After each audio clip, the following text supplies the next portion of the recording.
Greetings and salutations, fellow videoed gamers. How's it going, people? So, I didn't have a great plan for what I was going to stream today and on Saturday.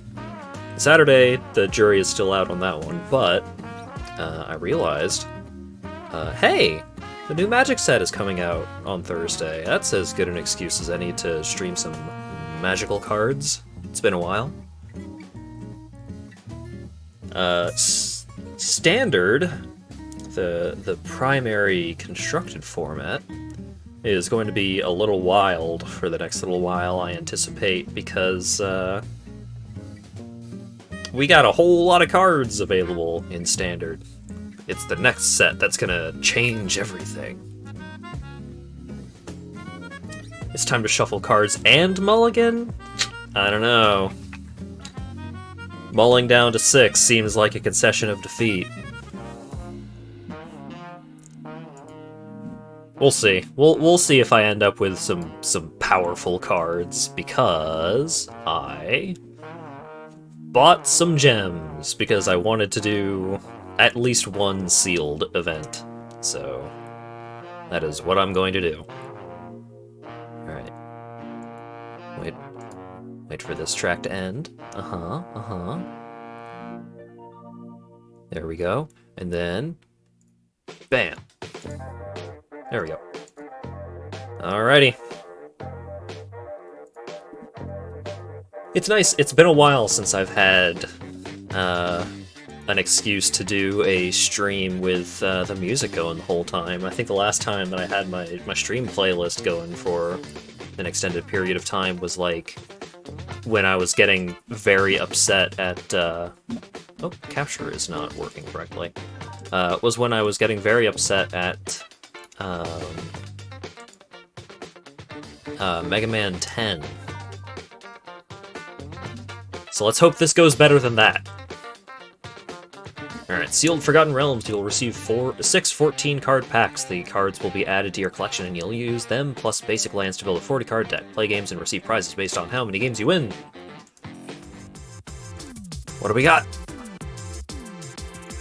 Come on, Dritz to Worden. Aw, no Dritz. We got Adult Gold Dragon, though. Ooh, we got a lot of dragon stuff going on right out of the gate. Minion of the Mighty. This card is pretty cool. Whenever it attacks, if you attacked with creatures with total power 6 or greater this combat, you may put a dragon from your hand onto the battlefield, tapped and attacking. Orb of Dragonkind, 2-mana artifact. 1 generic, tap, add 2 mana in any combination of colors, spend this mana to only cast dragon spells or activate abilities of dragons. So it's kind of a mana rock, but only for dragons.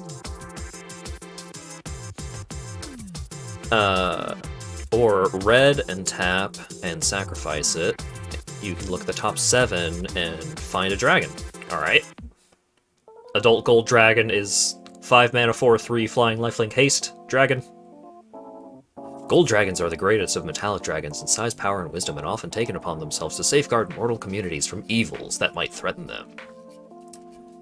And then, so we've got red, white, and then red, black. Orcus, Prince of Undeath, legendary creature demon, 5/3 flying trample, pretty good. Because it's X to black, red. But if you don't care about the X effect, you can just play this for 2 black red for a 5/3 flying trample, which seems really good. When Orcus Prince of Death enters the battlefield, choose 1. Each other creature gets -X/-X until end of turn. You lose X life. Return up to X target creature cards with total mana value X from your graveyard to the battlefield. They gain haste until end of turn and they just stick around. What? Damn, this guy's nuts! And then, just for the sake of checking out what the other cards are, Volo, Guide to Monsters. Whenever you cast a creature spell that doesn't share a creature type with a creature you control or a creature in your graveyard, copy that spell. That's pretty spicy. This guy's cool. Probably not going to play him, but maybe these are the only red cards in my pool. Who knows? 4 mana, 3/2 human wizard. Alright, and then Werewolf Pack Leader. There we go. Pack Leader. Whenever Werewolf Pack Leader attacks, if you attack with the creature's total power 6 or greater, draw a card. That's pretty good for a... Wait, this is a 2 mana 3/3. Straight up just green for a 3/3, no downside. 4 mana until end of turn. It has base power and toughness 5/3, gains trample, and isn't a human. That's pretty neat. Seems like a good card, but I do want... I mean, it could be that this is the only dragon in my pool, and then Minion of the Mighty isn't as good a card. Let's find out. Let's see. Our white is fucking nothing. Dawnbringer Cleric. I mean, that card's pretty good. Equipped creature gets +1/+1 whenever equipped creature attacks venture into the dungeon. That card's pretty solid. When it enters the battlefield, it may reveal a dragon card from your hand. If you do, or if you control a dragon, it enters the battlefield with a 1/1 counter on it. Dragons you control have Ward 1. I do like dragons I control having Ward 1. But I guess it's kind of a question of how many dragons do I have? 2 mana 3/1. If it's equipped, it gets +0/2. +0/+2. So I got a couple of equipment. You hear something on watch. Creatures you control get +1/+1 until end of turn. This spell deals 5 damage to a target attacking creature. Damn, I didn't know this card existed. I was reading up on some of the spoilers last night, and damn, how'd I miss this one? This one rules. It's either a board-wide pump spell or a removal spell. As long as you've completed a dungeon, this has double strike. Alright. Enchant non-land permanent. Enchanted permanent is a treasure. Loses all other abilities. If it's a creature, it's no longer a creature. 4 mana, 1/4 vigilance. Tap to tap target. This does have one of the best pieces of art in the set. Look at this fucking goofy gnoll. Love this guy. So, not a lot going on with our white, but the white that is there is pretty neat. Oh, right. I guess I should explain for folks that aren't familiar.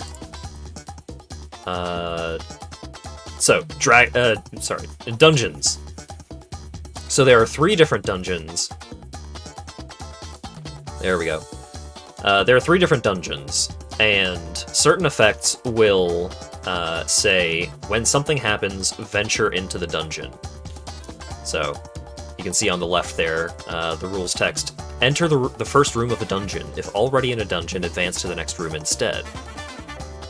So, when you venture into a dungeon, you can choose which of the 3 dungeons that you want to venture into. And each room of each dungeon has a different effect. You can only be in one dungeon at a time, but as you venture through the dungeons, there are lots of cool effects. So, Dungeon of the Mad Mage, the first time you venture into the dungeon, you gain a life, then you scry one. Then you have the choice of either creating a treasure token, or target creature can't attack until your next turn. And then you scry 2, you have the choice between exile the top 2 cards of your library, you may play them, period, there's no time limitation on that, which is pretty cool, or create 2 1/1 black skeleton creature tokens, then you scry 3, then you draw 3 cards and reveal them. You may cast one of them without paying its mana cost. And then once you complete that room, then you have completed a dungeon. And from then on, you can then do the same dungeon again, or you can go to a different dungeon. So any card that can venture into a dungeon can go into any of the 3 dungeons. There's no limitations there. And certain cards will care about whether or not you've completed a dungeon, like this guy, who has double strike if you've completed a dungeon. It's a really weird mechanic, but it's neat. Alright, what's our black like? So, I think right out the gate, probably gonna be playing this guy. This guy's nuts. Ooh, I have a Trellisara, Moon Dancer. This card is really cool. Whenever you gain a life, put a counter on it, which is not an uncommon effect in white, but then you scry one, which is pretty sweet. Let's see. Okay. I don't want to look at my black. I don't want to, or my blue. I don't want to play blue if I don't have to. Devour Intellect. Target opponent discards a card. If mana from a treasure was spent to cast the spell, instead that player reveals their hand, you choose a non-land card from it, and that player discards their card. Discards a card. Oh! So either it's just an opponent discards a card, or you get to Thoughtseize them. That's pretty spicy. Not gonna put it in right away. I think I might have better choices than that, but we'll see. Shambling Ghast, when it dies, either give target creature -1/-1, or create a treasure, so you get a refund on it. I think that guy's pretty good. Deadly Dispute, as an additional cost to cast the spell, sacrifice an artifact or creature, draw 2 cards and create a treasure. That seems pretty great. Oh yeah, Grim Wanderer! Creature, Goblin, Warlock. It's a 2-mana 5/3 with Flash, but it has tragic backstory, which means cast the spell only if a creature died this turn.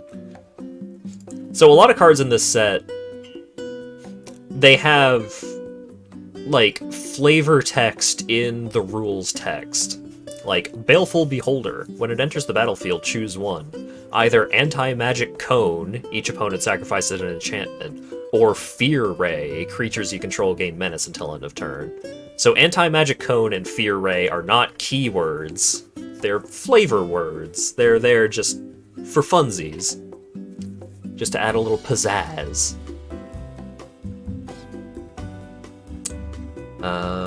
When Hired Hexblade enters the battlefield, if the mana from a treasure was spent to cast it, you draw a card and lose a life. And otherwise it's just a 2-mana 2/2. Seems good. I'm gonna have to keep an eye out for things that actually make treasures, but... Sacrifice a creature, it gets +2/+2 until end of turn. Activate only once each turn, which is rough, but... could be good. He gets in for now. When it enters the battlefield, create a treasure, sacrifice a creature or a treasure, draw a card. Yep, you're getting in. When it enters the battlefield, each opponent loses 2 life, you gain 2 life. Sure. When this creature dies, venture into the dungeon. Sure. Death Priest of Miracle, skeletons, vampires, and zombies you control get +1/+1 at the beginning of your end step. If a creature died this turn, you may pay 1. If so, create a black skeleton creature token. That's pretty great. Destroy target creature or planeswalker, create a treasure. Don't mind if I do. I think Fear Ray seems like a pretty good way to just win the game. Just cast this guy on 6 mana and then attack with my entire board and everything has menace. And maybe my opponent has a really problematic enchantment that needs to go away. Target creature gets -11/-11 until end of turn. Sure.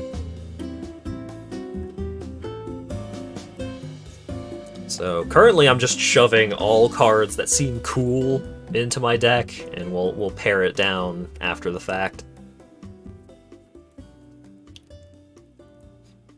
1/1 Haste Goblin. When it becomes blocked, deal 1 damage to target creature blocking it. So that means that you can basically only block this creature with something that has 3 toughness, and that seems pretty great. Put a +1/+1 counter on target creature. Target creature gains haste until end of turn and can't be blocked by walls this turn. Venture into the dungeon. I don't have a whole lot of dungeon venturing going on. Like, do I have recurable ways to venture into the dungeon?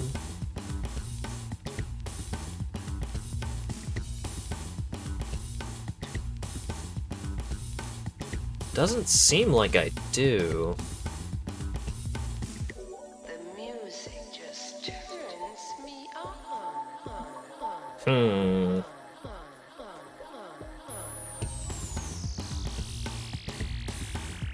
Burning Hands. 2 damage to target creature or planeswalker. If that permanent is green, deal 6 damage instead. Sure. I mean, putting a counter on a creature is not bad on its own. I'll think about kicking the door. We'll see. Goblin Morningstar. Equipped creature has +1/+0 and trample. Equip 2. When it enters the battlefield, roll a d20. Either create a goblin creature token or create a goblin creature token and attach the Morningstar to it. Yeah. Spicy.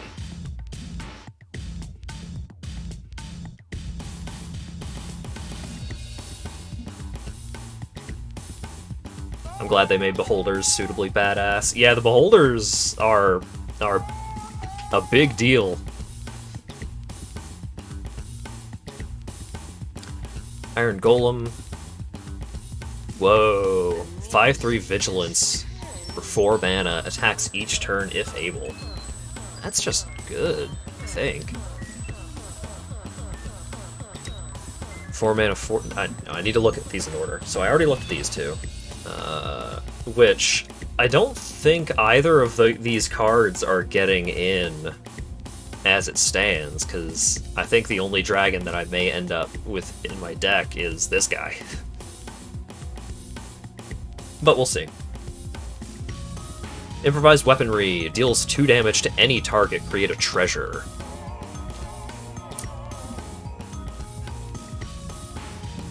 I'm a little worried about that. Having multiple spells that, like, just deal 2? Oh, wait, hold up. Sorry. Just realized that my tea bag was still in my tea. This bad boy is oversteeped to fuck. Get out of here.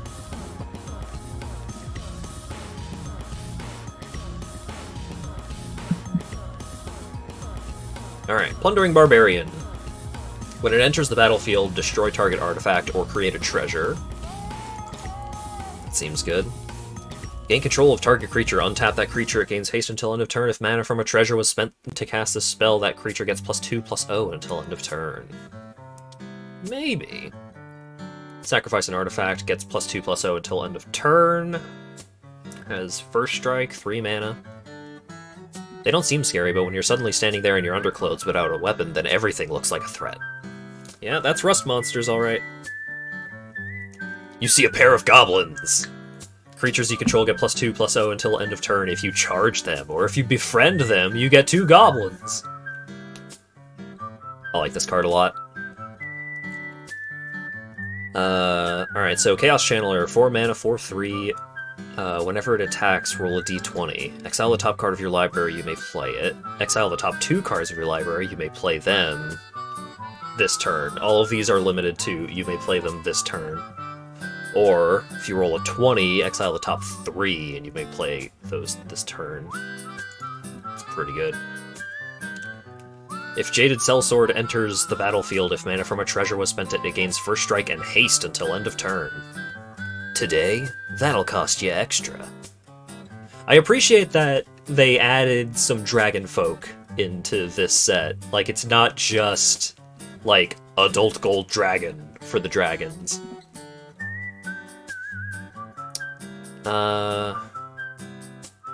Seems alright, but my 4-drop slot is already pretty jam-packed. I think actually I'll put Orcus not as a 4-drop, because I think I'm going to want to get value out of his bring creatures back effect.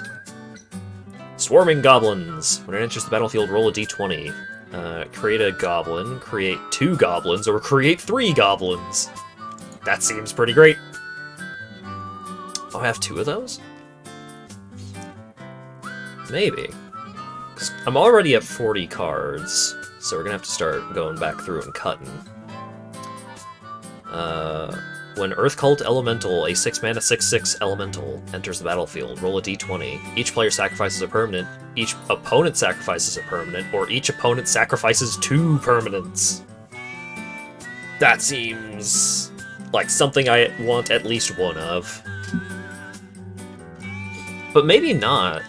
Maybe this deck ends up wanting to be a little more aggro? No, because I'm generating a lot of treasure tokens, right? These folks enter and generate a treasure. This makes a treasure. This makes a treasure. I'm not making a lot of treasures. This one makes a treasure.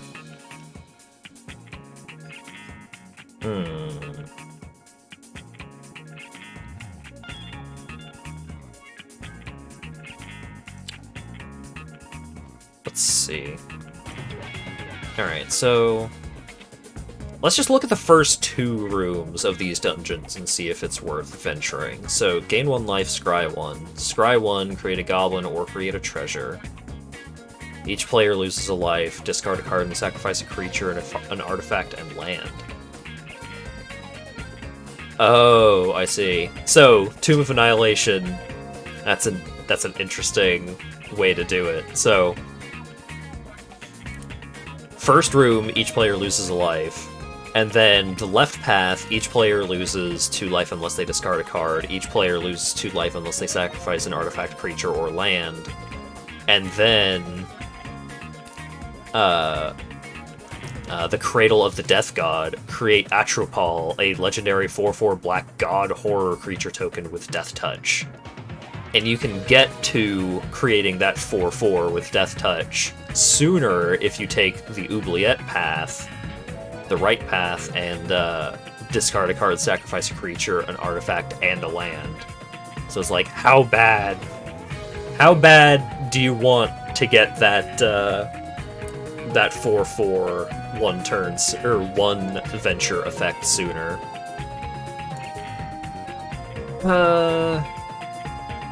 I mean, this is a skeleton, so it would get buffed by the Death Priest. Skeletons, vampires, and zombies. So, that's a vampire. That's a zombie. That's a zombie. So I have a handful of things that can get buffed by the Death Priest.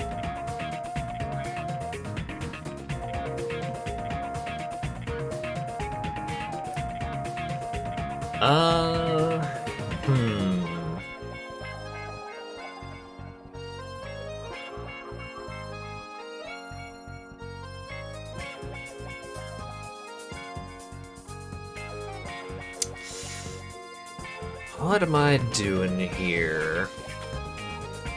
Because theoretically I could bring in the Adult Gold Dragon, because I am going to have access to treasures, which can help fix my mana. Hope they have kobolds in the set. They do! At least 1. There's the Minion of the Mighty, who will not be appearing in this deck, because I don't really have dragons to cheat out with him, but this guy is a pretty great card. 1 mana 0/1 with Menace.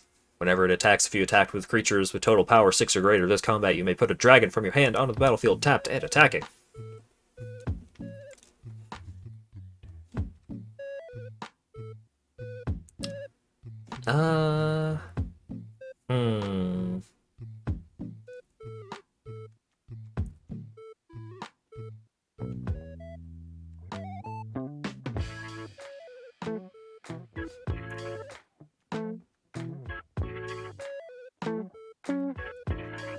So, I have some sacrifice effects.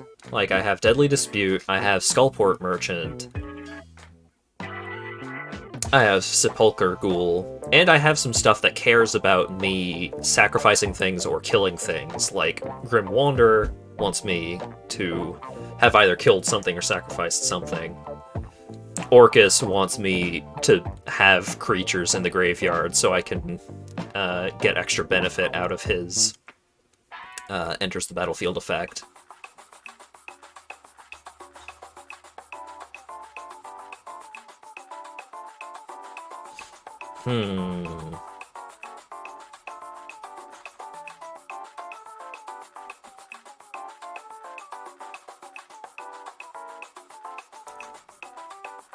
I think Clattering Skeletons is probably the easiest cut out of what I've got here.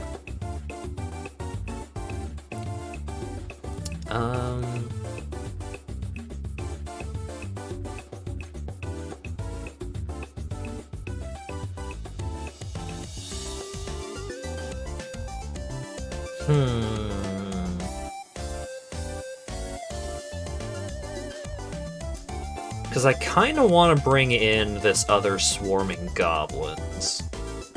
Because I think having, like, a lot of these... Having a lot of goblins, a lot of these creature tokens, can be a solid win condition for this deck, just because I have the Baleful Beholder that can come down, give my entire board menace. So that way, a lot of little creatures swarming the board can overwhelm my opponent. It's just a question of, what do I want to cut for the second Swarming Goblins? If anything, like, maybe I just don't want the Swarming Goblins.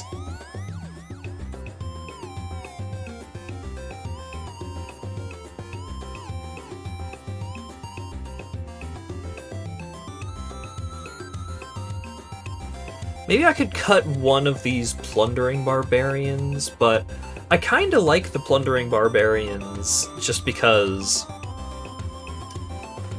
they can create a treasure token, but they can also destroy a treasure token, which can be pretty handy because there's a lot of stuff that generates treasure, cares about treasure, and so on and so forth in this set. Like, it might be the Earth Cult Elemental that gets the cut here. But I like this guy! He synergizes with me having a lot of dumb idiots on the board, because, like, even the worst case scenario is I sacrifice, like, a goblin.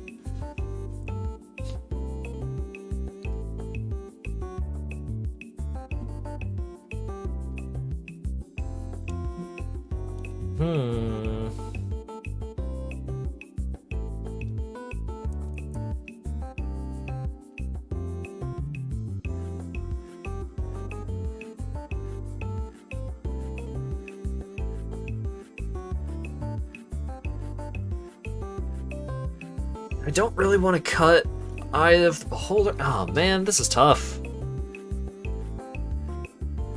Because I can't really cut a land here, because I got 4 6-drops.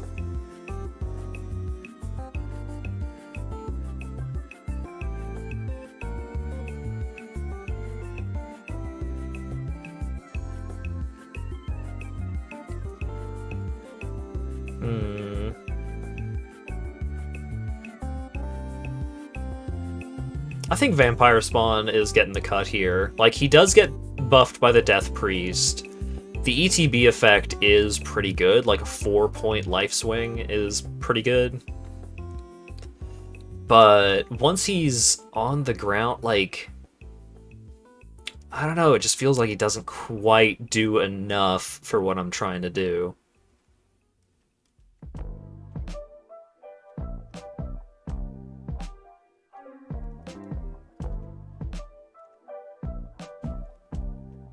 Yeah, let's get rid of the Vampire Spawn.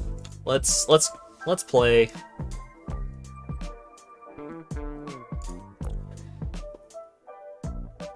There is such a thing as goat yoga? What does that...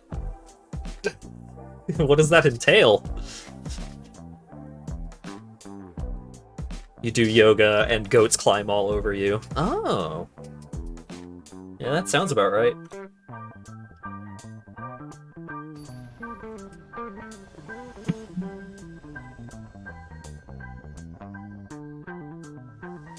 Ready! There we go.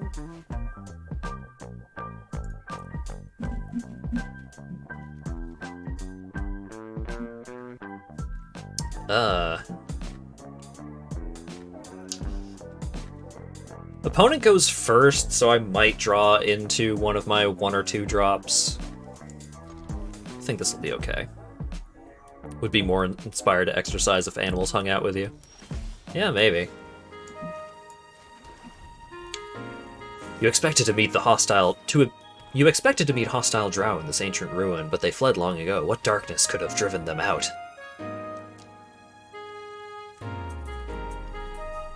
Oh no! He's stealing one of my cards!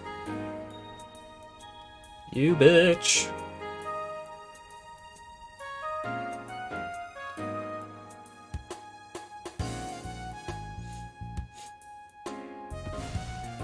Yeah. Taking one of my 3 drops makes sense. Oh god! My draws.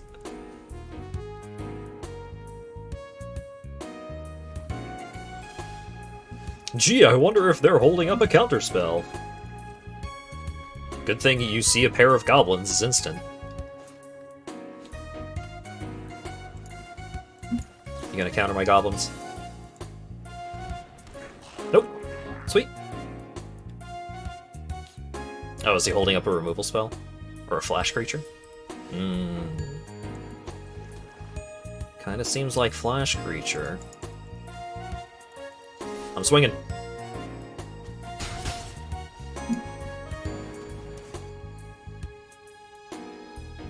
What you gotta say about my iron golem? Gonna kill it? Oh, bouncing it. Alright, sure.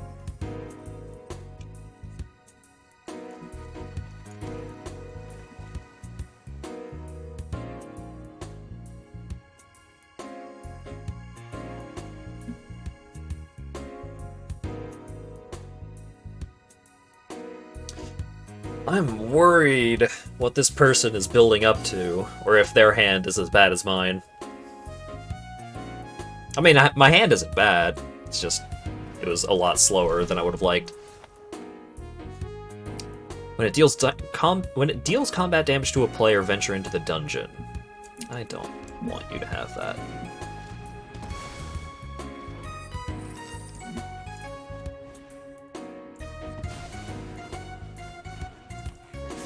I'm gonna trade your 2/5 for my 5/3.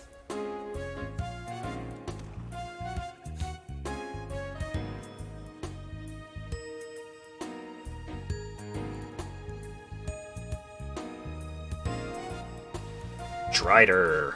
4/3 reach. When it deals combat damage to a player, make a spider. I don't like that.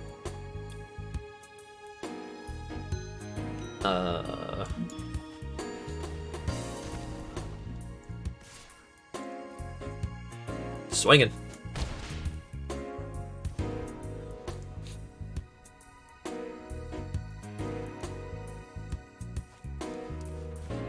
Oh, he's got a class! Ah, shit. You have no maximum hand size. When this class becomes level 2, draw 2 cards. Whenever you draw a card, put a +1/+1 counter on target creature you control. Damn. Seems powerful.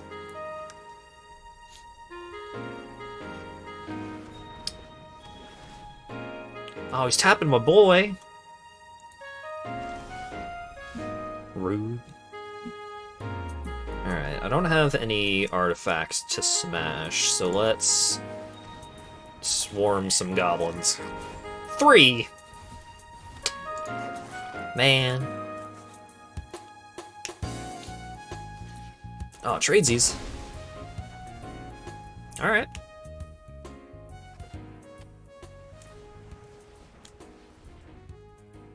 Alright. Drawing 2 cards.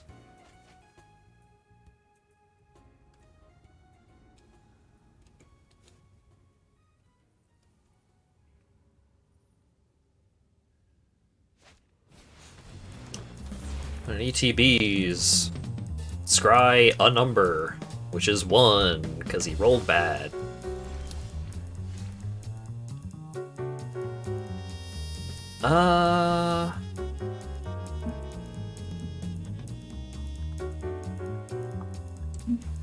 Let's attack with everything.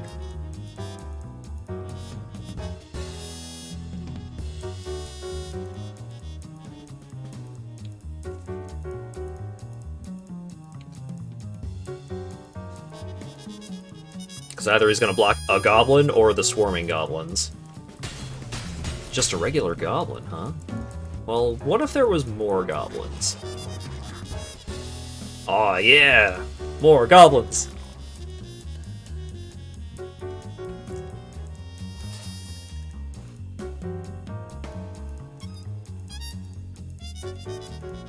Is he gonna level up to level 3?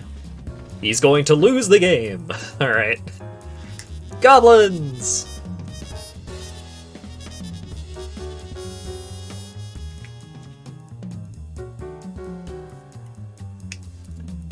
Just fucking run over them with a bunch of gerblins.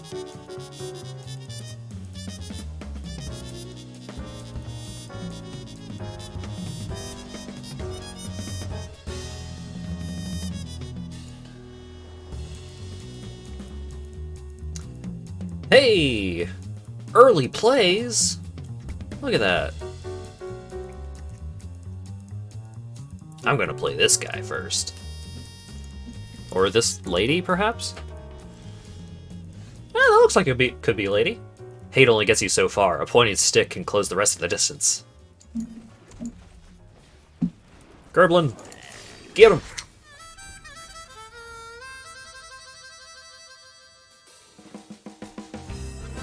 Green-white, huh? A Knoll! Whenever Knoll Hunter attacks, if you attacked with creature's total power 6 or greater, put a counter on this creature. Alright. Pretty neat. Swinging.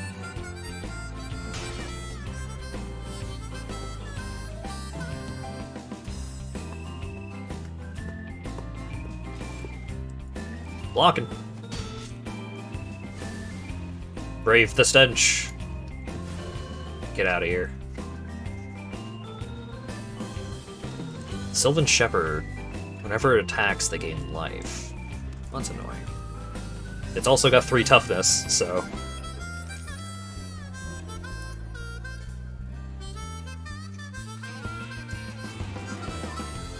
And it has vigilance?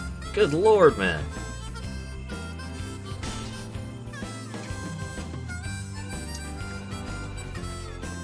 Enters the battlefield, gain life, draw a card.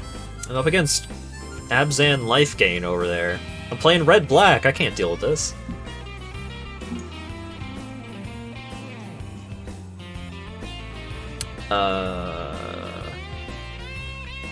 Let's sack this treasure.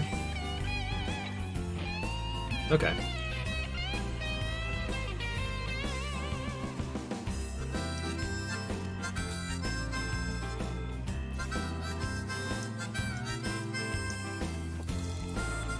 Yeah, gain some more life there, bud.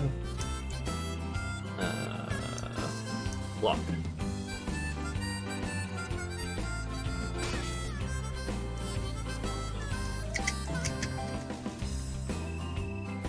Create a treasure token and venture into the dungeon. Lost Mine of Phandelver. So scrying 1.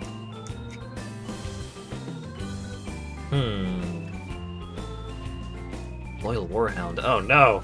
That's a good dog! When it enters the battlefield, if an opponent controls more lands than you, search your library for a basic plains, put it on the battlefield tapped, and shuffle.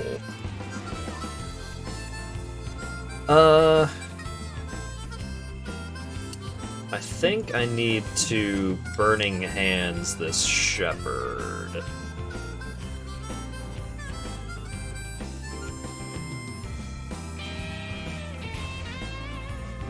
Sacrifice it, draw 2 cards, create a treasure. Sure.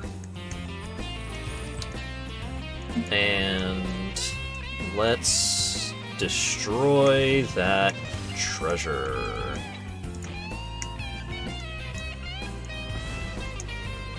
So I'm more worried about them having more stuff to do and use than I am about building more stuff up for myself to use at the moment. Pegasus! Oh no, he's gonna jump that dog! Ow.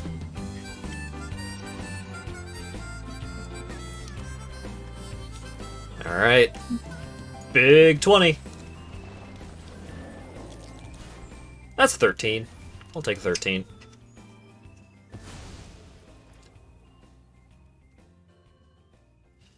Now, Pegasus does have 3 toughness, though, so my Gerblin cannot attack.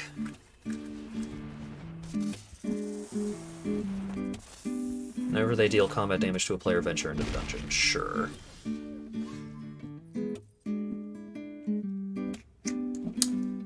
Goblin Morningstar. 11. So I get a free goblin. Let's bring out this merchant. Let's attack with the goblin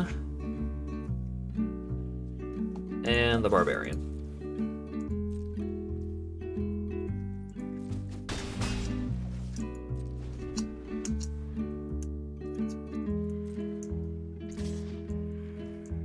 Just attacking with the Pegasus, huh? I think that's what my opponent's win condition is here. I think they plan on just hitting me with that Pegasus over and over. It's not a bad plan.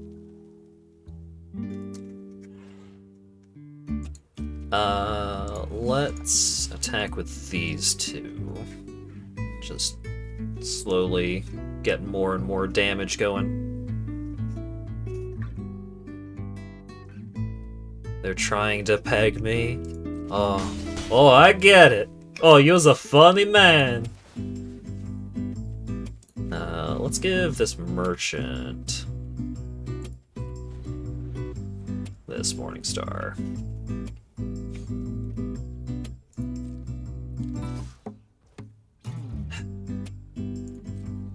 Yeah? Whenever it attacks, venture into the dungeon. So...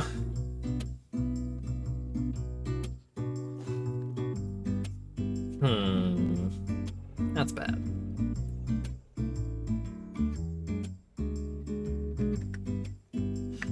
Oh god. Math. Alright, let's sacrifice this treasure.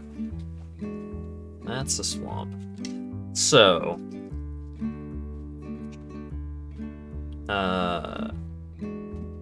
I cast that Fear Ray. They attack my 2 biggest things. They block 8 damage. I get in not enough damage.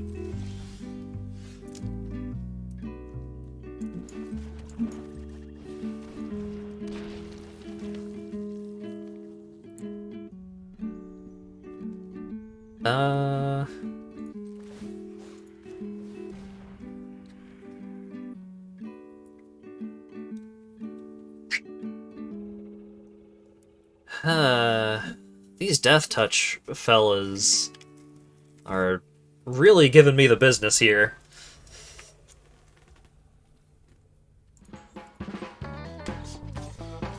Alright, 5 in the air.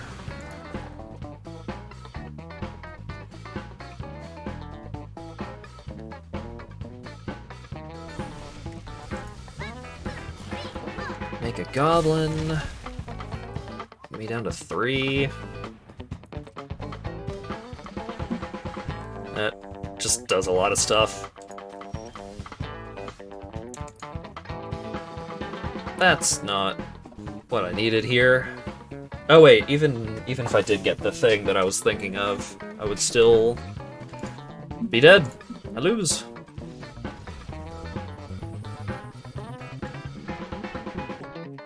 My opponent had a flying creature, and I just could not deal with the 2 Death Touch creatures that he played to block up the ground. Oof.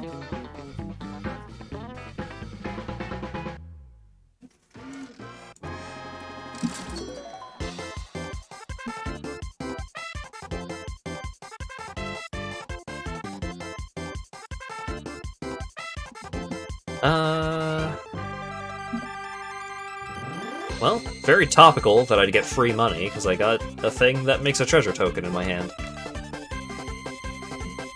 Sure. Sorry, I said that wrong.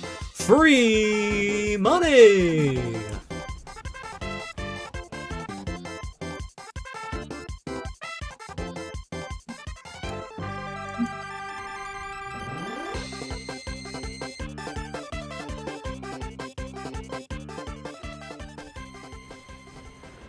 Boros, huh?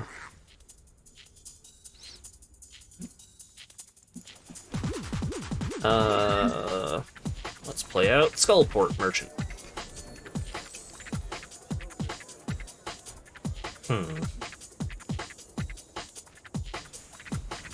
Come on, low roll. Yeah! You don't get to equip that goblin for free.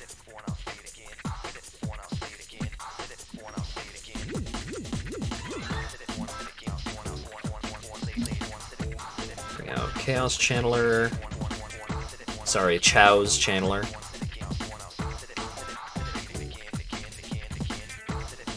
Pegasus! No!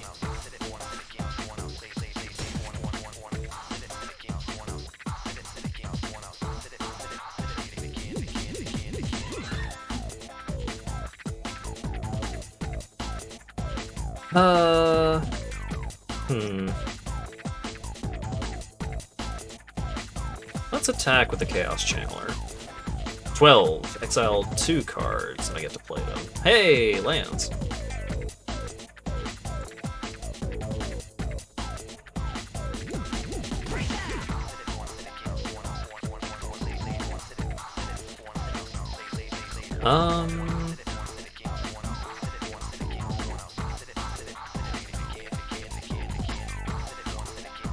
Let's play Swarming Goblins without having to use that there treasure token.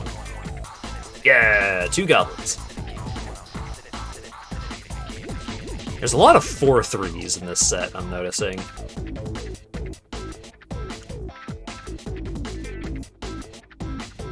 Or maybe I just got a pile of all of the 4/3s in the set. Alright. Stupid horse hitting me in the sky once again.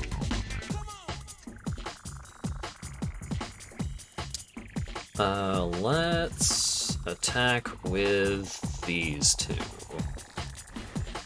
Aw. Only the top card, huh? Oh! Oh! Yeah.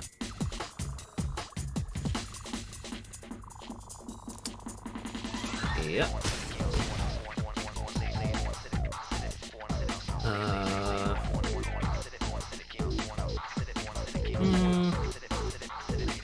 I'm just gonna play this guy where X is 0. I'm just gonna get this 5/3 flying trampler.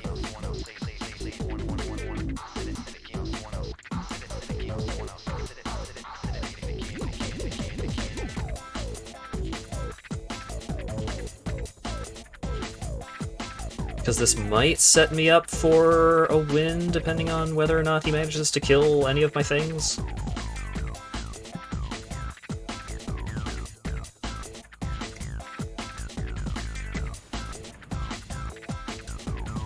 Swarming goblins, what do you got? 1 goblin.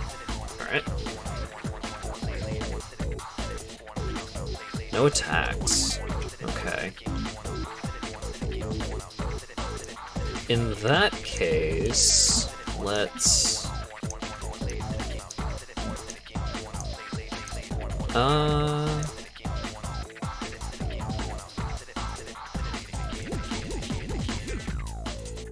Let's...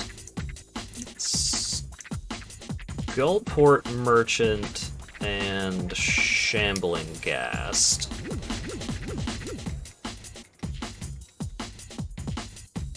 And... attack with these 2. Alright, exile 1 card. Plundering Barbarian. Oh, that's really good, actually.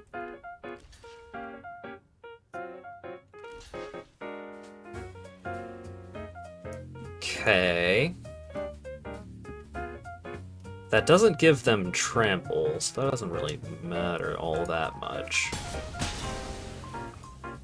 Let's spend a treasure, bring out Plundering Barbarian, and use that to break the mace. So now the Pegasus can't actually kill Orcus in a block unless they have a pump spell or something like that.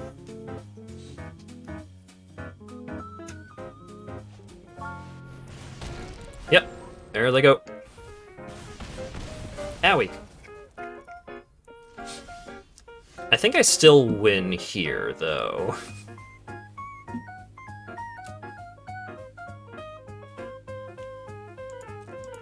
Zoop.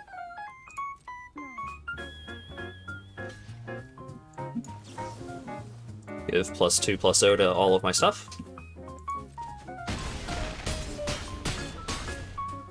I did it!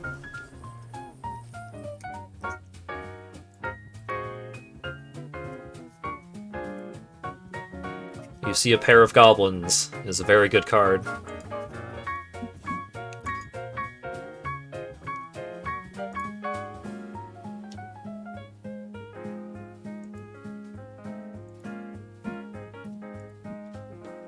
What do we got? We have playable spells, for the most part. And we're going second, so...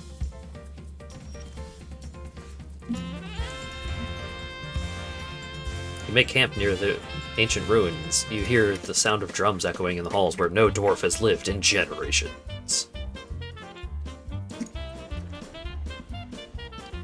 Knoll Hunter, huh? Oh my god.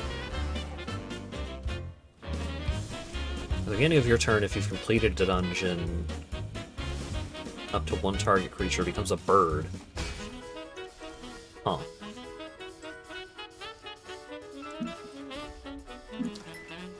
Let's make a treasure.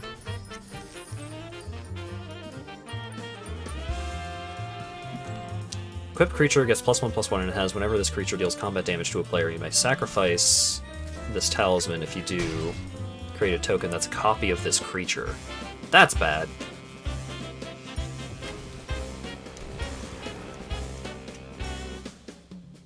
I don't like that.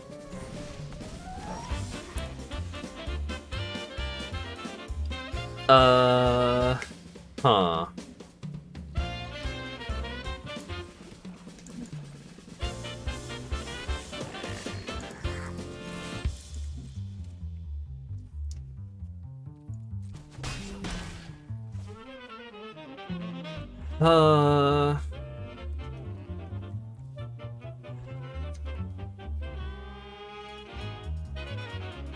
Let's destroy the real apprentice.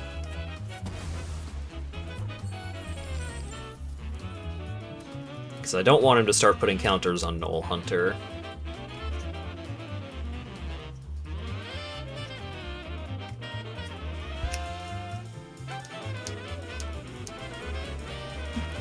Dungeon map. Tap to add colorless mana or 3 mana venture into the dungeon. So I can just wipe his board, which I think I will. So first, we'll attack with these two idiots. And then X is 2, pay 6 mana. Everything else gets -2/-2.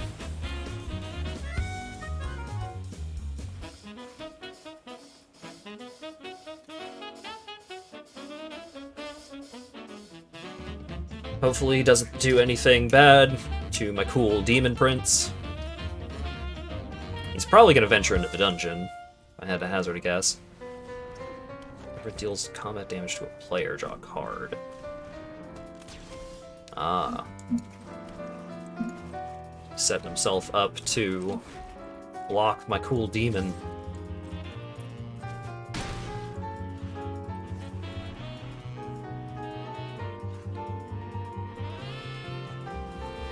Oh no, he's got a Planeswalker! Venture into the dungeon, look at top 6 cards, you can reveal a creature, if it's legendary, gain 3 life, get an emblem, creatures you control have trample, haste, get +2/+2 for each differently named dungeon you've completed. A man is popping off with the dungeons.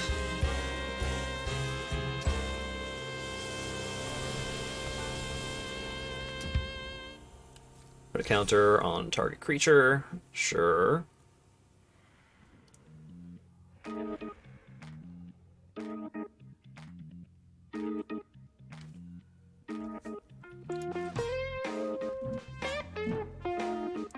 Doesn't have enough mana to actually equip the longbow, which is nice.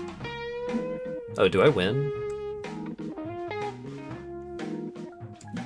Assuming that my opponent doesn't have anything.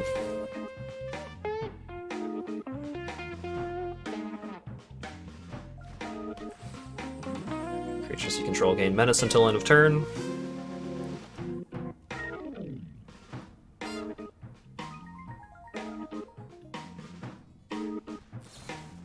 Aww, he had something.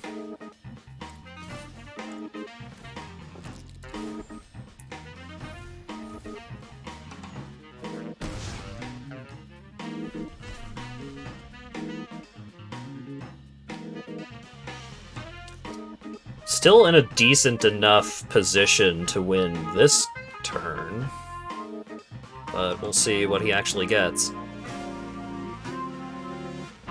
Don't find a legendary. Don't gain 3 life, you son of a bitch. Okay, he didn't gain 3 life. Oh god! What do you do? Has ward 4 as long as it's untapped. Yay, I win anyways!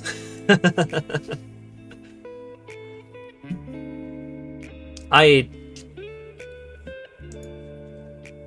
didn't win, though. Although I guess he would have had to trade his cool badass dragon for my demon. And he would have had to trade Soul Knife Spy for the Beholder, and I would have gotten in for 4, and I wouldn't have lost anything. Yeah, he was pretty dead.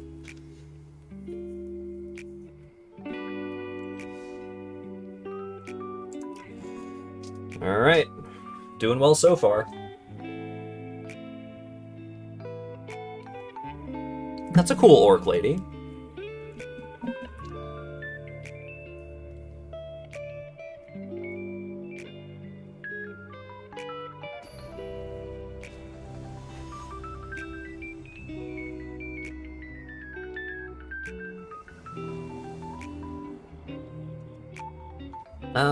Sure. Someday I'll be able to draw hands that have my low-cost things. I mean, I got Grim Wanderer, I guess. But... oh, don't play a Death Touch, asshole. Alright. Play this guy out. Make a treasure. I'll block. Got another one. And another one. Oh my god, my man is on 4 colors over there. Oh, they might be on 5 color. They may have gotten Tiamat.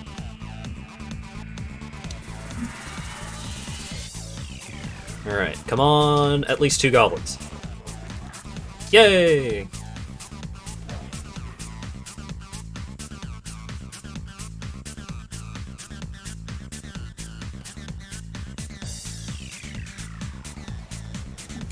Skeletal Swarming. Each skeleton you control has trample, attacks each turn if able, gets +X/+O, where X is the number of skeletons you control. At the beginning of your end step, create a tapped black skeleton creature token. If a creature died this turn, create 2. That's not good for me. I don't like my opponent having that.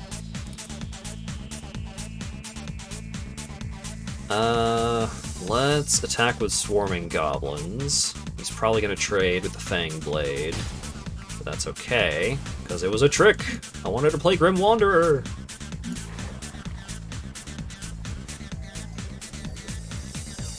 I mean, Skullport Merchant, so now this next turn I'll have 6 mana. Maybe I'll draw into my Beholder so I can make my opponent sacrifice the Skeletal Swarming.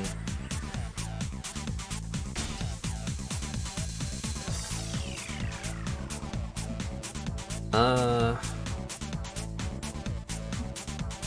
mean, I could roll the dice on the Earth Cult Elemental and see if I could get each opponent sacrifices 2 permanents. Then I'd get rid of my treasure. Either of my good plays this turn involve stacking my treasure, though, because it's either Iron Golem and Sepulchre Ghoul or Earth Cult Elemental. Let's bring out the Elemental. Yeah, shit. I will sacrifice a Goblin.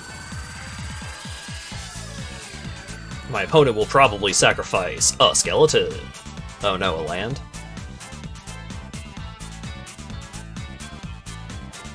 No, a Skeleton. Alright. Swinging in with the Grim Wanderer.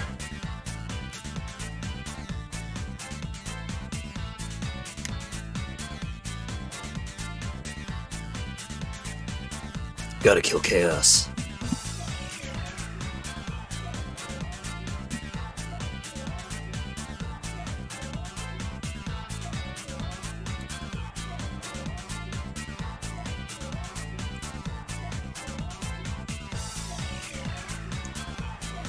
Zombie Ogre.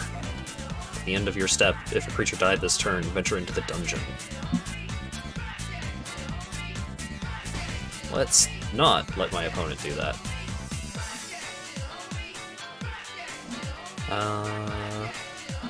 Bring in Iron Golem, and just swing with my big creatures.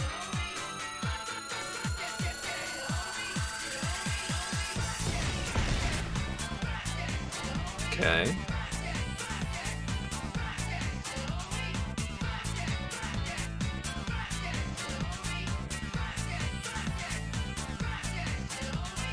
I am gonna start taking a good chunk of damage from these dumb skeletons.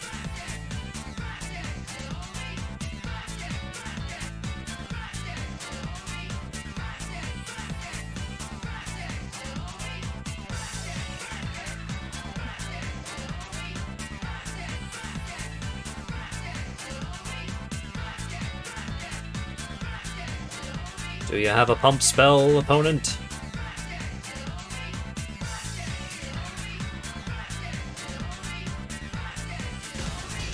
They didn't. Alright. Eyes of the Beholder? Swing for lethal?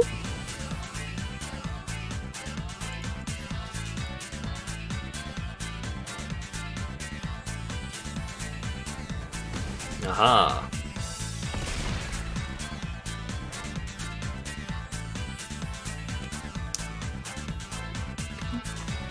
Room abilities of dungeons you own trigger an additional time. Interesting.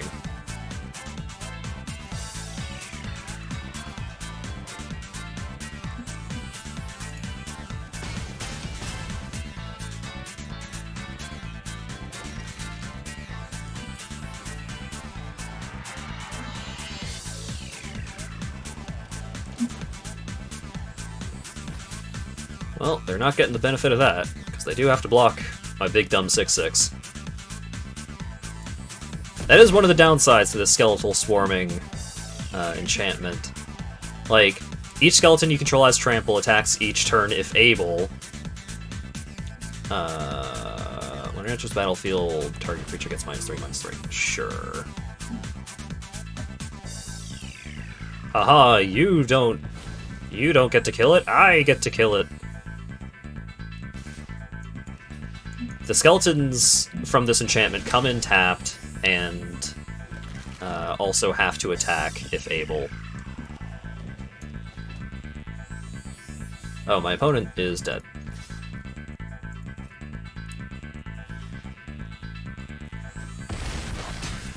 Woo!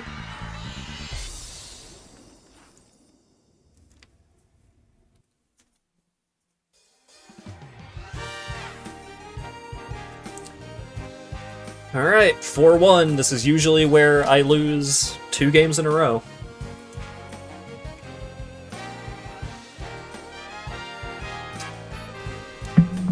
But maybe I'll win 2 games in a row. Maybe I'll win 3 games in a row.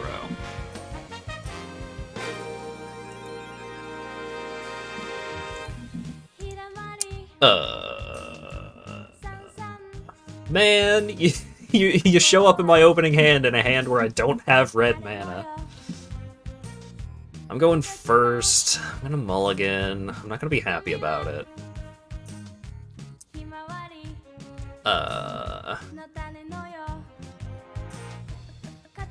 I'm gonna have to put this bad boy on the bottom, which makes me sad.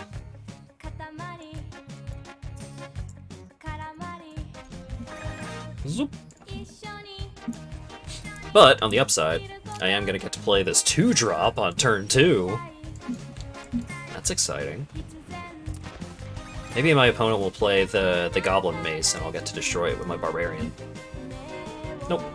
Whenever you roll 1 or more dice, deals 1 damage to each opponent. Yeah. Make a treasure.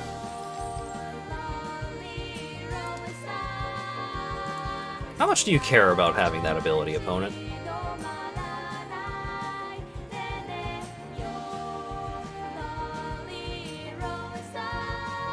Yeah! They care enough.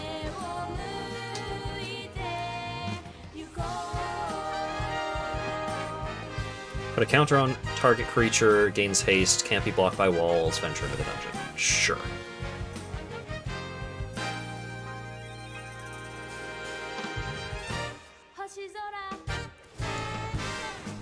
Lost Mine of Fandelver. Sure.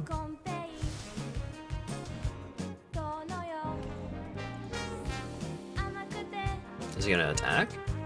Oh, no way. Yeah. Swing with the Jewel. Okay. And play out the Gogglem. What you got, opponent? Do you have a Plundering Barbarian to make me very sad? Ah, red-black. I see you too are a man of culture. Whenever it attacks, roll a d20, 2-1, 1-9 gains Death Touch, 10-19 gets +1 in Death Touch, +3 gains First Strike Death Touch until end turn. Sure. This guy sucks to block. I get it.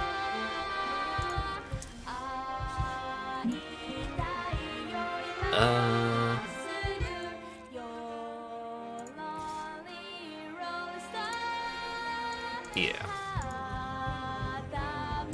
Let's go ahead and Burning Hands the Rogue, because I can.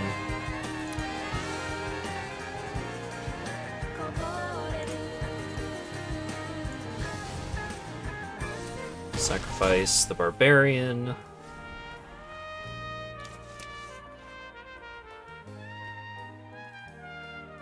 Alrighty. Return a creature card from your graveyard to your hand, venture into the dungeon. Okay. So they're gonna play out this stupid 1-3 again.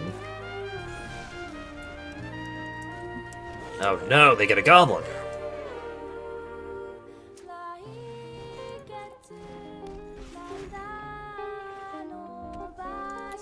Uh-huh. Skullport Merchant.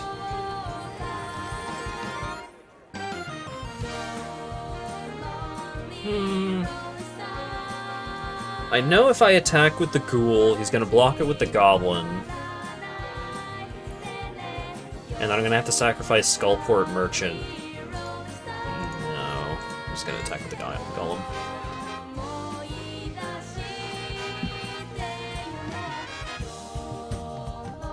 Oh, he's got a pump spell. Oh, no, he's just throwing his Goblin in the garbage. Okay.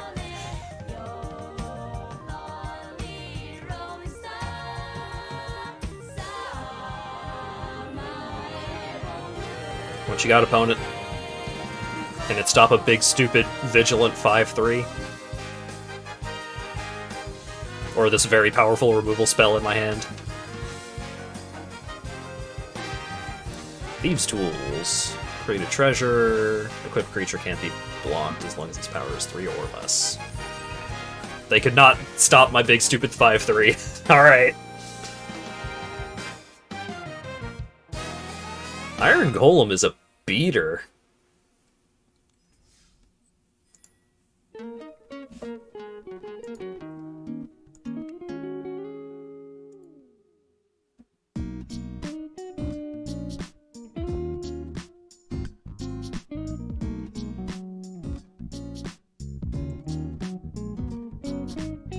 So what are you guys up to today? What's going on out there in the world?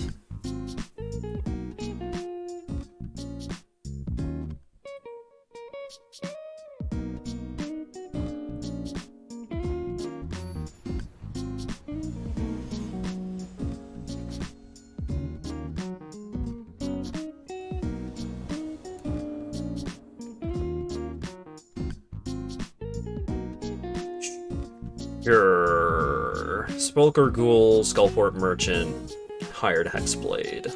Yeah. Sucks not having red mana, but I mean, I don't have any red cards in my hand.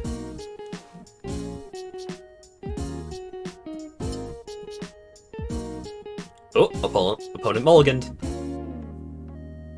Can we see Mull to 5? Aw, we would not be so lucky.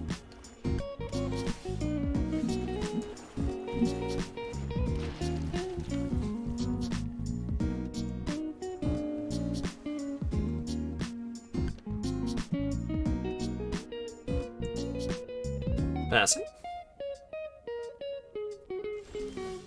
Oh, he might have the thing that deals 5 to an attacking creature, which would be fine.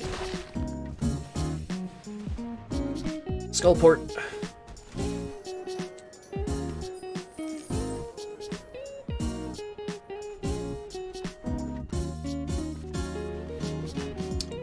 Any TBs? Gain a life, draw a card. Sure.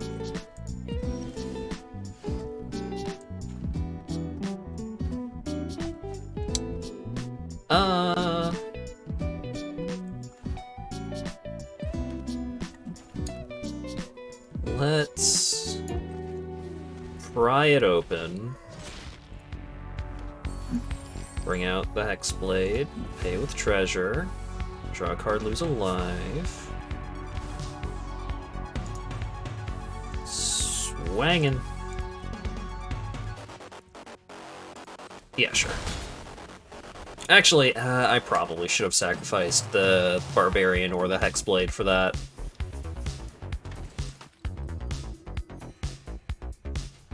Gain 2 life, sure. Just swing with everything.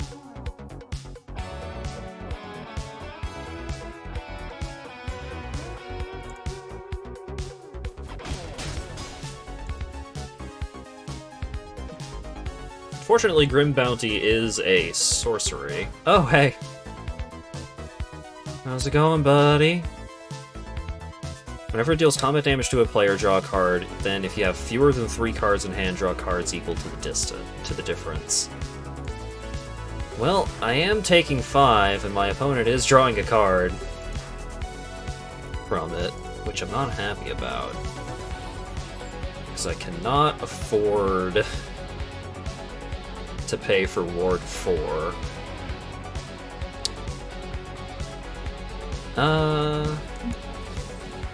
Sack the Hexblade.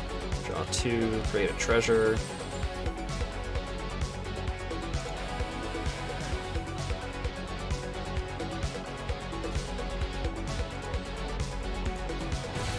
Yeah.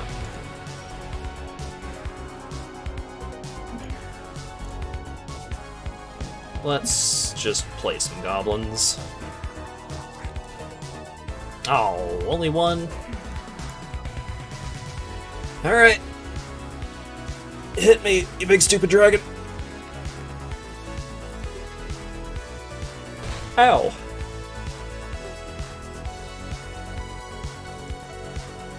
My opponent probably has some kind of way to protect his big dumb dragon.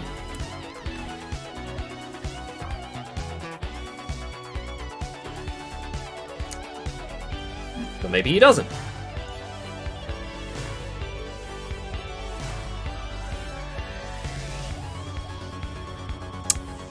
He did. Well... that's bad.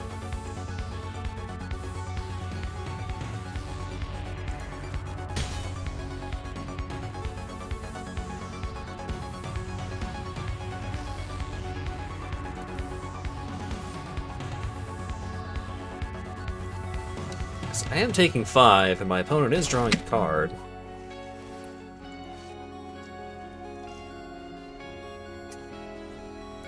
Wizard class. Probably gonna draw 2 cards off of that? Or maybe not, because he may have to hold up double blue for counter. Hey! This does mean that counter spells are offline for my opponent, unless he plays another island, which I think he played at Plains. Spells your opponent's cast during your turn cost 1 more to cast. Sure. My man is over there multi-classing. Ah, fuck.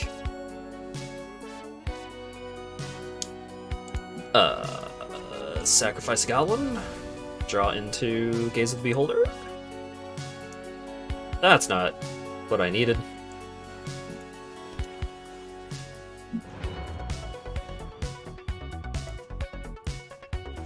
Creatures you control get +1/+1.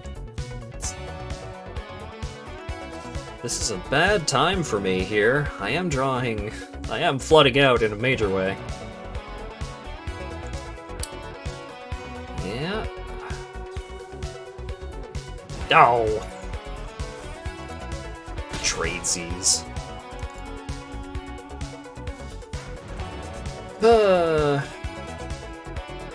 Oops. Oh, because if they had used that on my turn, they would have won.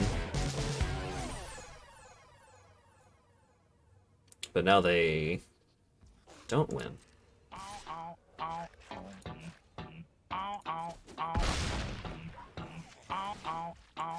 Uh-huh.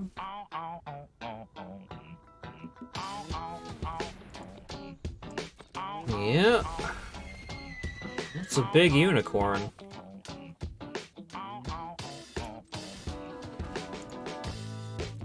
Sack this treasure. Oh my god.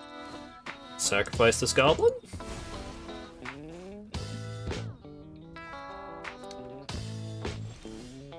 Oh my god. I'm dead. Oofa doofa. Those were some draws that I had right there.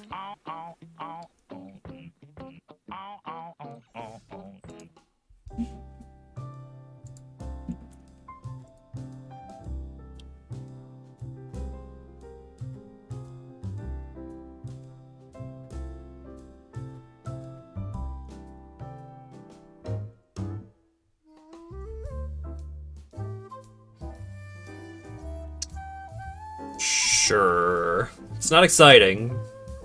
Probably not going to get value off of the hired Hexblade, but I will get to play my big stupid golem on turn 4. Once an iron golem is set to a task, it won't turn aside until that task is complete or it has been destroyed.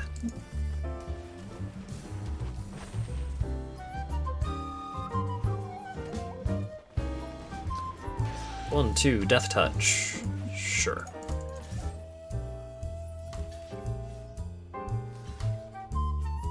Yeah. I'll trade that. Please don't play another Death Touch. Sweet. Big dumb 5-5 or 5-3.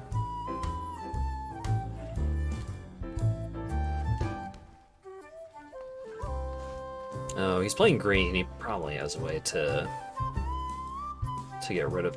He's playing black and green. He has a way to kill this big dumb golem of mine. So let's hold up Deadly Dispute. Oh, hey, sweet. Let's play some goblins. Come on, 20. Big 20. Aww.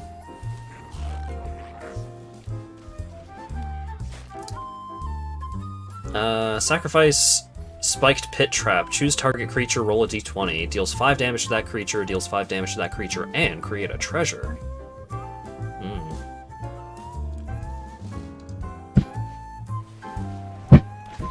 The Zomboger.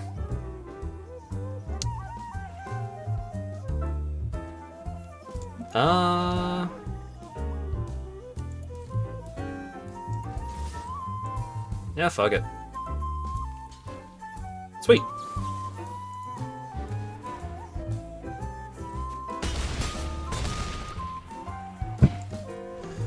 What you got, opponent? What I got is some explosions happening outside. Which isn't great.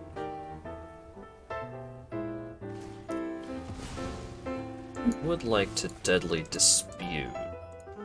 Sacrifice Golem, so you don't get any kind of cool benefit.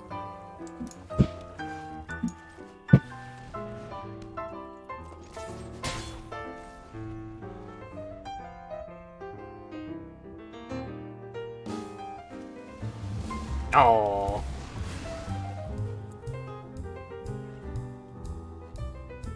Goodbye, Death Priest. But I still have this goblin on the field. And 2 removal spells in hand.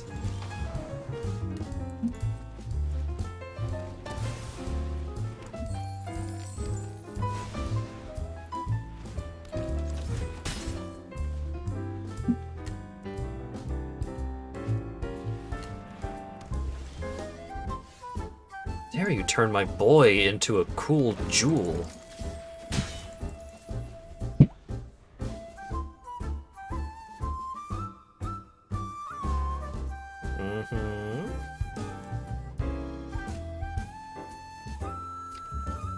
Uh-huh.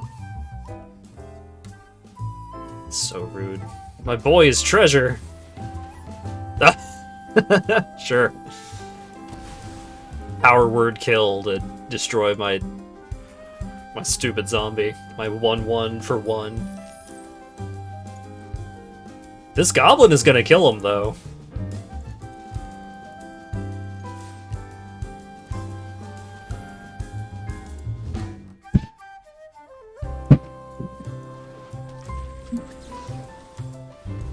I said this goblin is gonna kill him, though. What you got, opponent? Yeah. Dealt 5 damage with this stupid goblin.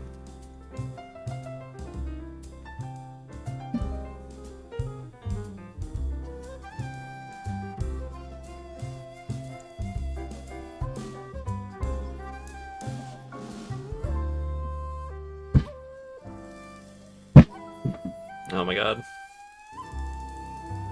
Fireworks fly.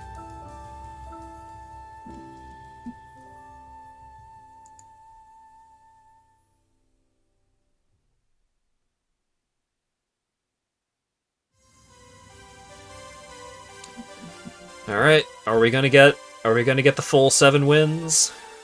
Let's find out.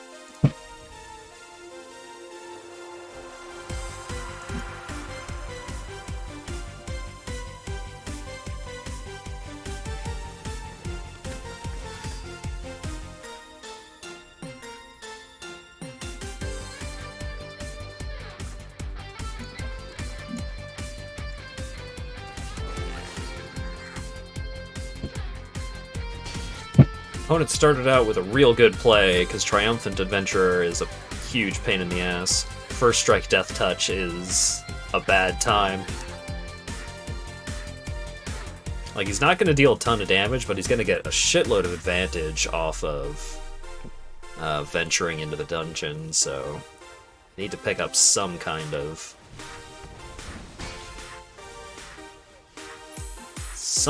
removal something or other. Sooner than later. I should have played Plundering Barbarian. He's playing black-white, he might have some equipment that I'm gonna want to destroy. No, not the Pegasus! I'm so sick of looking at this dumb horse.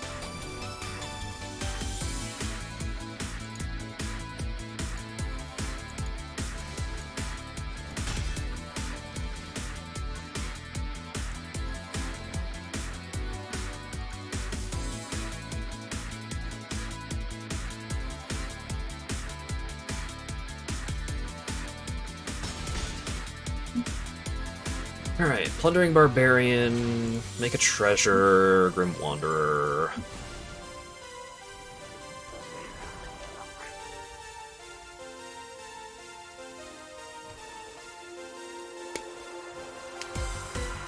No, my Grim Wanderer!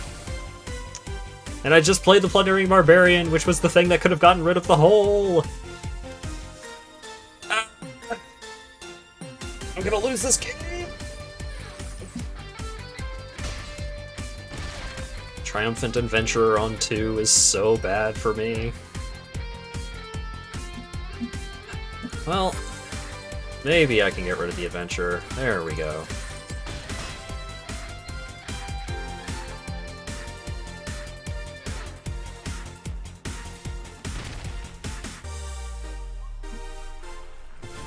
Icing Death! Oh, Jesus.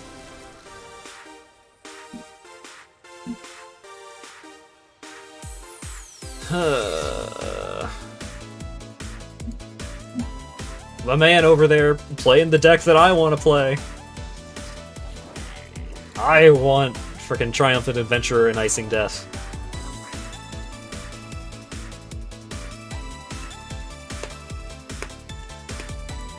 So I'm taking 6. Oh, I don't have... Oh, I'm dead. Not this turn, but there's no way I can come back from this. Yeah. GG's! I got own-zoned by black-white cool stuff. Oh well. I got 6 wins. That's pretty good. I got 2,000 gems, which means... let's do it again.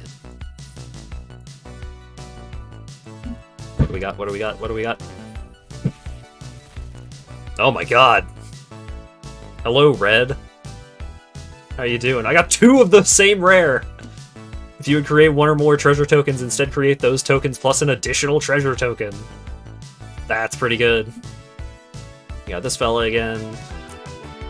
Zariel, Archduke of Avernus. Creatures you control get +1/+0 and gain haste until end of turn. Create a devil, which, when it dies, deal damage to any target. You get an emblem with at the end of your first combat phase on your turn. Untap target creature you control after this phase, there's an additional combat phase. And Den of the Bugbear. If you control 2 or more other lands, it enters the battlefield tapped. Tap to add red. 4 mana at the end. Until end of turn, it becomes a 3/2 red goblin creature with whenever this creature attacks, create a goblin that's tapped and attacking. It's pretty good. Sphere of Annihilation enters the battlefield with X void counters on it. At the beginning of your upkeep, exile Sphere of Annihilation and all creatures and planeswalkers with mana value less than or equal to the number of void counters on it, and all creature and planeswalker cards in graveyards with mana value less than or equal to the number of void counters on it.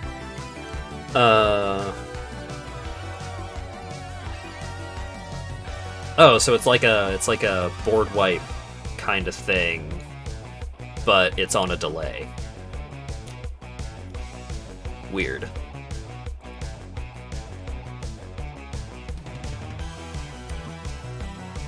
Alright, well... do I have a red dragon! Yeah! Alright, so I'm definitely playing red, it's just a question of what is going to be my secondary color. Alright, well let's go ahead and get red out of the way. When it enters the battlefield, attach to target creature you control. Flash, 1 mana, gets +2/+0. Not bad, but let's see what else we have.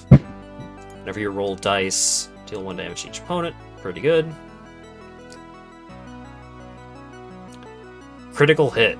Target creature gains double strike until end of turn. Whenever you roll a natural 20, return critical hit from your graveyard. That's pretty cool. Dragon's Fire. As an additional cost to cast this spell, you may reveal a dragon creature from your hand or choose a dragon you control. Deals 3 damage to target creature or planeswalker. If you reveal the dragon or chose a dragon, deals damage equal to the power of that card or creature instead. Okay. Beginning of combat on your turn, target creature gets +1/+0. Sure. Playing both Zorns. Hoarding Ogre. Whenever it attacks, roll d20, make treasures. Sure. 4 mana instant. As additional cost to cast the spell, discard a card, draw 2 cards, create 2 treasures. Sure. Play the Planeswalker.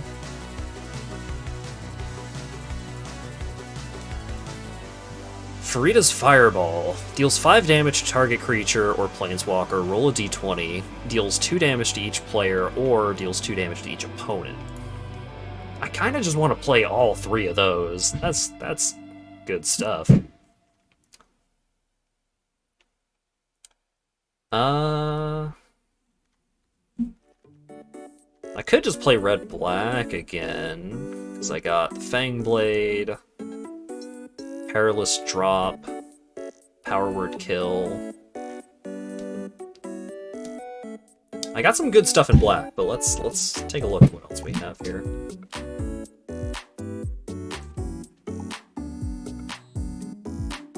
Don't have any red multicolor. 50 feet of rope. Target wall can't block. Target creature doesn't untap during its controller's next untap step, or venture into the dungeon, activate only as a sorcery. Repel down seems pretty solid. Spare Dagger is pretty good. Mimic. Sacrifice Mimic, add 1 mana of any color, or it becomes a shapeshifter artifact creature with base power and toughness 3 until end of turn. Not bad, not bad. What's our white look like? Can we do some red-white equipment-y kind of things? Whenever you cast your second spell, put a counter on this creature. Yeah, Monk of the Open Hand rules. Tap another untapped creature you control, venture into the dungeon. Equipped creature gets cool bonuses. Gain 2 life, destroy target enchantment, or exile a card from a graveyard. As this enters the battlefield, you may reveal a dragon card from your hand, or if you do, or if you control a dragon, this enters with a counter on it. Dragons you control have ward 1. Pretty tempting. 2/2 lifelink for 2. You hear something on watch. Card's pretty good. 1/1 double strike for 3 with teleport, where it phases out.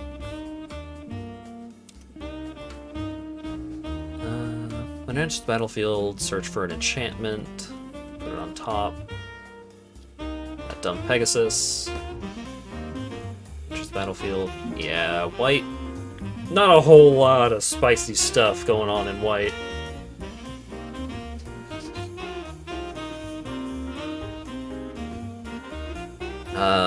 Trickster's Talisman is a pretty cool card.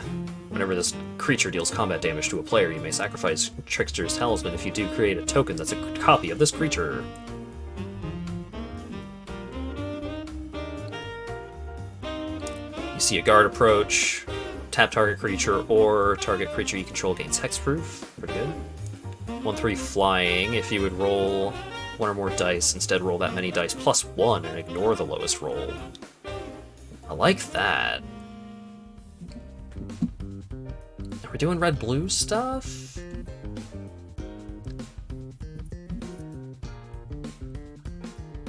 Kind Counter target creature or planeswalker spell. Venture into the dungeon. Like that. Mage Hand. Untap target permanent not named Clever Conjurer. Activate only as a sorcery. Weird.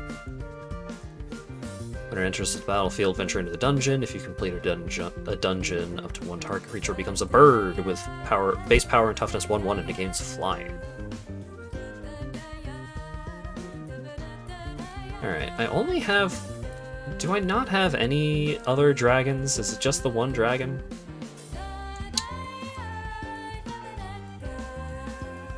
As Temple of the Dragon Queen enters the battlefield, you may reveal a dragon card from your hand. Temple of the Dragon Queen enters the battlefield tapped unless you reveal the dragon card this way, or you control a dragon. As it enters the battlefield, choose a color, add 1 mana of chosen color. Alright, so I have recurable venturing in 50 feet of rope.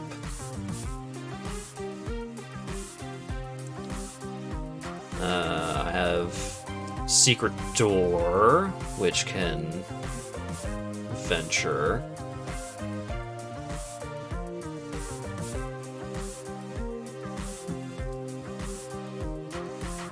Whenever you roll 1 or more dice, create a 1/1 blue fairy dragon creature token with flying. Huh. Huh. Makes fairy dragons.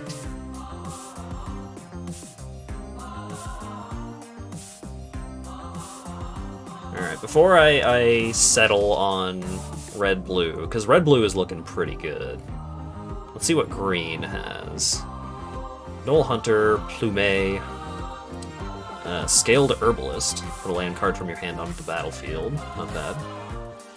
I could help you, or I could eat you for lunch. I haven't decided yet. Oh no. As long as it's your turn, Circle of the Moon Druid is a bear with power and toughness 4/2.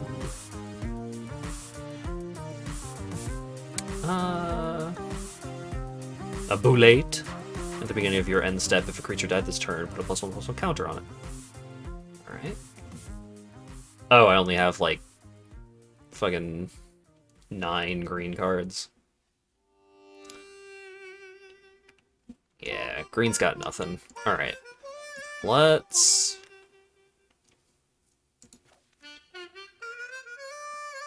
I don't know if I'm going to want to play Mimic, but I'll put it in for now and cut it later.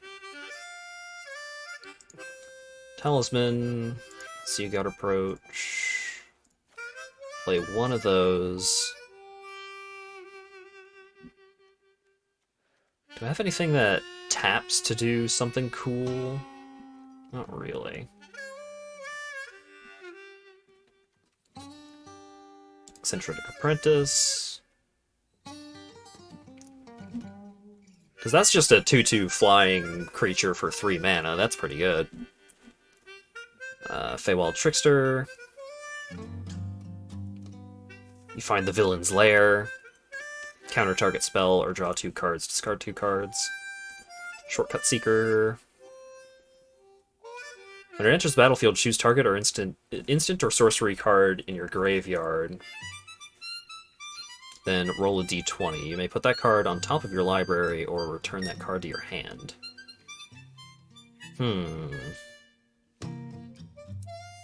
This doesn't fly, it's a 3/4. I don't love it.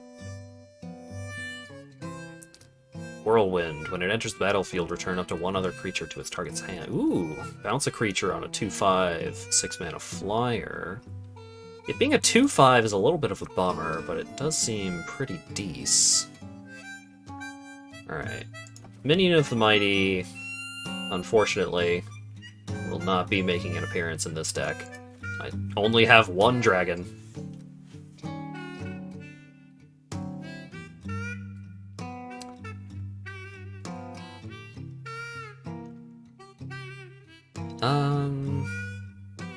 How many ways to roll a d20 do I have?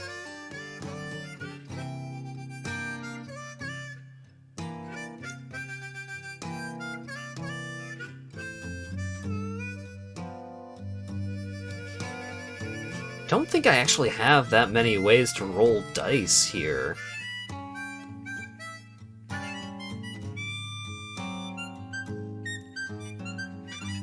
Is it just Hoarding Ogre? Does this deck not actually do anything? Damn.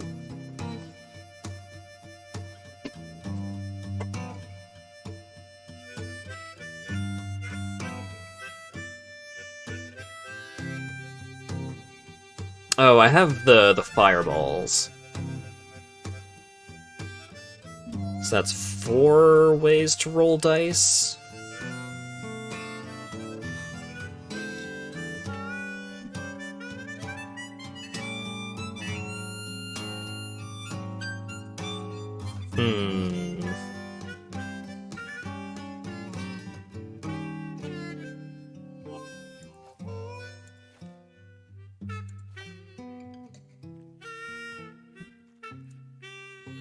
Hmm.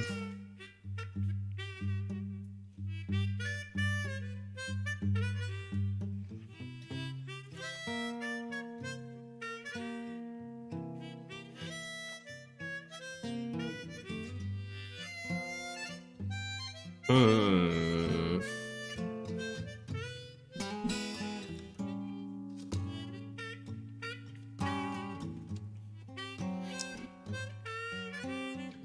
I don't have... So if I did red-black instead, what would that look like? So, Dungeon Crawler... Whenever you complete a dungeon, you may return it to your hand. That... I don't... One of the problems with red is that red is not particularly good at venturing into the dungeon.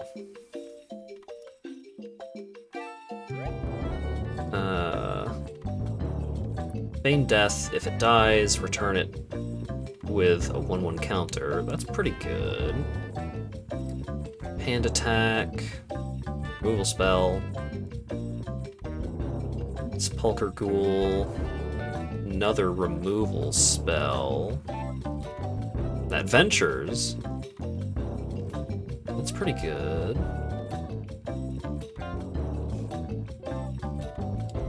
If it deals combat damage to a player, venture into the dungeon. 6 mana, roll a d20. Does some stuff. At the beginning of your end step, if a creature died this turn, venture into the dungeon. Am I just gonna play red-black again? Kinda seems like I'm gonna play red-black again.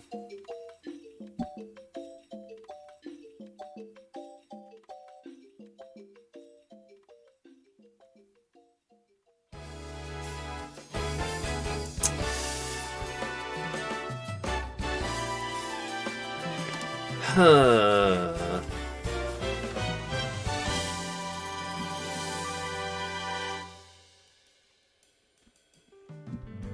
I think part of the problem that I'm currently encountering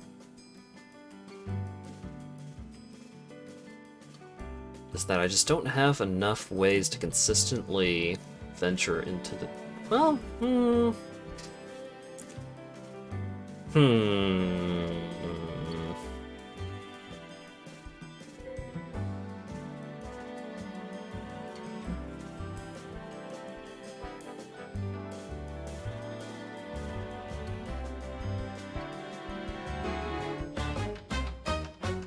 I'm cutting blue. I'm playing red-black again.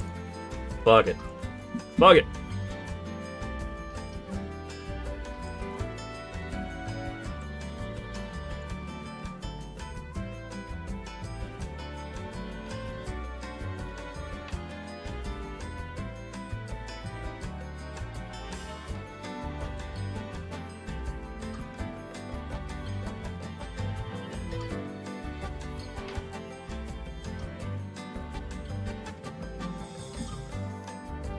Alright, so what do we cut here?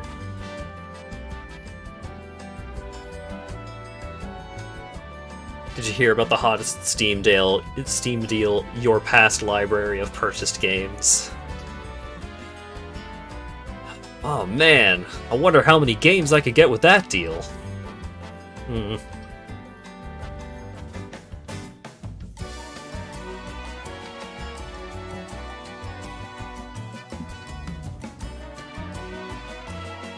It could even be a boat. It's true.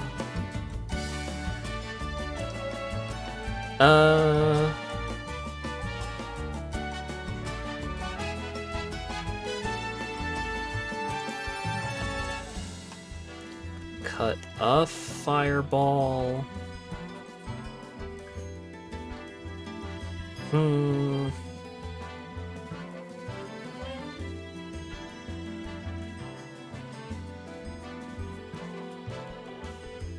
How many ways do I have to make treasures in this deck?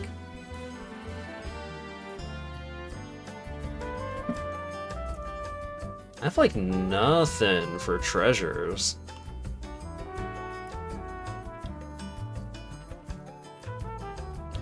Do I not play the Zorns?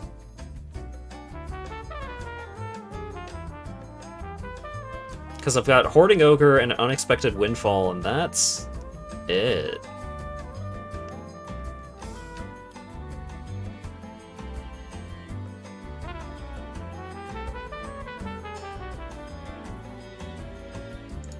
So if I cut these two and cut these two, and instead bring in another one of you and you, and maybe I just play Hoarding Ogre anyways, even without the synergies.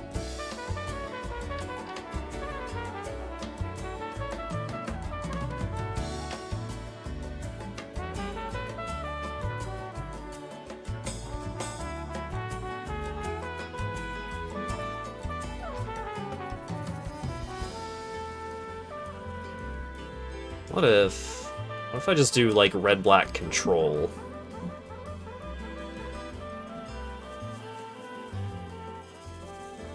Does red-black destroy everything my opponent holds dear?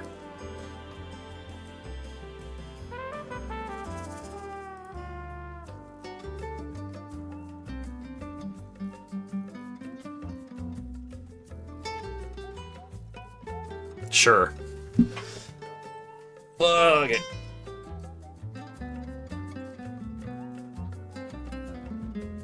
Yeah.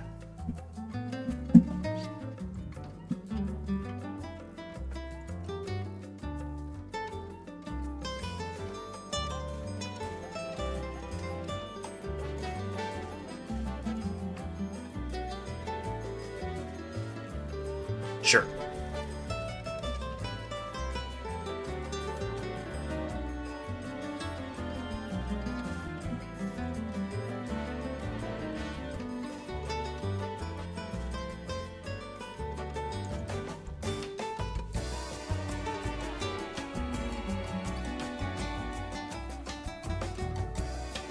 I do wonder how many unplayed games I have in my Steam library. There must be a relatively easy way to check that, right?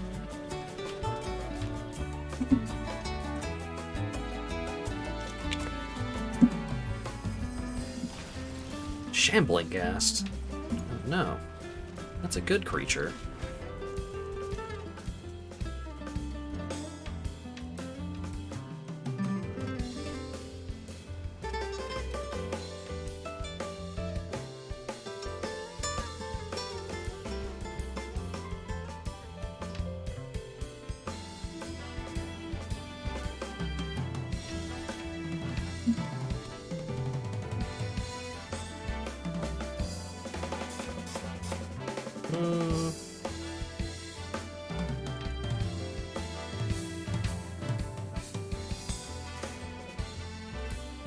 I'll attack.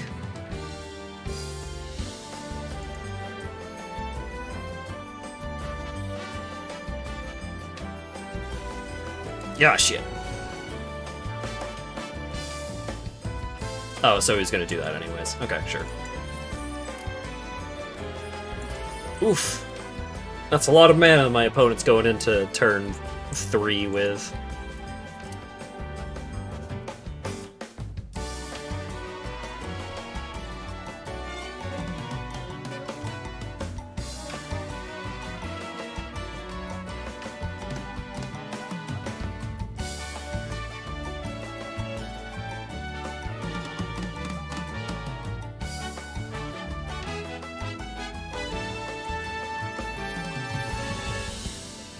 Hi, I'm Herald!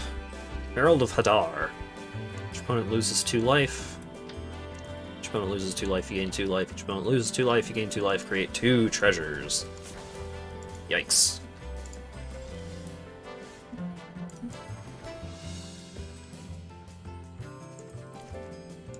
I'm gonna venture into the dungeon.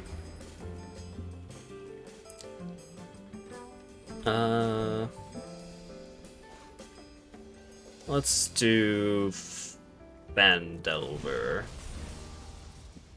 I would like to keep that on top, actually. Thank you.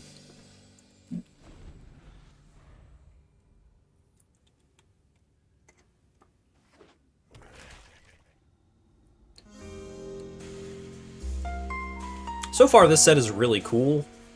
Has a lot of really cool cards that do really cool things, but I do wonder what kind of impact it's going to have on other formats.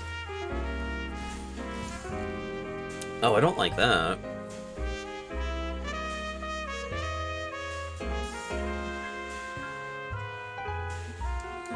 Oh, I could tie it down. Okay. Yeah. Tie up.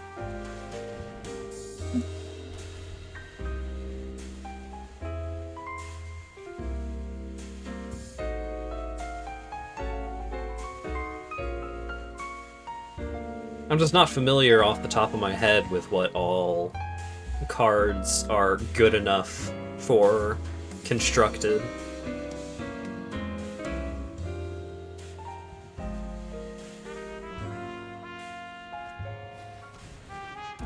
There's some dumb dragon bullshit that you can do, I'm pretty sure. Oh god. Black Staff of Waterdeep. Animate walking... wait. You may choose not to untap the Black Staff of Waterdeep during your untap step. Another non-token artifact you control becomes a 4/4 artifact creature as long as this remains tapped. Yikes.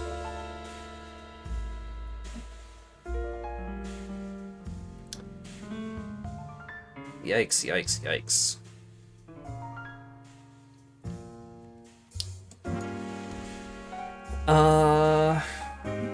Huh. So that's 6 mana. So I can continue keeping Herald tied up. Dragon's Fire is an instant, but all of my opponent's stuff has 4 or more toughness. Because he's going to animate that treasure, and that treasure is going to have 4 toughness. Man.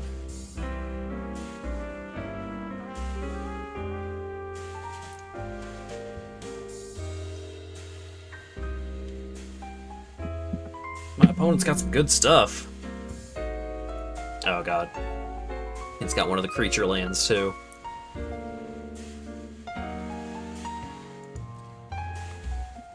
Leather armor. Equipped creature has +0/+1 and ward 1. Oh boy. Yeah, I'll take 1.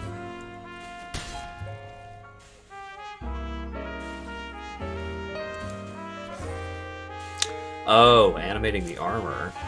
Interesting.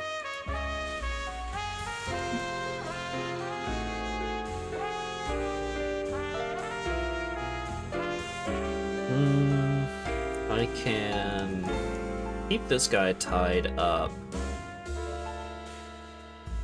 And I can play Zariel and make a devil.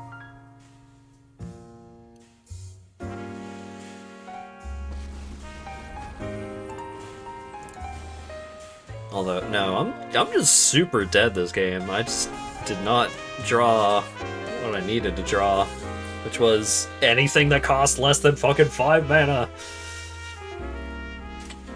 My early game was some rough stuff.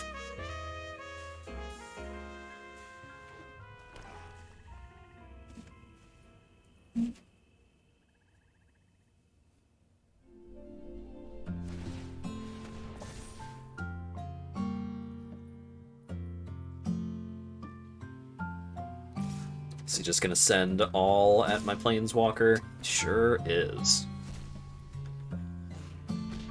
Well, no blocks, I guess.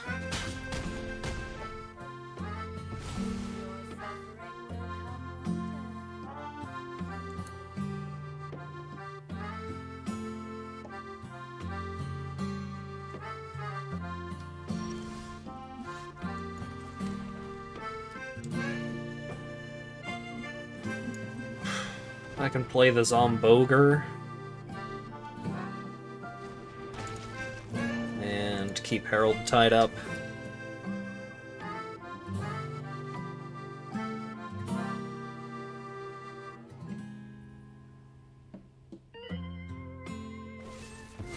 Oh, come on. I'm dead.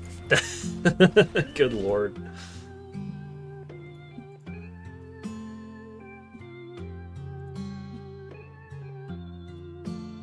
This deck is not as good as the other one. I guess I could have just drawn 3 Ferreira's Fireballs in a row. I guess that could have gotten me out of that situation.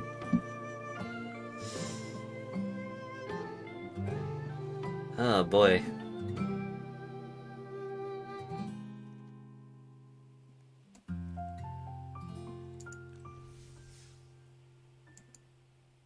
I was in a bad spot. That didn't go great for me.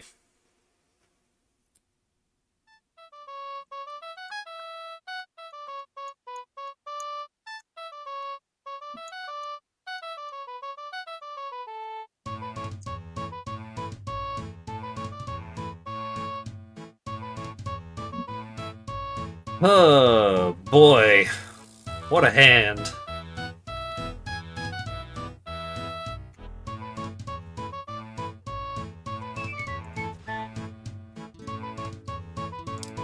This isn't that much better. But it's a little better.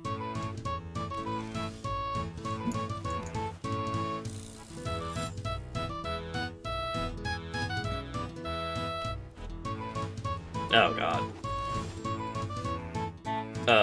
Check for traps. What do you got? Oh god, he's got big fuckers.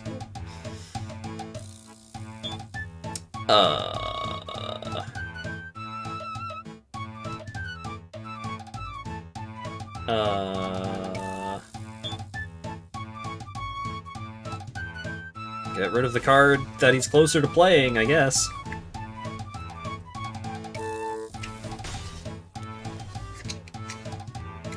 Oh no. I would like to draw a creature.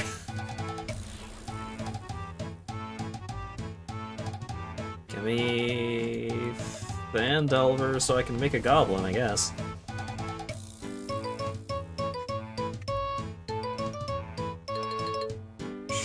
Sure.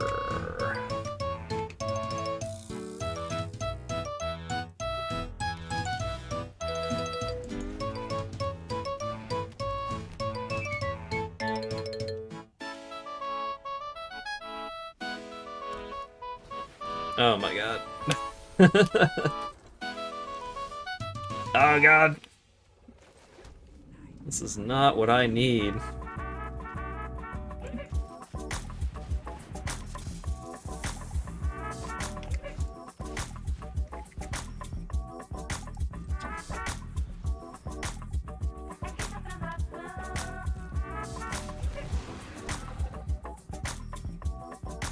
Yeah-huh. Cool rope. It is a cool rope. Target wall can't block this turn. Target creature doesn't untap during its controller's next untap step, or venture into the dungeon.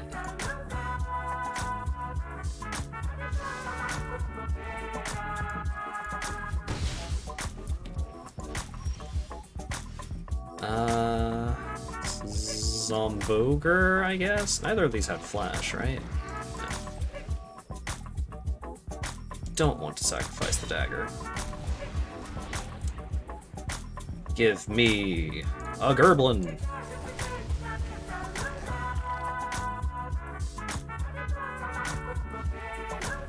Oh god. Well... the equipped creature dies. Alright, so now I can just keep planar ally tapped down, I guess.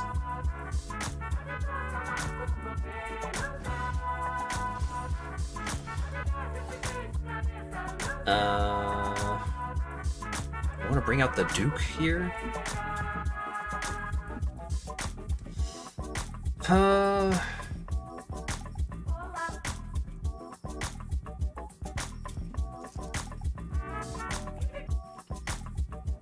Do I want to bring out the Duke, or do I want to keep planar ally tapped down?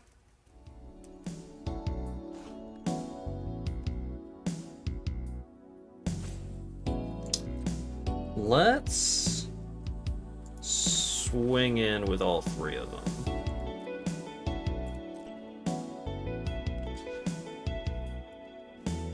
Feign Death.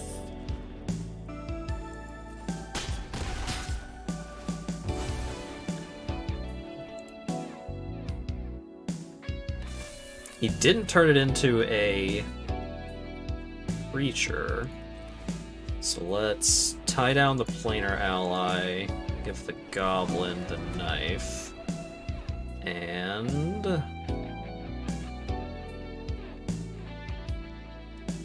put a counter on the Gerblin.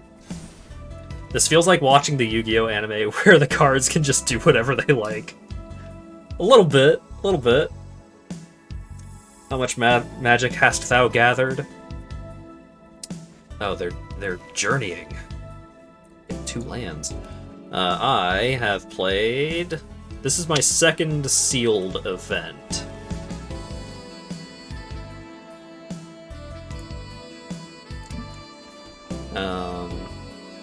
You're at 13. I can deal 12.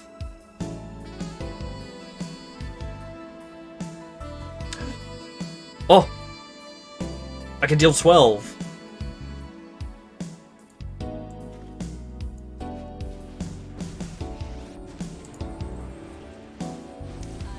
Because I deal 12 this turn, don't sacrifice the dagger, and if I just get to attack with the, with whatever creature has the dagger, or I could just play this dragon.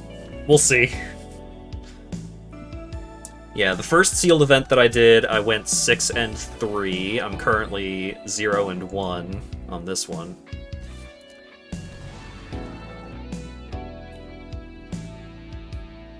Are they going to gain life off of venturing into the dungeon? They are. But I think I still win.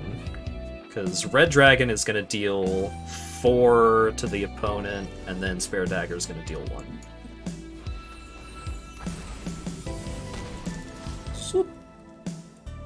I will sacrifice the dagger. Boop. Yay!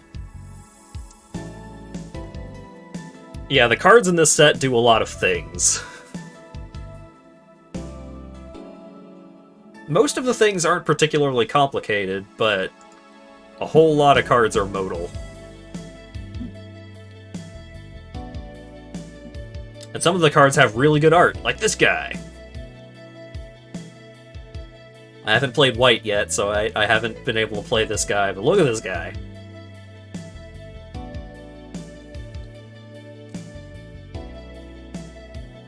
There's this cool dog. There's this cool kobold.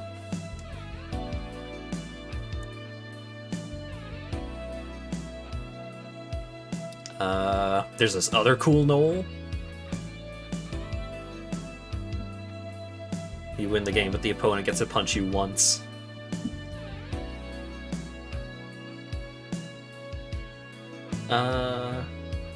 Fuck, were my rares in this pool again? It was like all red cards, but I don't... It was this guy. This thing. Oh, right, I have 2 Zorns. I ended up with 2 of this rare that loves treasure tokens and a pool that does not make a whole lot of treasure tokens.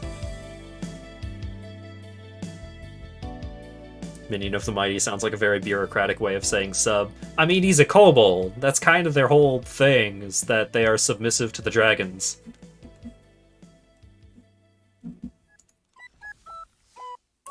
He'll get banned for Zorn.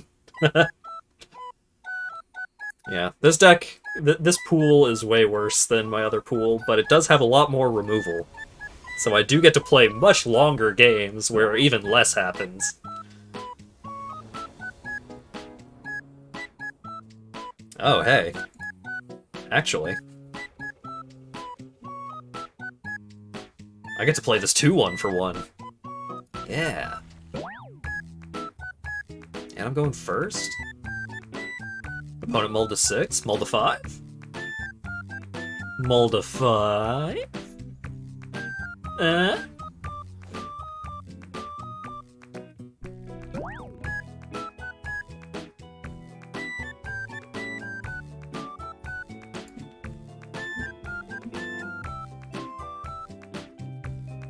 Whenever you complete a dungeon, you may return Dungeon Crawler from your graveyard to your hand.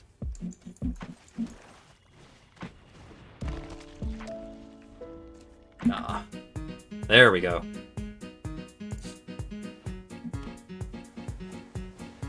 Oh no, he's a wizard! I would like to check your hand for traps. Oh, Jesus. Oh, I'm so dead. Oh, God. He's got 2 2/2s with lifelink.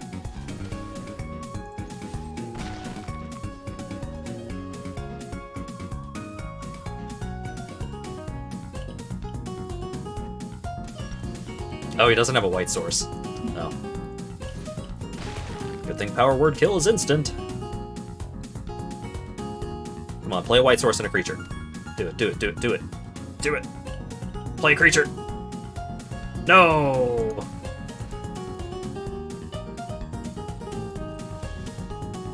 Oh god. Now he's gonna play 2 creatures! No, just 1. Huh. Tap an untapped legendary creature you control, venture into the dungeon. Oh my god, my man's multi-classing over there. Oh my god. Well... I've dealt 8 damage to him. That's pretty good.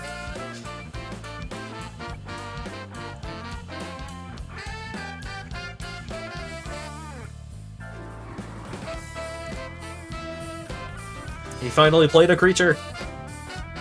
I'm gonna kill it.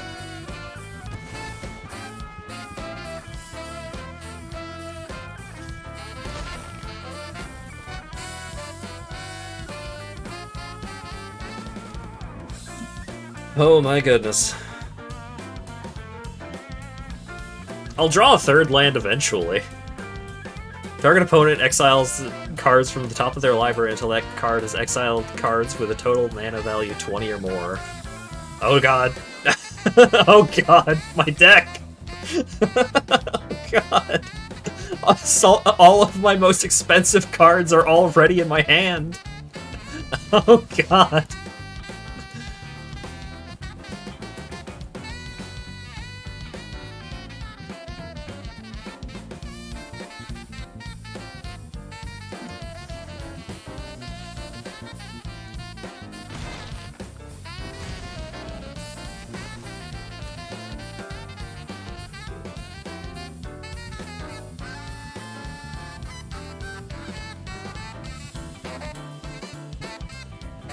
No! A wall! I'm gonna lose to an 0-4! No! Oh! 2 or more other lands. Damn it.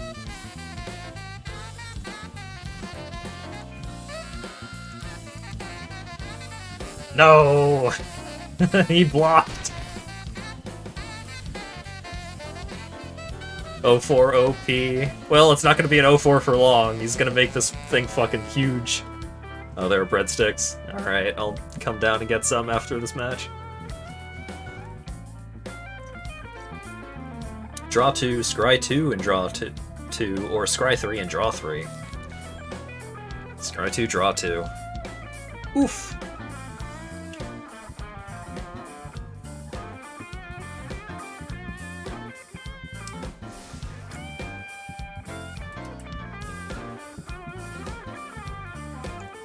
Yeah, huh? I'm glad all of these counters are going on a big stupid wall instead of a creature that can attack me. Oh my god, he's gonna... Wait, no, he can't make another wall, because Trickster's Talisman requires the creature to deal combat damage. To me. Oh wait, no. It's not an 04 anymore. I was like, Spare Dagger, that gives it +1/+0, but that super does not cut it anymore.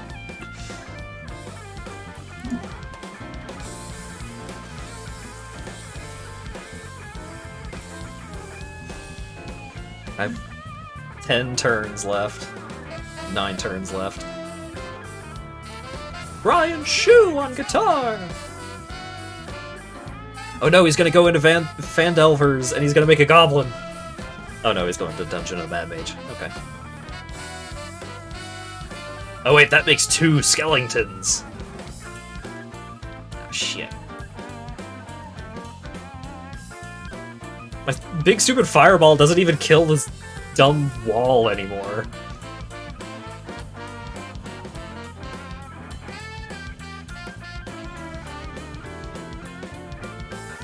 Alright.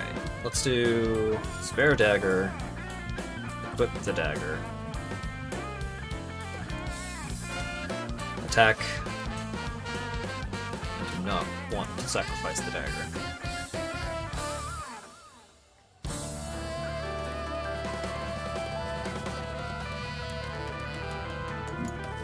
Feign Death. So I get my boy back.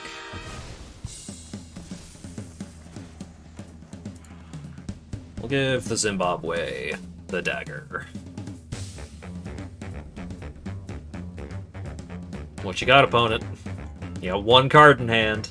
Hope it's a creature. Ah, fuck! I was kidding! Put it back!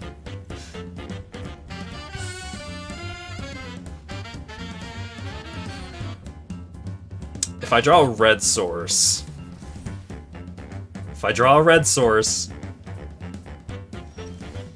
Oh! Get the fuck out of here.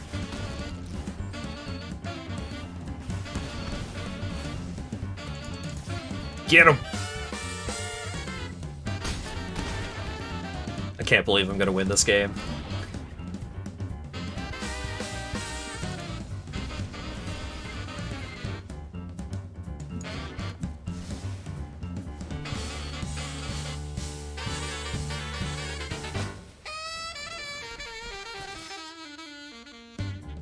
I can't believe I'm gonna win this game.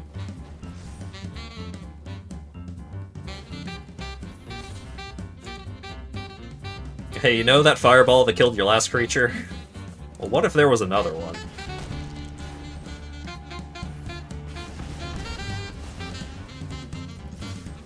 I will sacrifice the dagger. Oh my god! I had no right to win that game! I had no business actually getting there. That's amazing.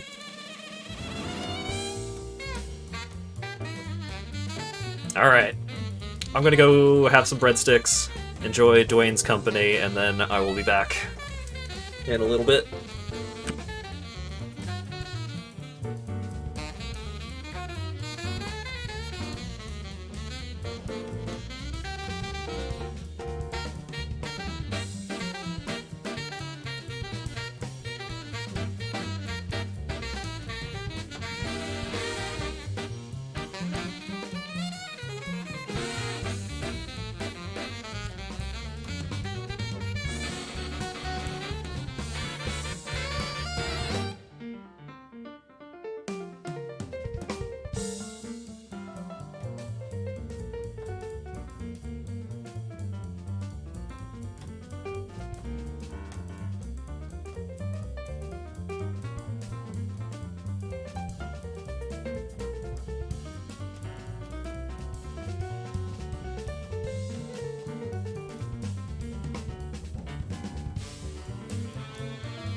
Hello, I'm back, sorry.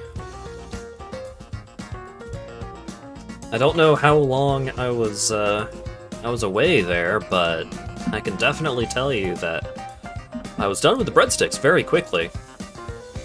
And then I had to deal with Dexter, who decided that it was forever outside time.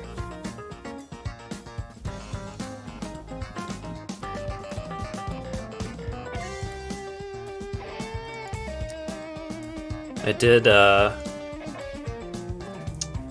did spend a bit of time watching some of the videos from that dude that did the video about the tomato soup cake. And he's done a lot of that kind of recipe video, and they're basically all like that, and they're pretty great. No.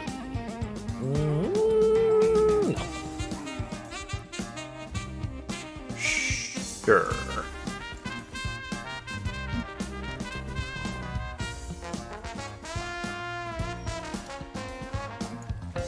I will check for traps. What you got going on, opponent?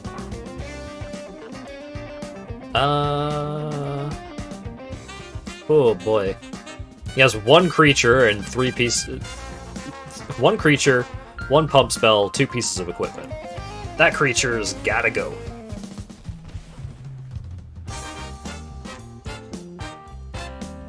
Maybe he just won't draw another one.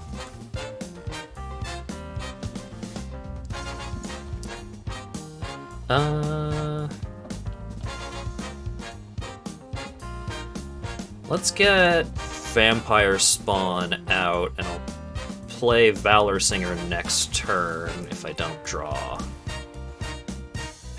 Another land so that I can play the Planeswalker. Cool. My opponent just hasn't drawn another creature, I guess. Or maybe they have drawn another creature and it's just big.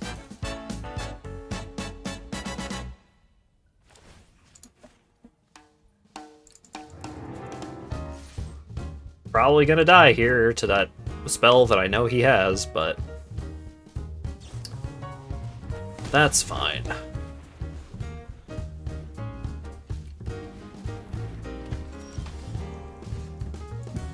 Let's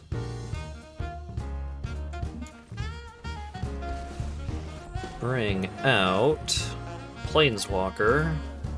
Let's start making some Devil Mans.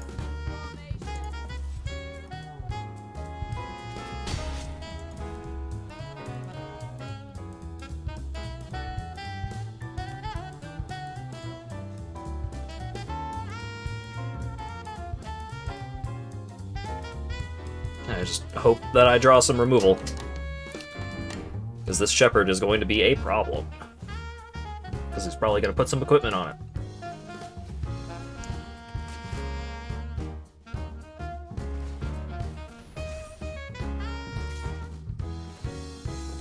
Golly gee, put some equipment on it.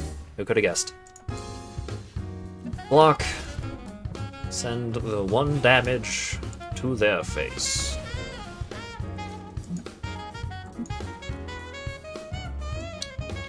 Play this fella. Bring out a devil. Doesn't matter, because I'm not attacking.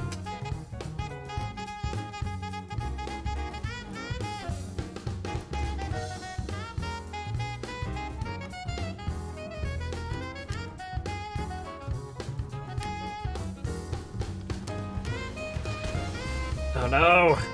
Don't fight. Rude.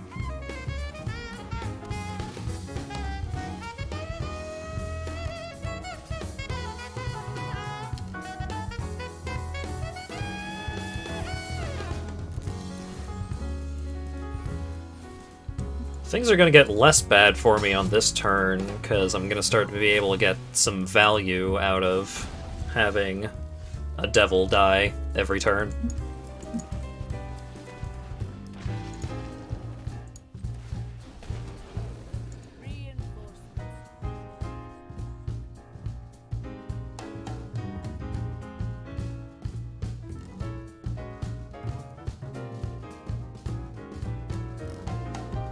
basically just holding out for a removal spell at this point. And hoping that my opponent does not have a removal spell in turn.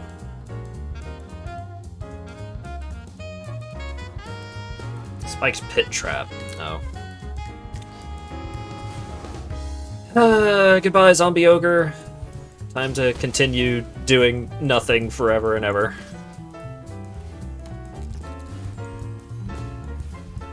Yeah, huh? I mean, the plan was to wait for a removal spell anyways.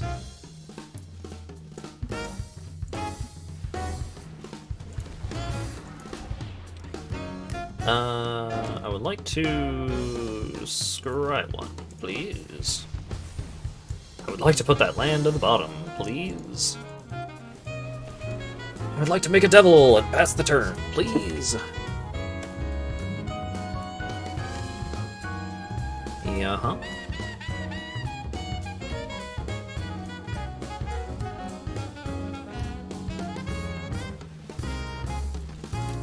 Ooh, that's bad.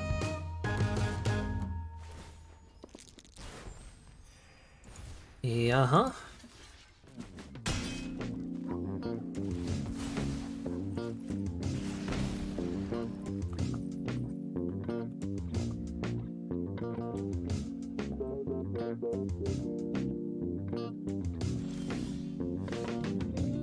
Well, sure.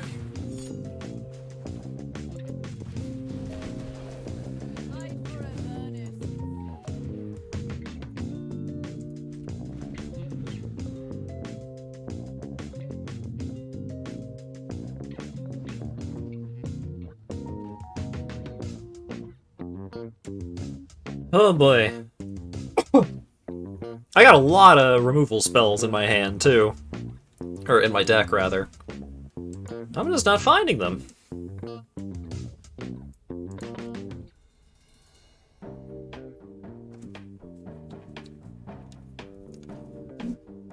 Oh boy.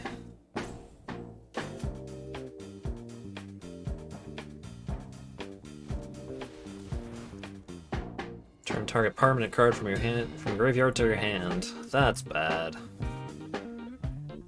My opponent is doing things that are bad for me.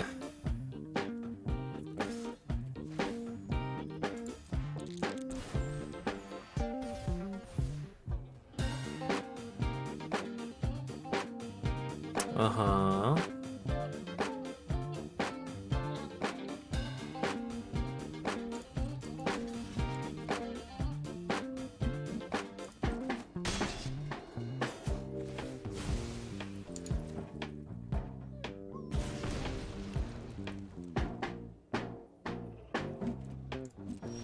Okay. Hey! That's something.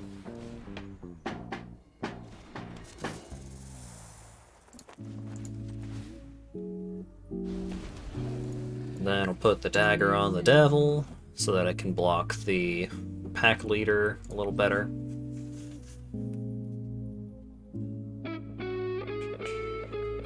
Oh wait, no, he's just gonna use the pit trap on the Death Toucher.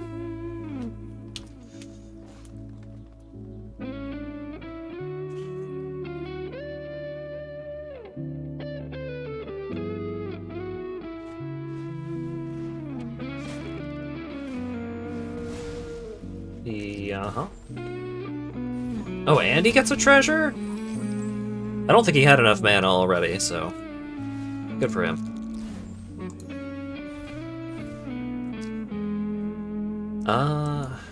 Yeah.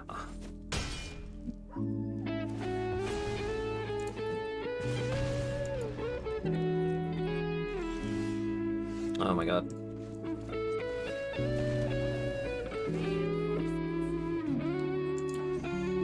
Alright, next in line, please pick up this dagger and die to this elf as your forefathers before you.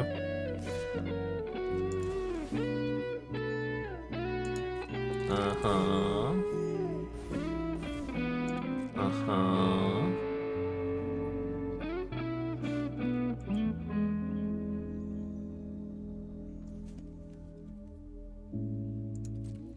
Ba ba.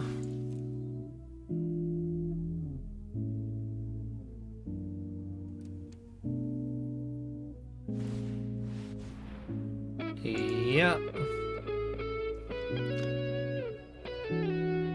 So, Planeswalker is dead, but I did kill the werewolf pack leader, so that's something. So I'm still just hanging out, waiting for a removal spell to show up.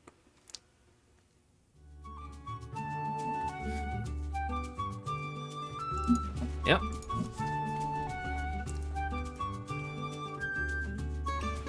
Yeah.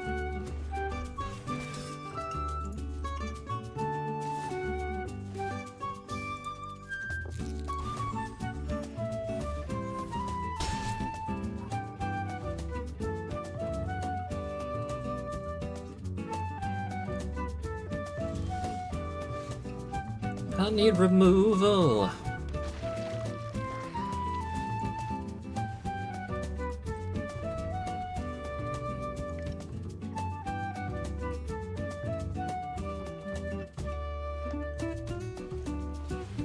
Oh my god.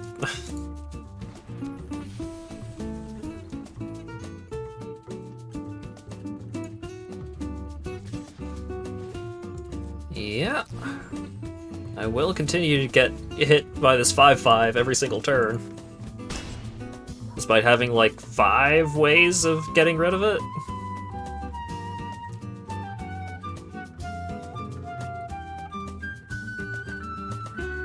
Uh-huh.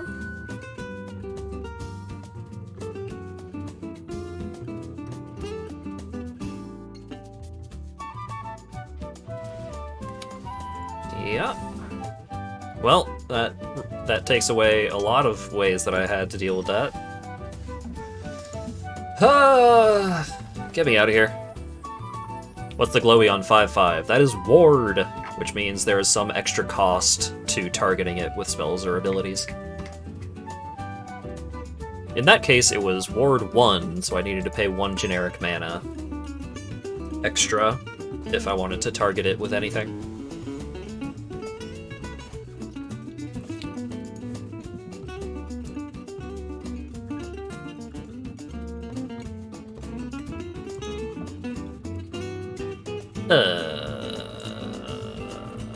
Fine.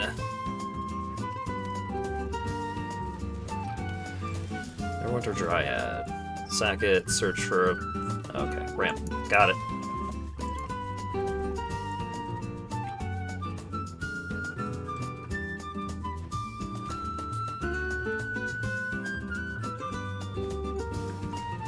White enters the battlefield tapped. Whenever a creature dealt damage by white this turn dies, create a zombie and exile it. That seems good. Hopefully I can get this enchantment on it before my opponent puts some kind of pump spell or something on it. Let's find out. Well, a pump spell won't help. It would have to be something like that. Sure. And I don't get to venture. Oh. Rude.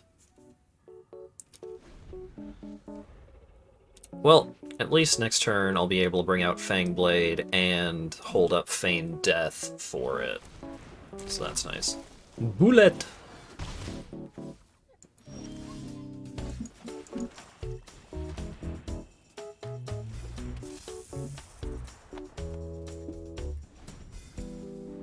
I would like 2 red sources, please.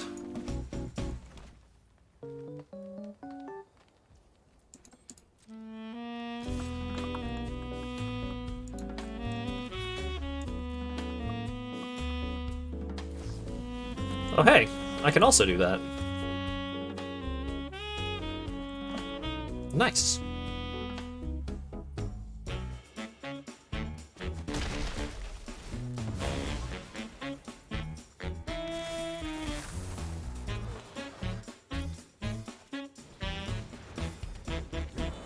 What?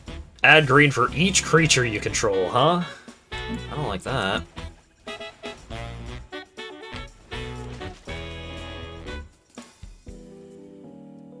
do not have red mana, so there's nothing I can do about it, but I don't like it.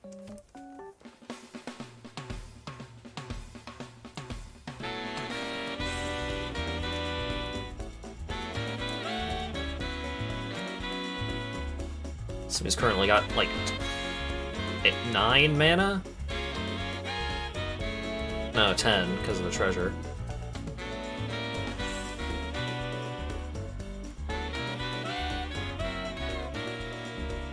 I am worried.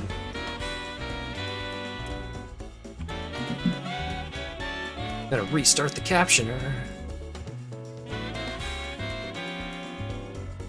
What you got, opponent? Nothing. Hey, red mana.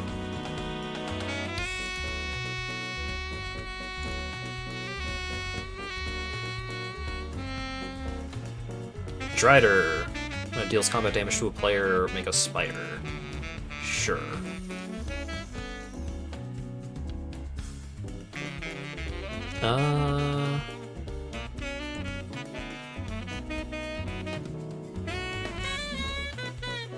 Let's... Wait, no. Don't reveal the dragon. I don't need to. Decline! I'd like for that Drider to not be here anymore.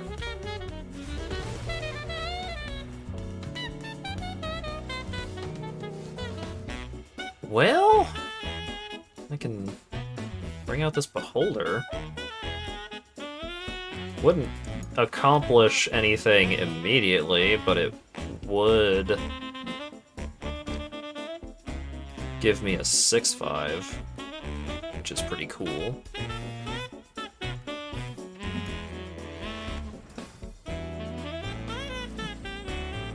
Sure, let's Fear Ray so that Yuan-Ti Fangblade gets in. Because he can block with the Dryad and the Circle of Dreams Druid. Didn't think he would want to do that.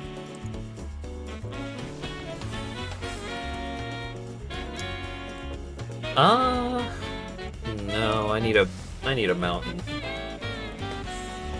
I need to get this red dragon on the field and just hit my opponent with it over and over. Oh, now the druid is a big problem.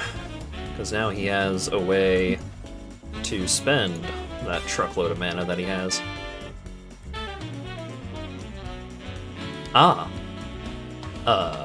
Both of these are very bad for me. That one makes me lose the game, though. Plummet makes my dragon go away.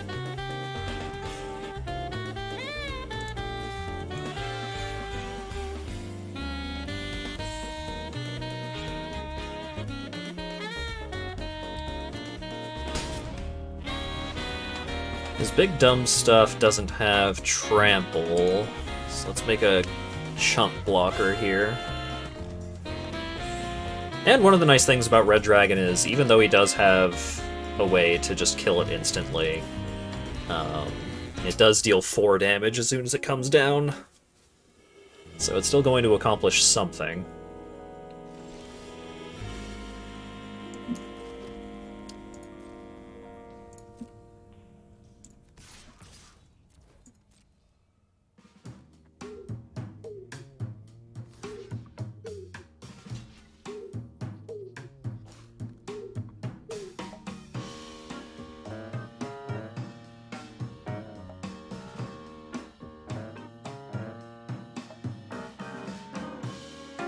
Is he gonna put his bullet in front of my Baleful Beholder? Is he just gonna hope that Herald will get him there? Yep. Alright.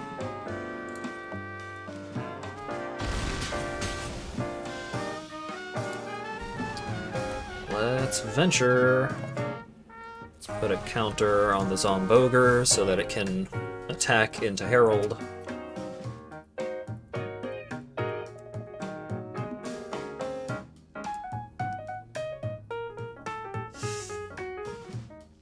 A lot of this, at the moment, kind of depends on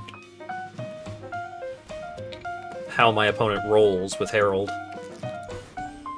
So far, not great, which is good.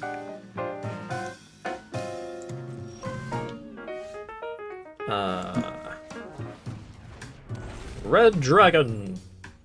I know you're gonna kill it.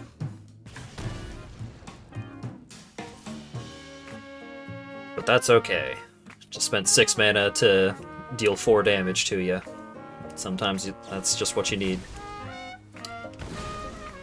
Yeah.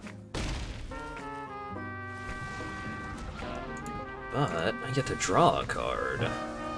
Hey! You love to see it.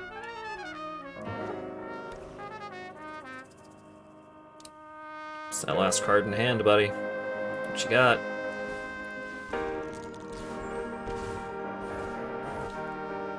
Does it beat Fireball?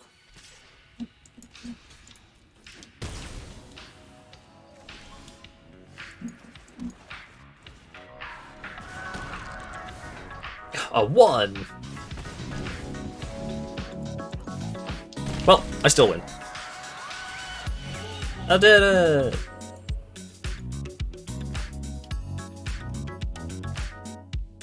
I finally got my second red source and just won the game from there. Alright, 3 and 2. So I need to get a couple more wins to actually earn my gems back, but I do have enough gems that I can do one more of the sealed without having to worry about it. And then maybe after that I can do a draft? Sorry. Sure. It's got rope, bombs, lamp oil. You want it, it's yours, my friend, as long as you have enough rubies.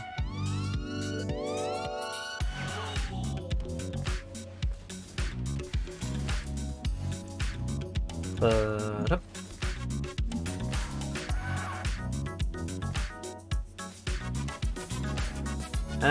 Tactics. 2/3 reach. Venture into the dungeon. If you've got a bunch of dudes. Okay.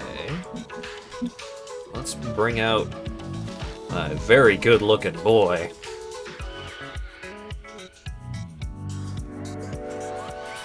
That face when you wake up in the morning and you thirsty.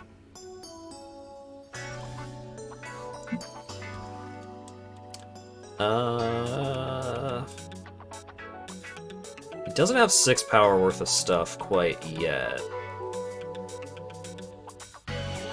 Yeah, let's venture. Give me the scry. No, I need lands. And now that I've said that, I'm probably just gonna draw 6 lands in a row.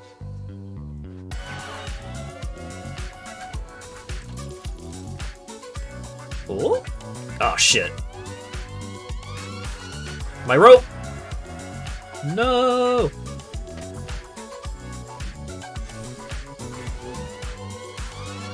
Took away my rope.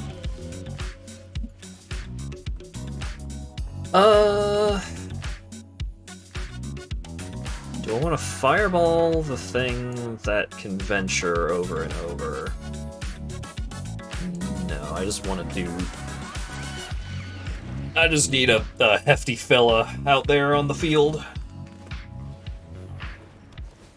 Yeah-huh.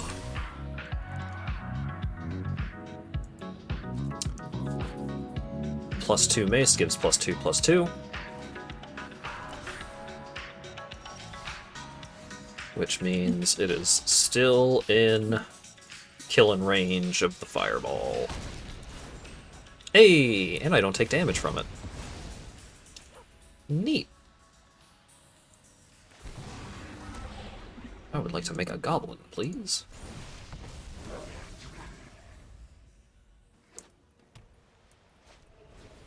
More artifacts? Sure.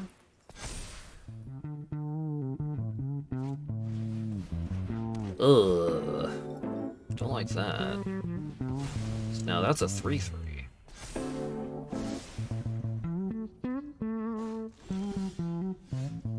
Hey, that's a dragon. Sure.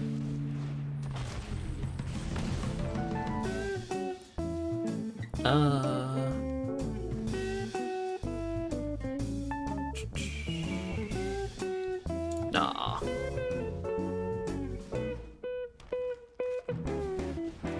Oh my god, gained 3 life. Just hashtag green-white things.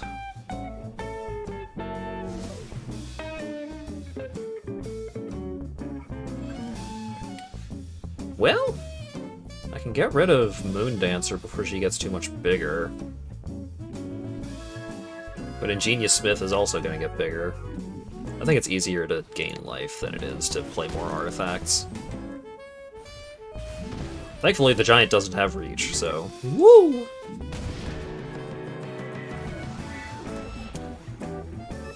I would like to put a counter on a dragon.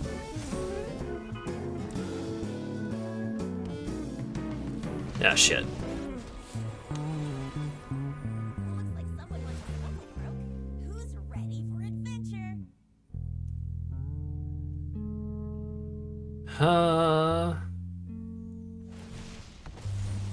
He's also going Fandelver. Alright. Yeah-huh.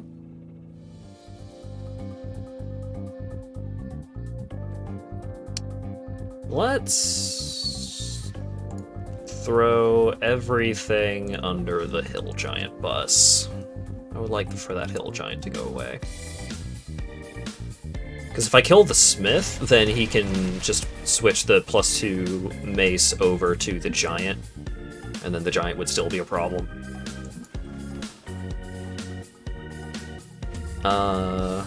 Let's...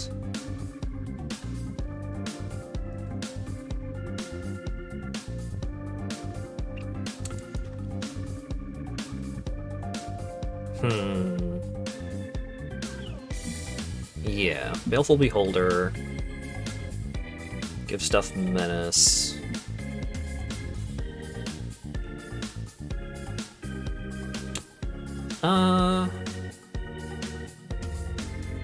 Yeah. Swing it.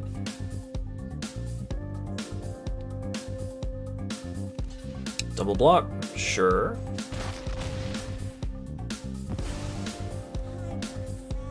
Like, my opponent's top deck in here.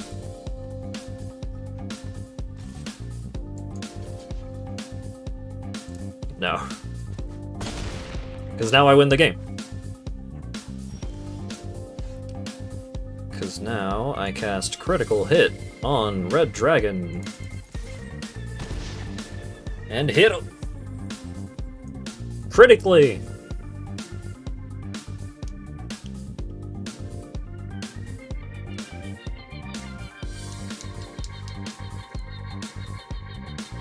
Oh boy. Alright. If I can get 2 more wins, we get the gems back.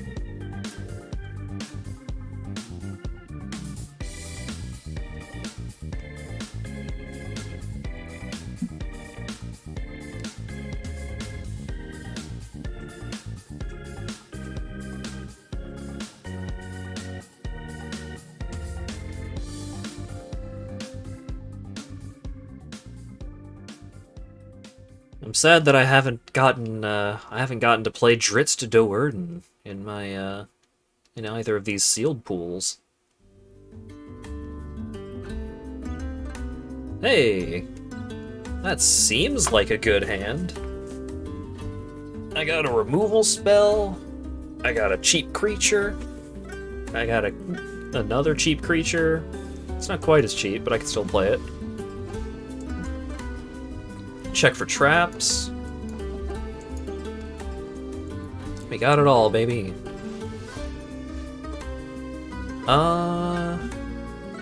Let's play out this dude. Let's give him a little more time to draw into a big problem. so that I can hand attack it just before he's able to play it.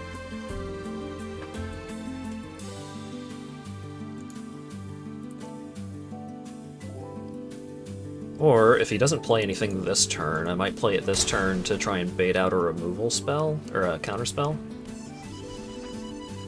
No.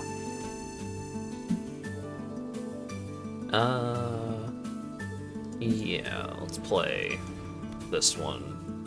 And hopefully I draw a swamp on this turn so that I can check for traps and hold up Power Word Kill.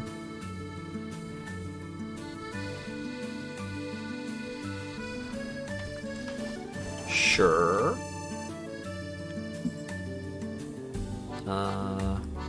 Tap target creature, sure.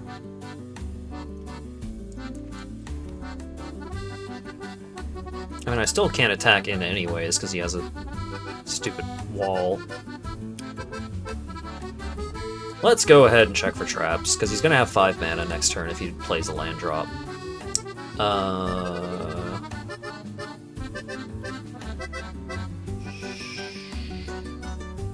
Sure. Get rid of that one. Alright, because that's a sorcery. No attacks!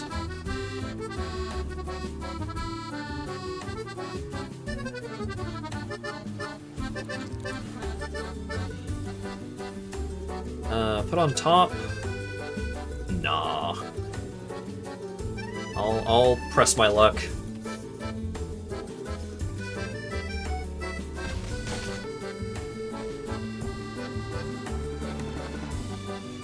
There we go. So who do I want to fireball here?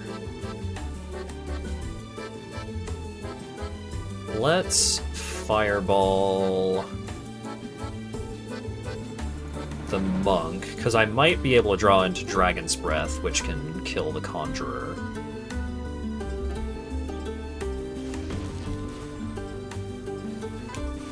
Sure.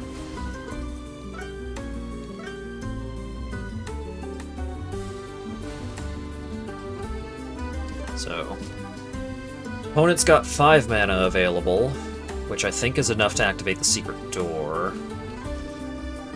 Gain a life, draw a card. Not a land drop, which is nice. Alright. Dungeon Crawler.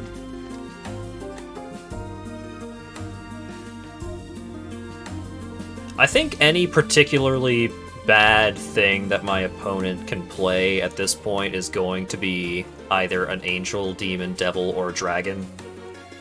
So I'm just gonna go ahead and pop this off here.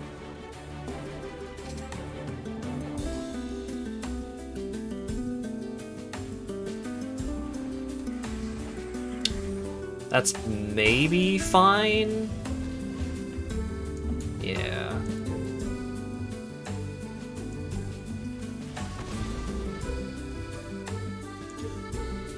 Just need to draw a land, and I'm gonna be able to play one of these big dumb idiots.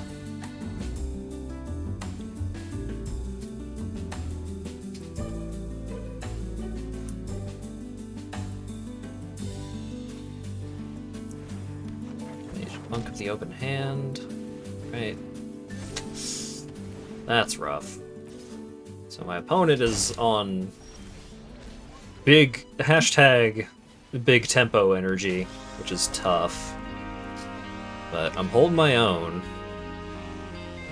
Ah, shit.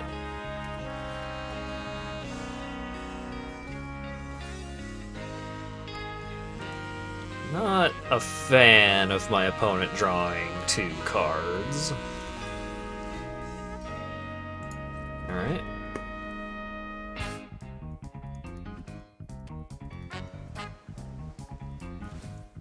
Yeah, So now his stuff is going to get fucking huge, just over time.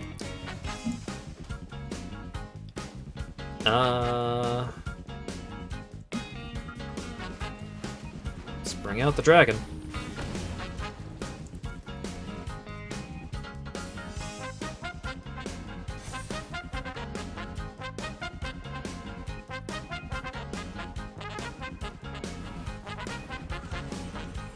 Oh, you're bouncing my dragon! So I get to play it again and deal another 4 damage to you? Don't mind if I doodly do.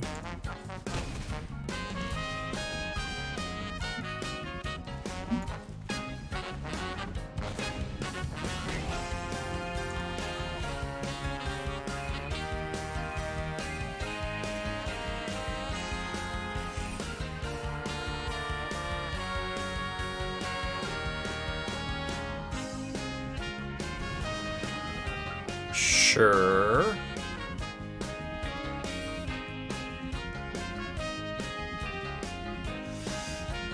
There's a good handful of ways that this next turn of mine can go.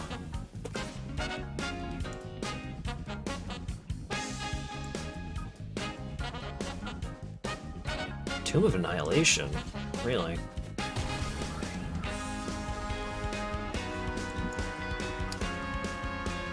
Okay. This is awkward.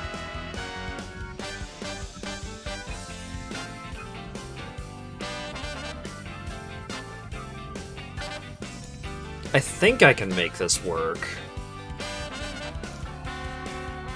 Yeah.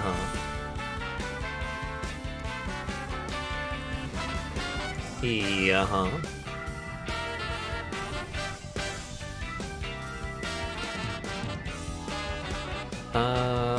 I can't do that because I will lose. So let's discard Baleful Beholder, so that way I can... Oh, I win. I win the game. Cool. Block. Feign Death. So, Dragon dies, comes back, deals 4 damage on ETB, and then I attack for 5 because he attacked with his Air Cult Elemental. Good game.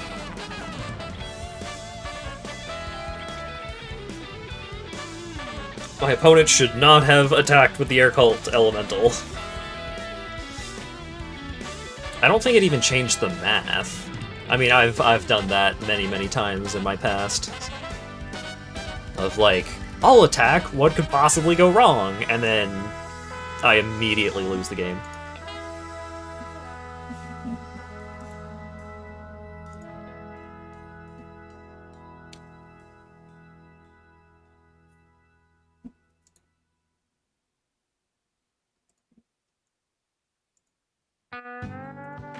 Okie dokie. What do we got?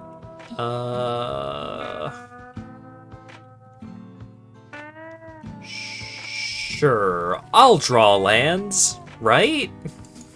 Surely I'll draw lands.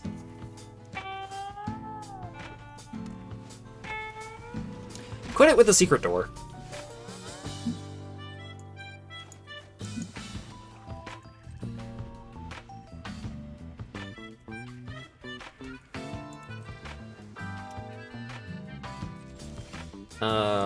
Rope.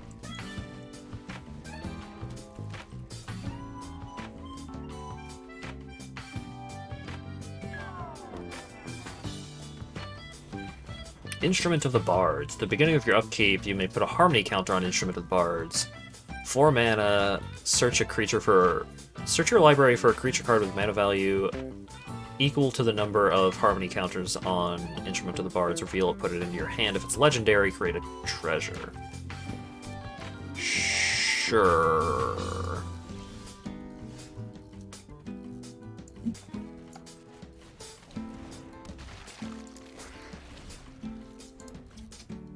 I'm actually gonna get to use the first mode on 50 feet of rope here. Maybe.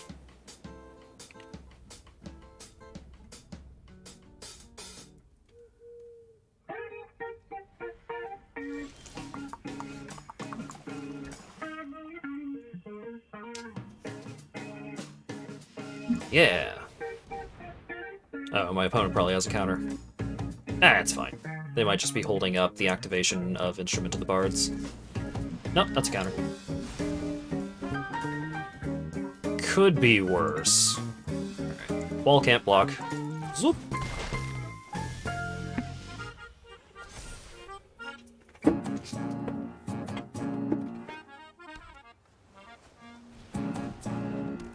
Create a treasure. Whenever another creature enters the battlefield under your control, gain a life. Okay.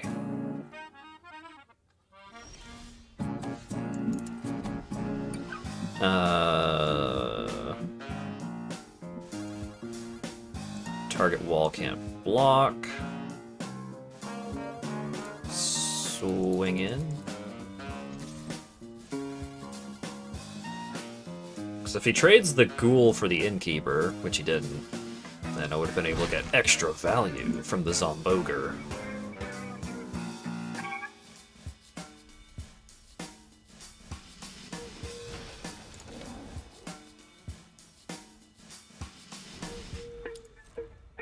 But that's okay.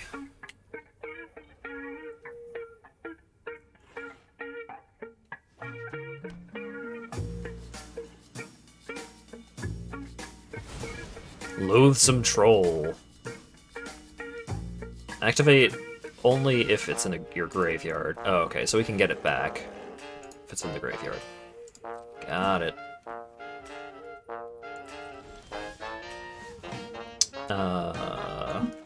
I would like to drop your troll into your graveyard. And I would like to venture into a dungeon. Check for traps.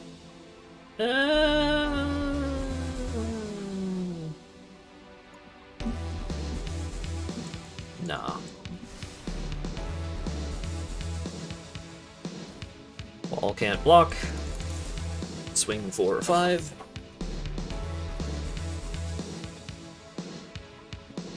I don't know how I slept so poorly last night, but man, like my neck is sore, my back is sore. I don't know what's up. My body just doesn't feel good.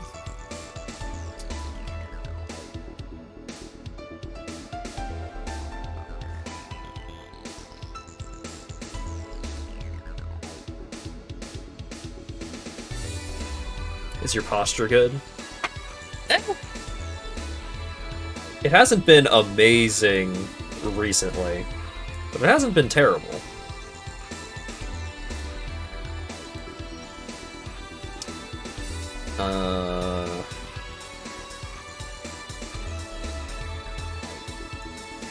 Wall can't block. Play out this dude. Swing for 4.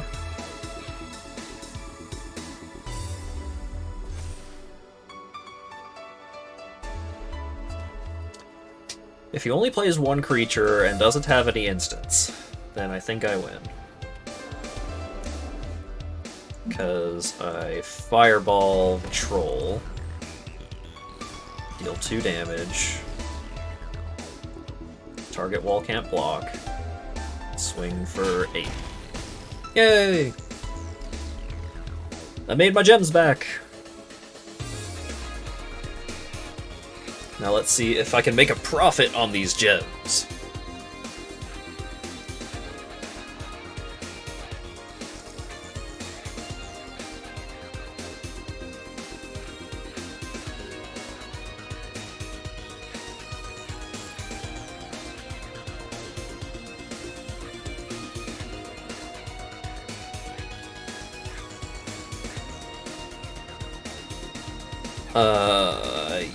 Yeah, that's fine. It's less exciting because my opponent is going first. Being able to attack in with this little baby 2/1 for 1 would have been nice, but maybe they don't have a true drop.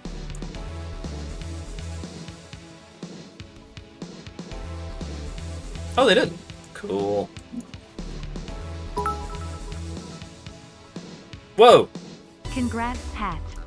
Holy shit, thank you very much for the 10,000 bits, Dan. That's $100 fucking dollars out of nowhere? Thank you so much.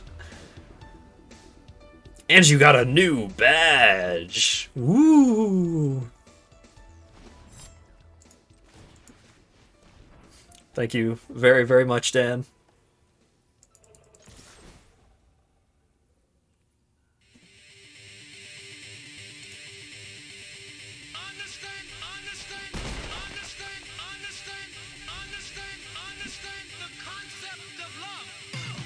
I dedicate my next victory to you. Not this game, because it might not be a victory, but my next victory will be dedicated to you.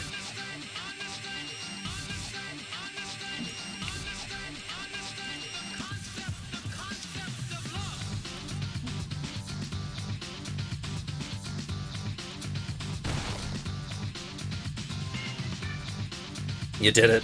You got more faces. Or you got all of the bit faces, right? Because I think 100 is what you need to unlock all 3 slots.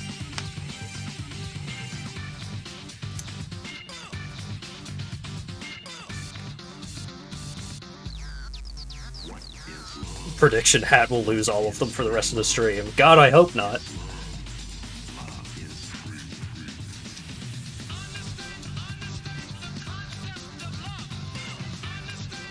No, my dagger!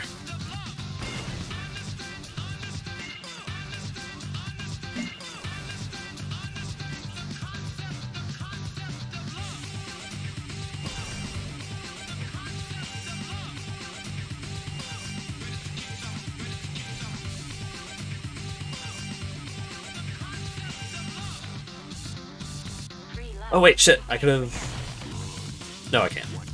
I need 1 more mana to activate my main land.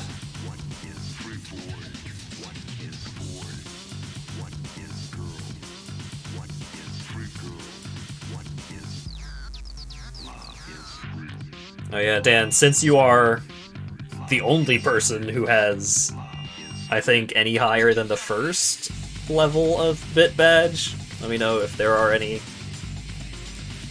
specific emotes that you want to see in that slot.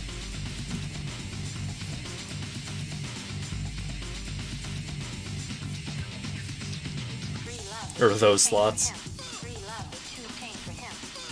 I just put those emotes into those slots because it was a set of 3 that I had.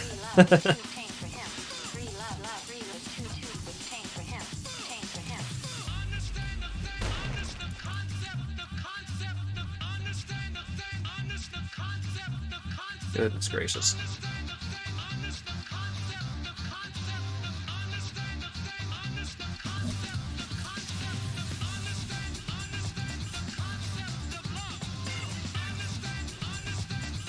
Well, my opponent ain't doing a whole hell of a lot. Good game?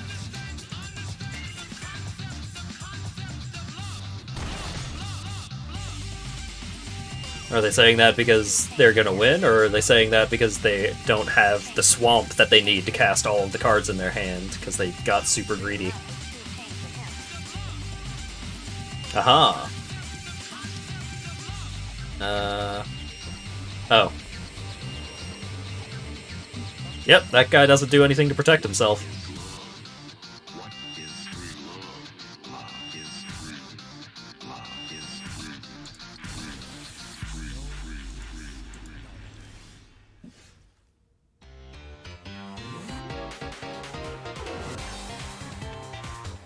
Oh, can't attack or block next turn. Oh, okay.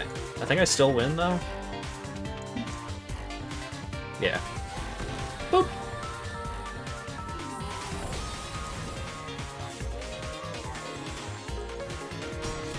That one was for you, Dan.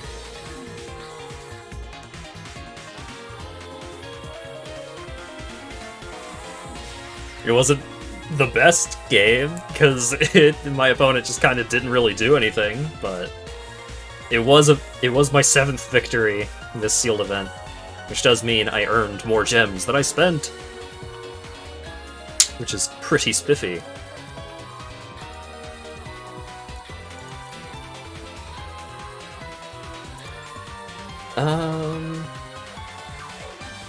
There's probably one of these codes play AFR. What? I don't necessarily think that they were mana screwed unless they did actually just play a 4-color deck with no fixing, in which case, oops.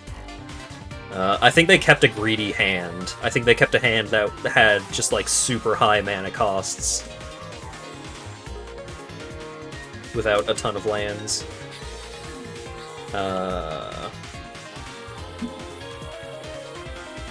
There's gotta be a new code, right?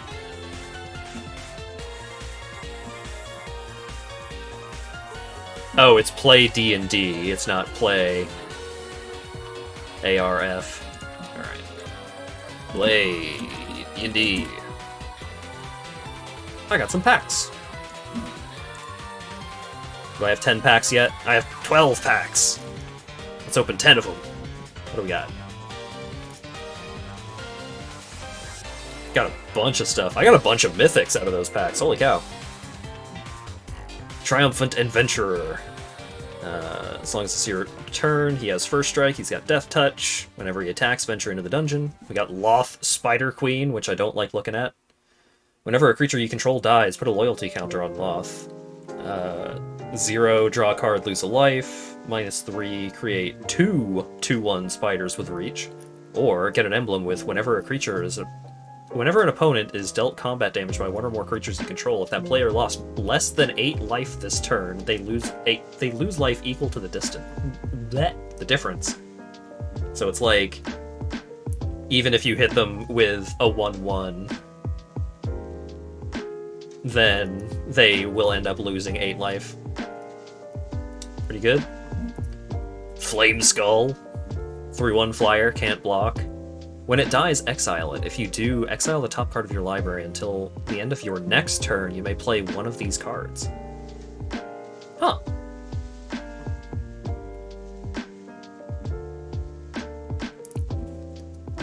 Inferno of the Star Mounts.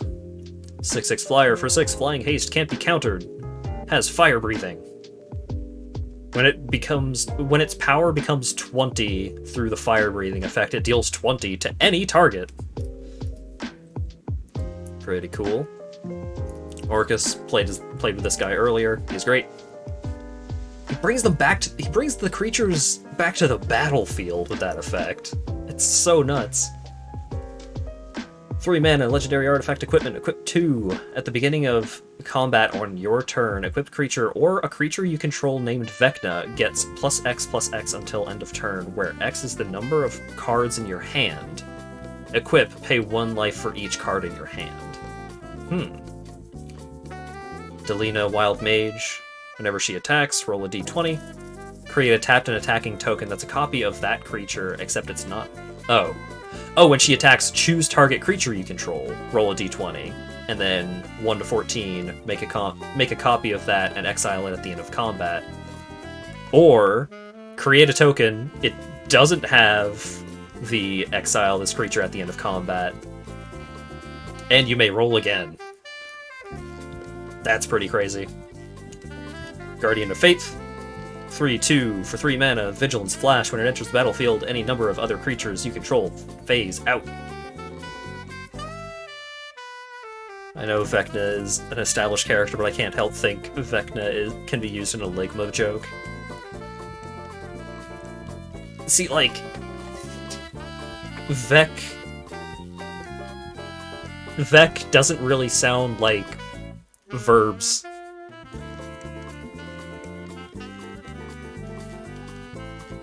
Forsworn Paladin, 1/1 with Menace. For 1, pay 2, tap, pay a life, create a treasure, or pay 3, target creature gets +2/+0 until end of turn. If mana from a treasure was spent to activate this ability, it also gains Death Touch. This guy's pretty good. Or this lady's pretty good. Kinda hard to tell.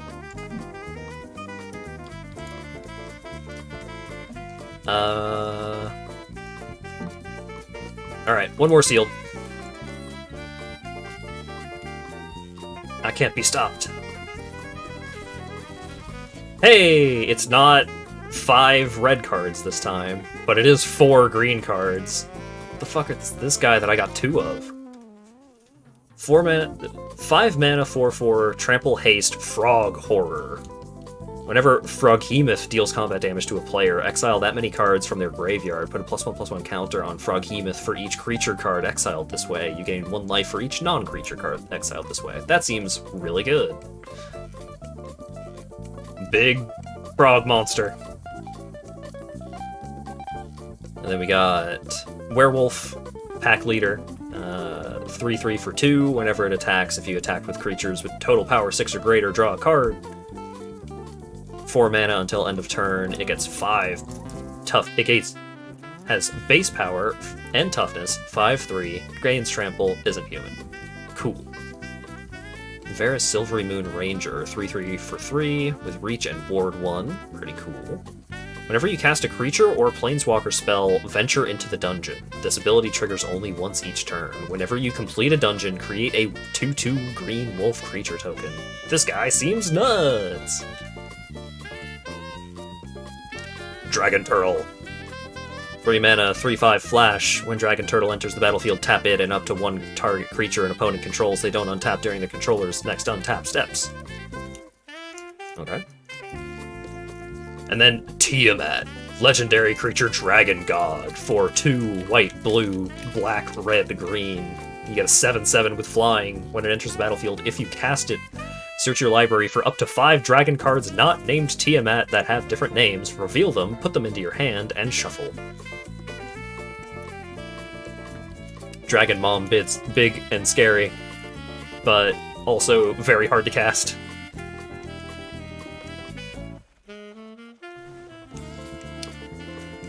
Please tell me my green cards are good. Alright, well, we got a green-blue multicolor. Draw a card, put a land onto the from your hand onto the battlefield. It's an 0/4 for 2. That's pretty good. Maybe green-blue will be what I end up doing, but let's put together green. Target creature gets +2/+2 and trample until end of turn. Untap it. Target creature gets +3/+3 this turn. It must be blocked. Alright, let's get this Knoll in here. Ranger's Longbow, maybe. Lizard Druid. Basilisk with Death Touch. Pack Leader. You find a Cursed Idol is really great. And I have 2 of them. Hey. Because you can destroy an artifact, an enchantment, or create a treasure and venture into the dungeon, which is a lot of value. This dude is either a 2/4 or a 4/2. Not bad. 2 mana, gains +2/+2, gains haste. Activate only once each turn. Oh god. A Roper, huh? You see stalactites grow down from the ceiling while stalagmites reach... Ah! Doesn't untap, but whenever you gain life, untap it. Huh. Sylvan Shepherd is a huge son of a bitch that I know how much of a problem this card is to play against, so I'm going to be the one playing it this time. You happen upon a glade. Journey on, search for 2 lands, put them into your hand, or make camp, return target permanent from your graveyard to your hand. And it's an instant? Yeah. Boulette, pretty good. Hunter's Mark. Costs 3 less to cast if it targets a blue permanent you don't control. The spell can't be countered. Target creature you control gets +1/+1 until end of turn, then it deals damage equal to its power to target creature or planeswalker you don't control. It's pretty good. When she enters the battlefield, she makes a wolf. 4/1 reach for 5. Sure. Both Froghemoths are getting in. Loathsome Troll, 6/2 for 5. You can get it back, maybe. Probably. Can I just play mono green?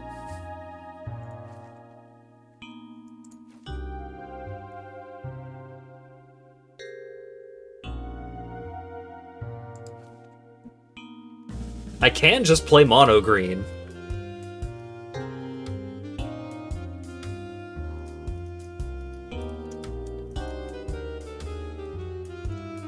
Oh yeah, Tiamat is absolutely an actual character. The god of dragons, also known as the mother of dragons. The card art for this set really hits it out of the park. Yeah, the art for this set is like, it just looks so fucking good. But you are right that it does look more D&D than Magic the Gathering, but I mean, that was the whole point, right? Is that this was supposed to be the D&D set. And I think it nails that in a, like, it does that. Is there anything in any of these other colors that I would really want to splash for?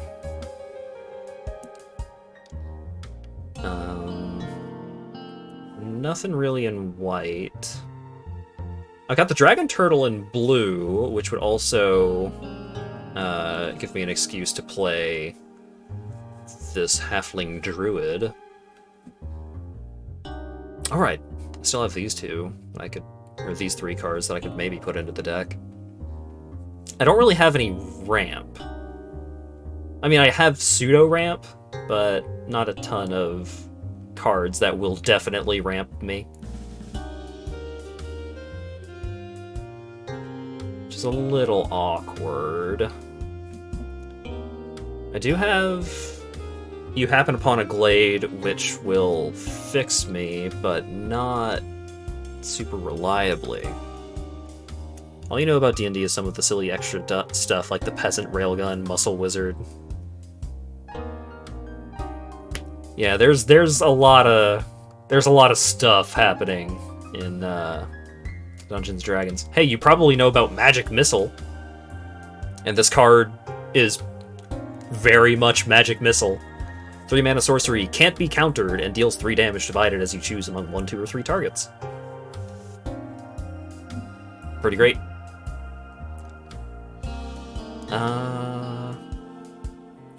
Whenever Hobgoblin Captain attacks, if you attack with... Oh, so Pack Tactics, Power 6 or greater, gains First Strike. Bad.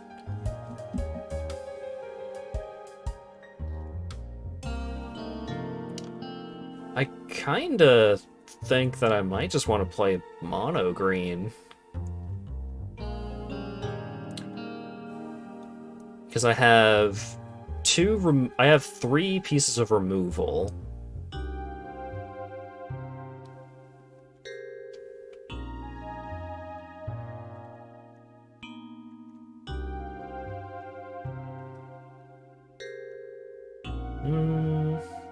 Circle of the Moon Druid.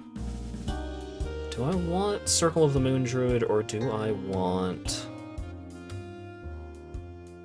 Bull's Strength? I kind of want Bull's Strength. Although, how many creatures do I have? 15? Maybe not a great idea to switch out. I mean, You Happen Upon a Glade is drawing 2 cards at instant speed for 3 mana, which is pretty solid. Oh, I guess You Find a Cursed Idol is kind of ramp, because if you choose to venture, then it also makes a treasure.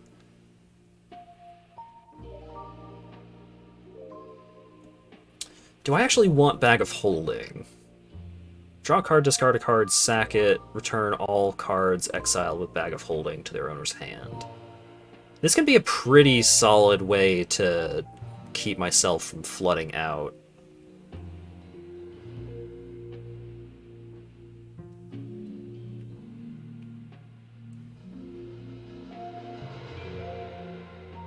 You can counter Magic Missile, can you?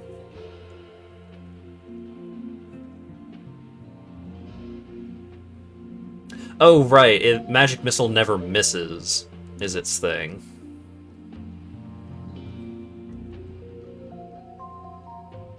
Still, I think it's very flavorful. I'm just gonna play mono green and see what happens.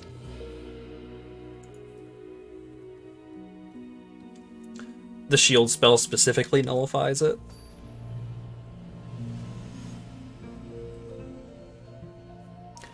It gets around mirror image though, right?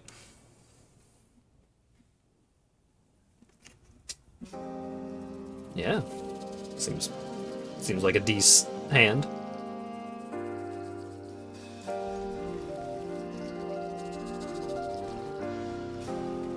Oh god, my opponent's a warlock. If a creature died this turn, each opponent loses a life. Sure. Oh, I can destroy this with you find a cursed idol. Would I actually want to do that?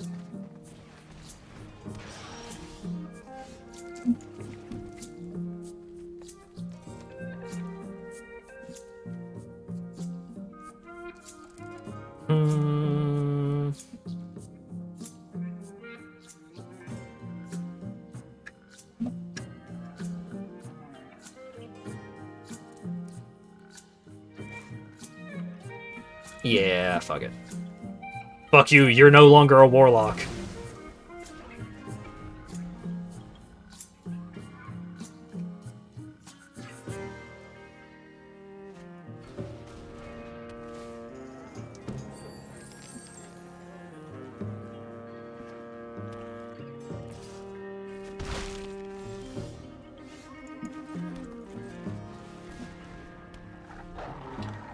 Look at this cool dog I found.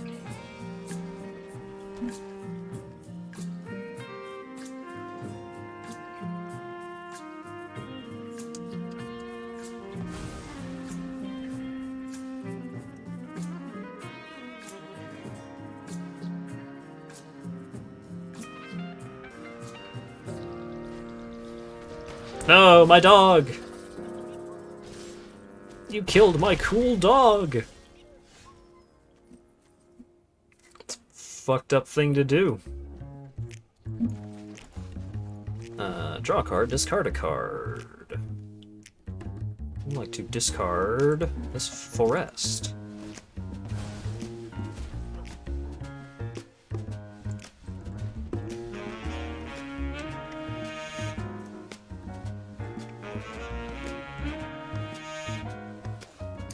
It would be pretty cool if I could draw into some more of my fucking 13 or 15 creatures.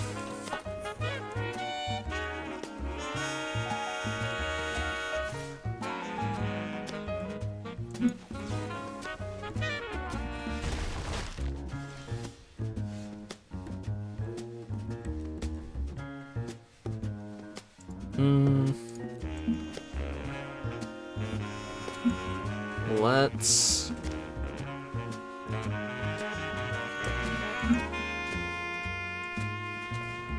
draw some basics, play a land, and then draw and discard this land.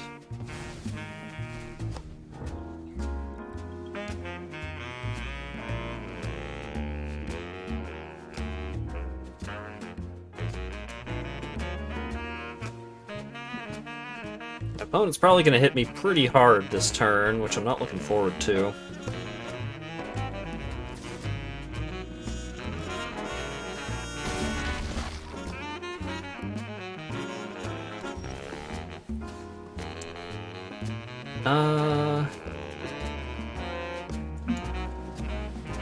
Let's play Loathsome Troll.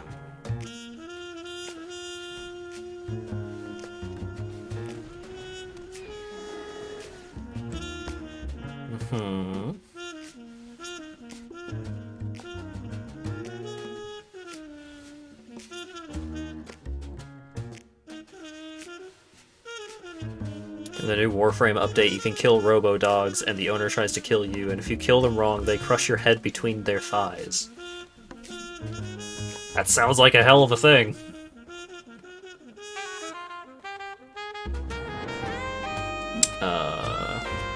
Let's play out some of my friendly bear boys. And not attack.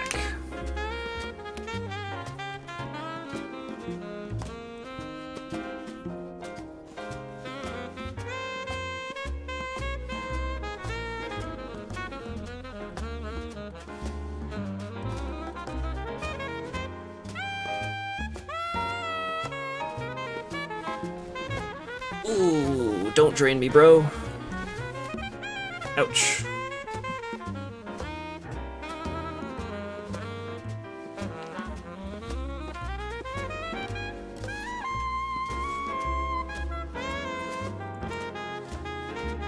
And the Basilisk, huh?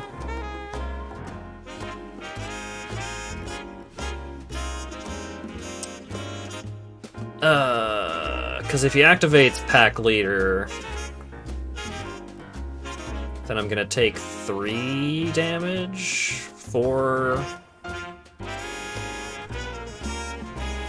But Owlbear also has Trample. This sucks.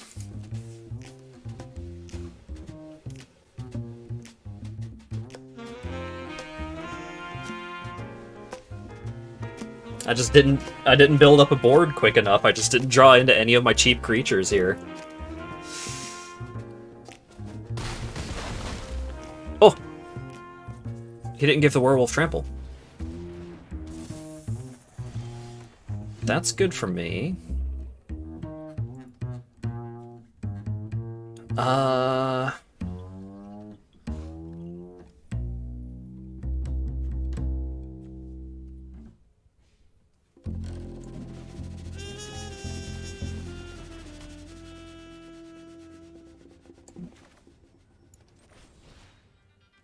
Creature I control, deal damage to the Death Toucher. No attacks.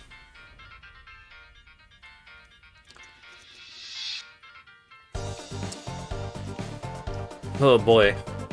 First game of this new pool, and it's already a hell of a something, alright. Deals combat damage, create a treasure. Oh god, another big boy? You got so many boys!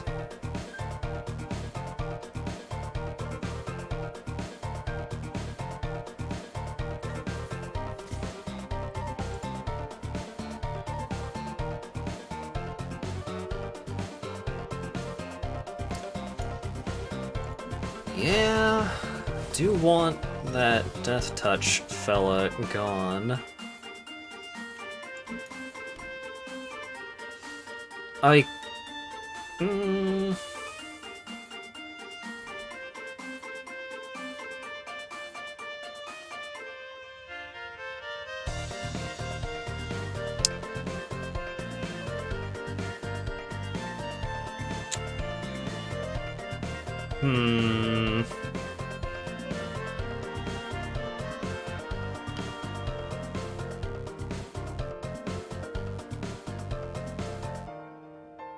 Let's get rid of the Owlbear. I didn't get the treasure, which is unfortunate. Boy, boy, oh boy, oh boy.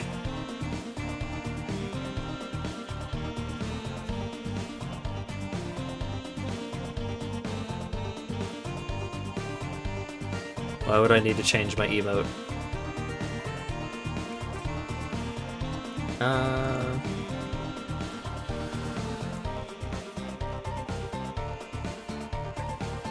Oh god. Do I just lose?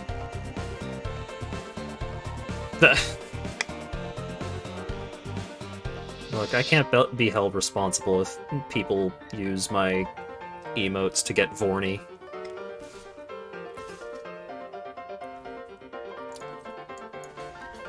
Oh god. I'm so dead.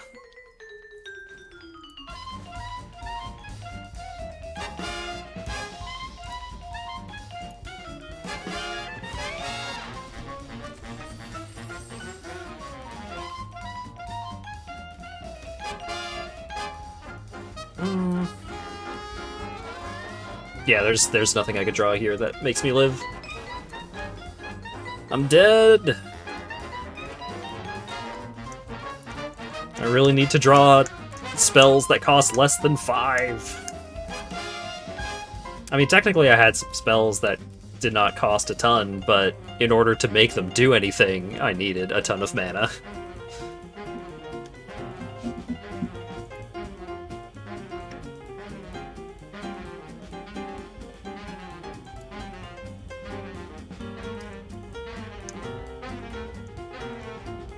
Oh boy.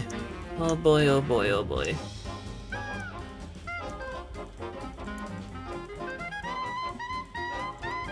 Thanks for passing things along to the Discord.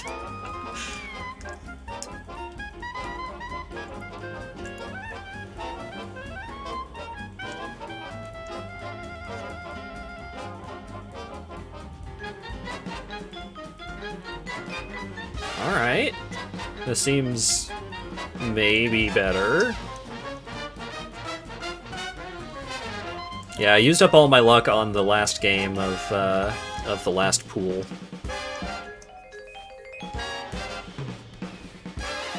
One flyer for one that scries when it enters the battlefield? Come on. That's ridiculous.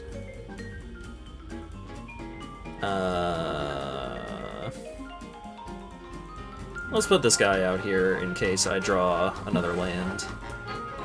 If I don't draw a land this turn, then this guy doesn't actually really do anything. But oh well. If you roll...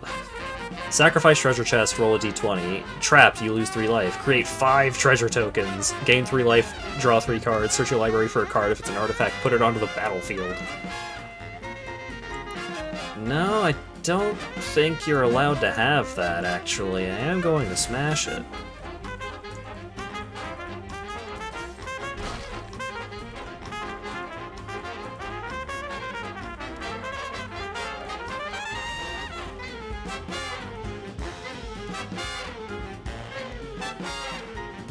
Green, blue, eh?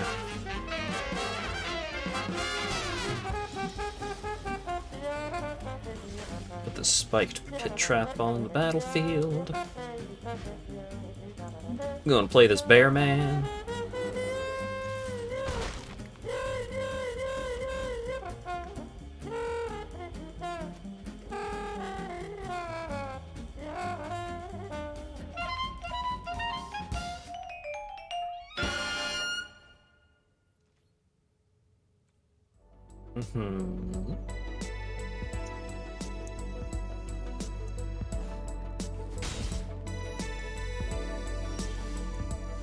Hey, another land.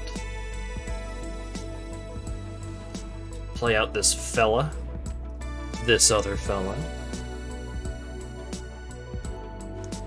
And swing for the fences. Probably has something with flash. Nothing? Instant? Nothing? Damn. Oh. Oof, ouch, my library. Oh.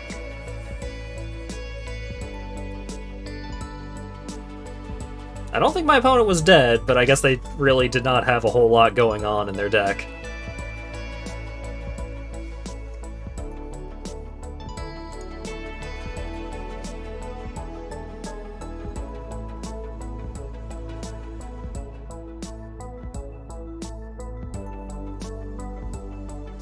What do we got? What do we got? What do we got? What do we got?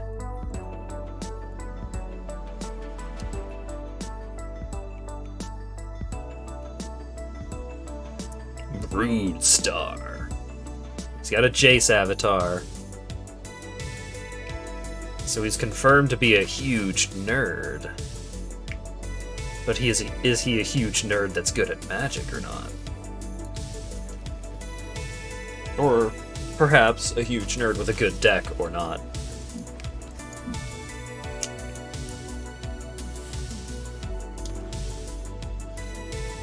Knoll Hunter. Don't power word kill my long-necked friend. Don't do it.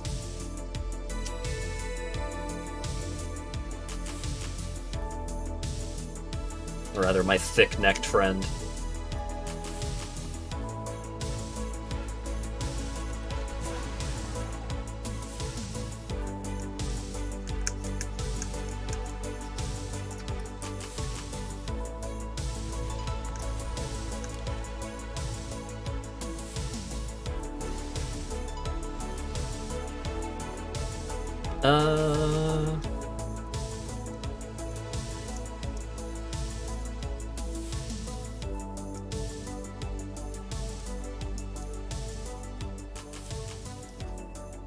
Let's play the spell that hits my opponent harder.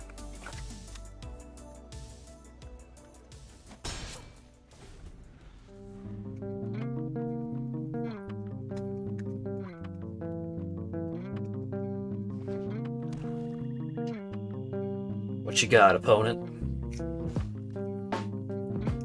I hope it's not anything cool or powerful.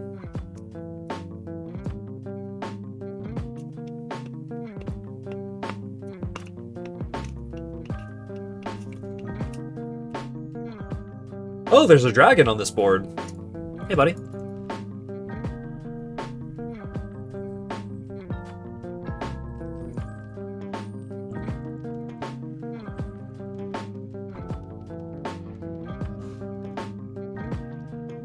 Neat. Oh, if you touch its tail, it also wakes up. That's great.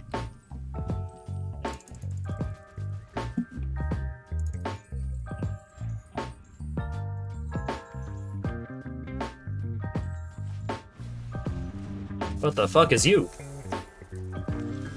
Can't be blocked as long as it's attacking alone. Whenever it deals combat damage to a player, venture into the dungeon. Yikes.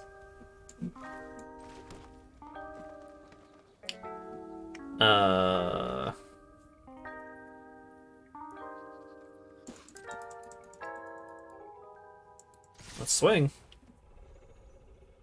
We touching dragons? Hell yeah.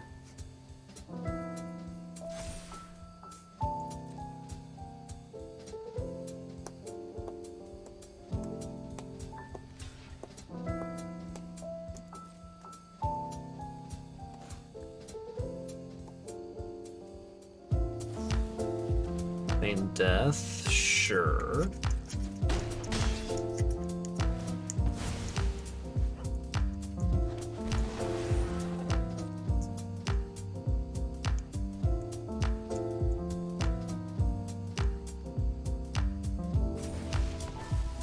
Making a gerblin.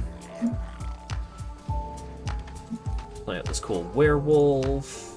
Let's venture into the dungeon. I do want that land, actually.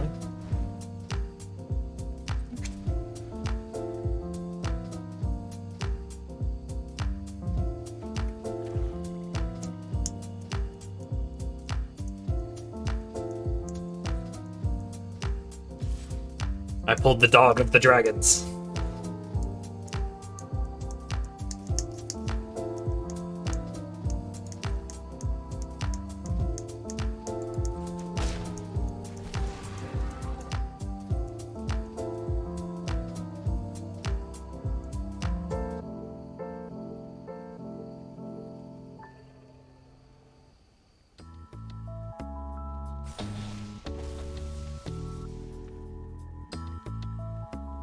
Love that this dragon has a cute dog. Yeah.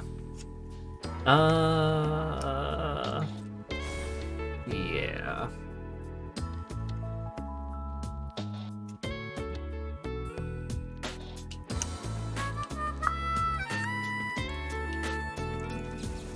Let's bring out the spiked pit trap.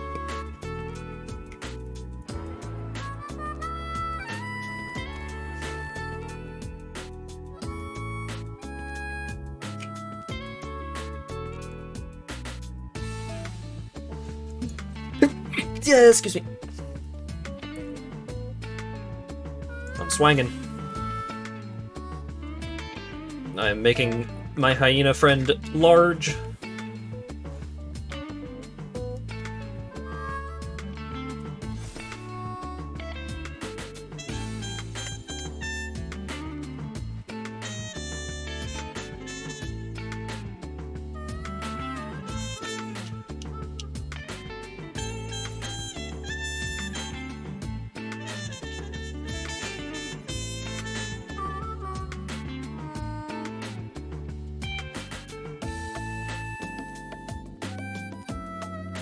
Enlarge the yin. No joking around here.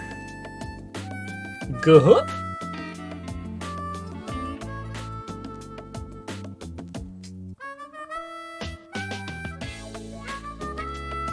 Opponent's thinking about this one real hard.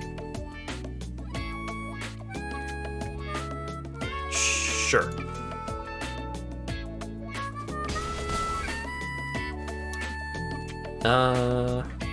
If a creature died this turn, don't mind if I do.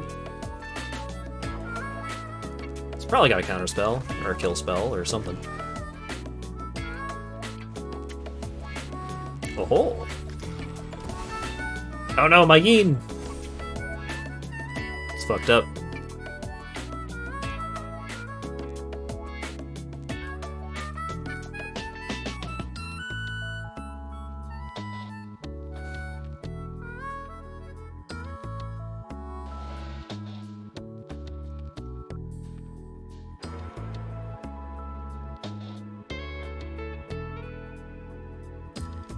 Curious what my opponent's got in hand.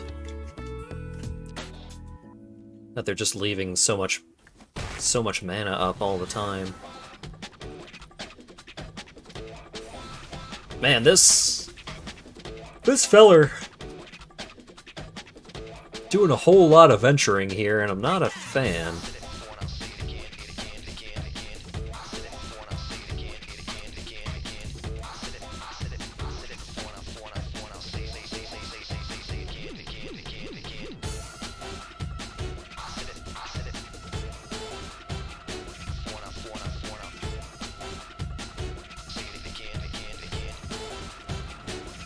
Aberrant Mind Sorcerer. Roll a 1. What's going on? What's going on? Putting Feign Death back on top. Understand what's going on here. Sure.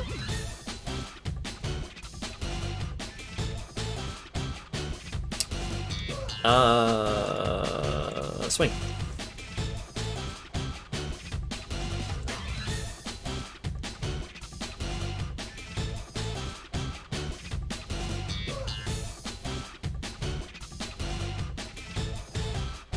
Give me a break, give me a break.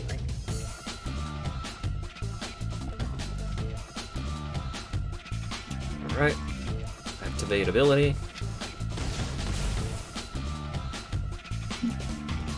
Play out this Bag of Holding, because I can.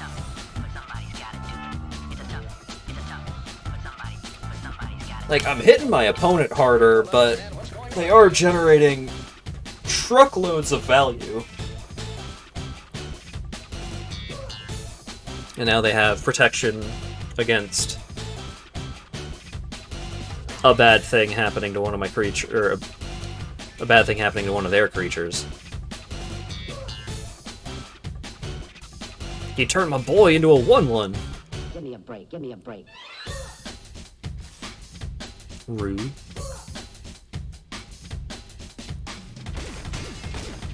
Hitting me for 8. Sure.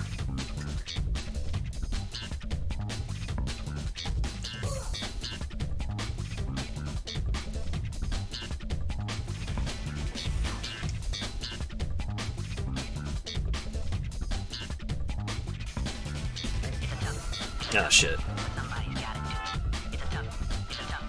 Zombie Ojre. Well, let's see. If I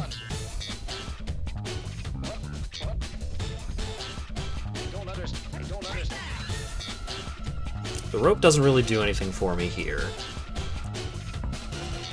If I killed the ogre, I would lose. I don't have enough mana to do anything and also bring out the spiked pit trap, or utilize the spiked pit trap. If I kill Eccentric Apprentice on his turn,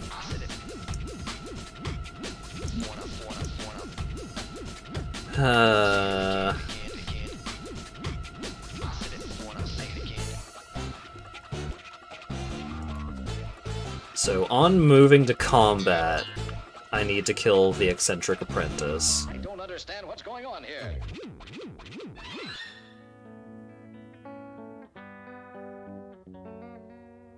Because he's gonna get it back with Feign Death. Wait, no, oh. That gets a counter, and he's got 5 in the air. Okay.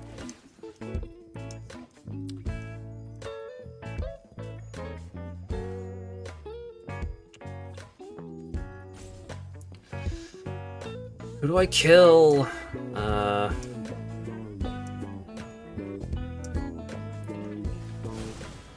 Yeah. Maybe not. Maybe that was the wrong choice. Yeah, man! So he does get it back, and it does come back with a 1/1 counter.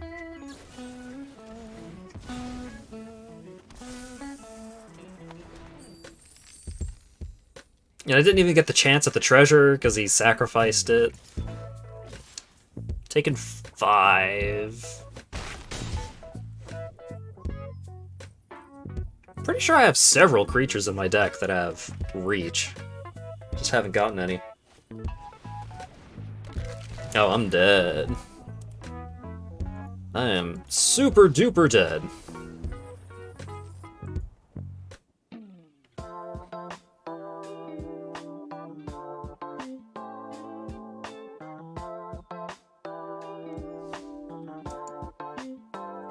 Alright. Currently 1 and 2.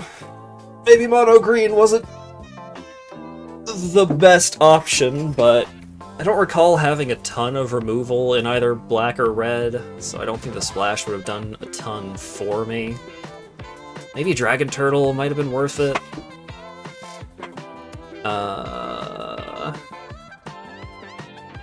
If I draw lands,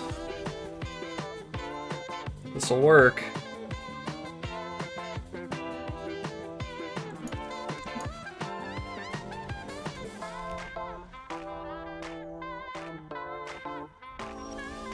There we go.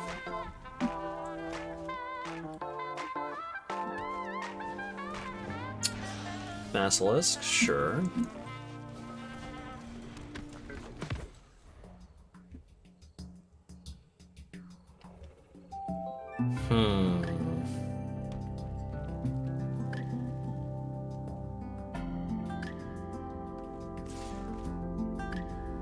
I will not block.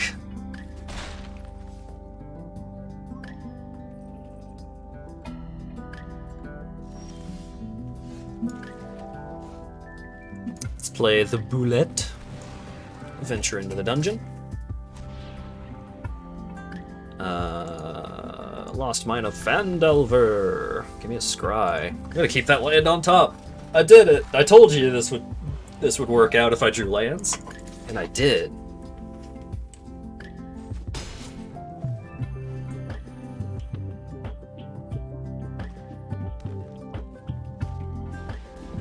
Hoarding Ogre. Alright.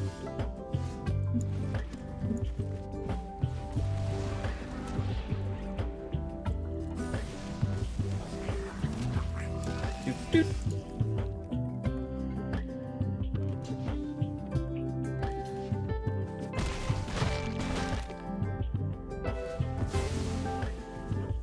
What? Exile these two.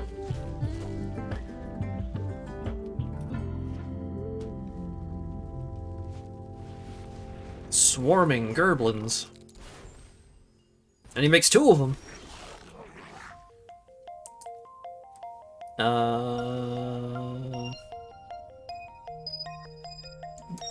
Let's play the troll.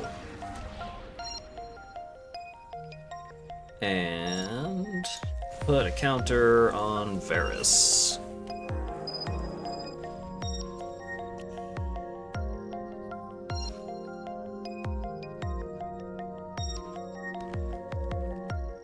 Please don't kill Varus. Alright, cool.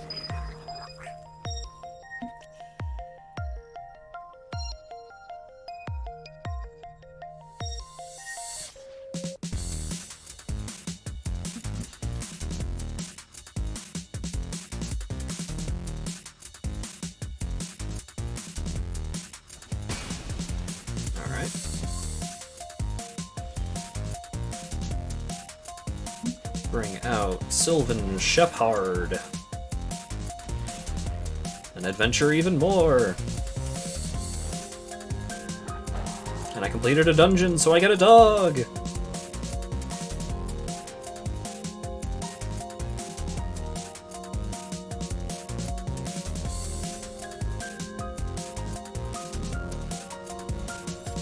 No, no, he's gonna kill my goblin. By throwing a knife at it.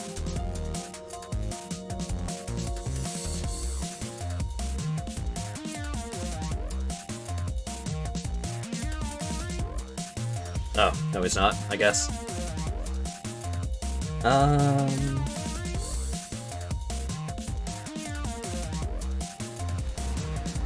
Let's make another dog.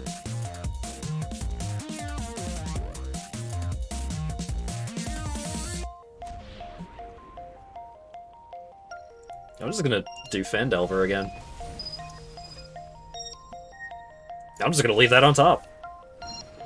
Because then... actually, maybe I shouldn't have. I don't know.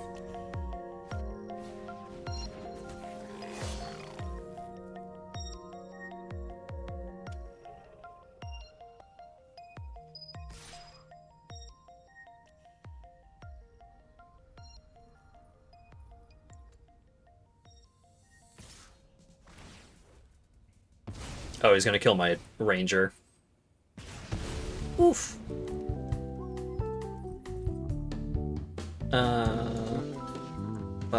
Ba.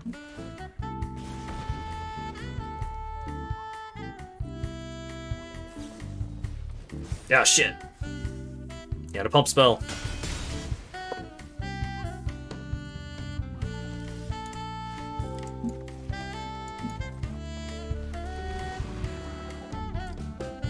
More adventures.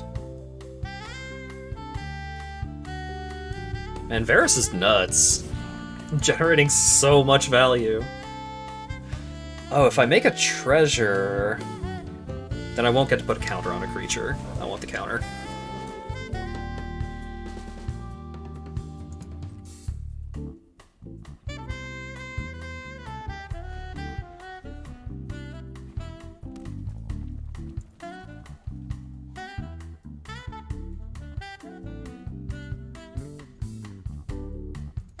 Let's loot. What do we got? This time I'll get rid of the forest.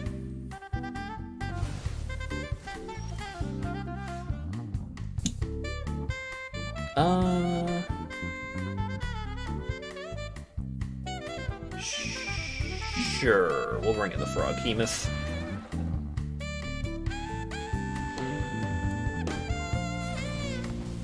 Put a counter on Varus. I'm not actually going to attack with Varus, but now Varus is very big.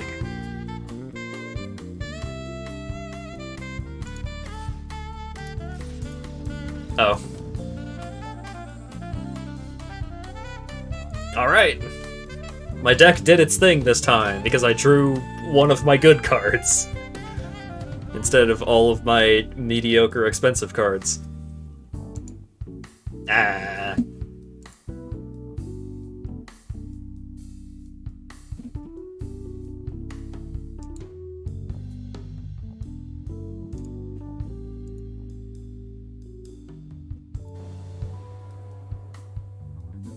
What do we got? We got Varus. I'm keeping.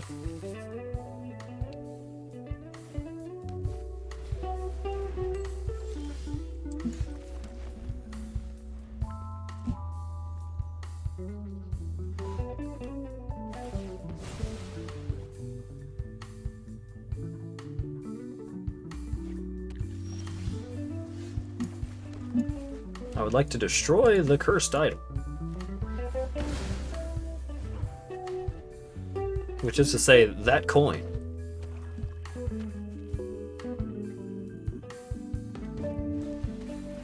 Rogue class. Whenever a creature you control deals combat damage to a player, exile the top card of that player's library face down. You may look at it for as long as it remains exiled. So you can't actually cast it until you get to level 3. but level 2 being creatures you control have menace is scary.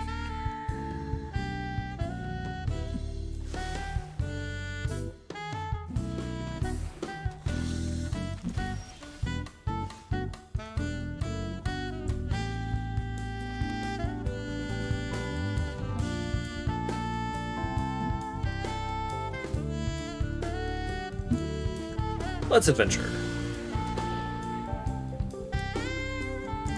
I would like to do Fandelver again. I would like a land.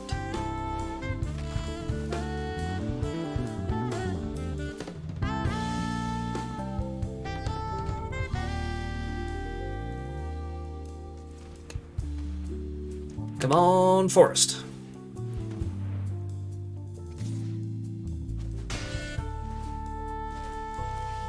Yay!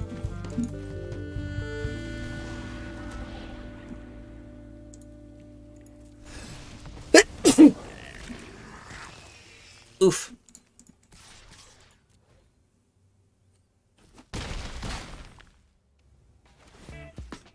Da-da. Gain some life.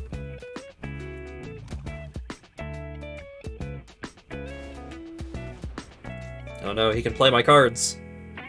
Hopefully it wasn't anything cool.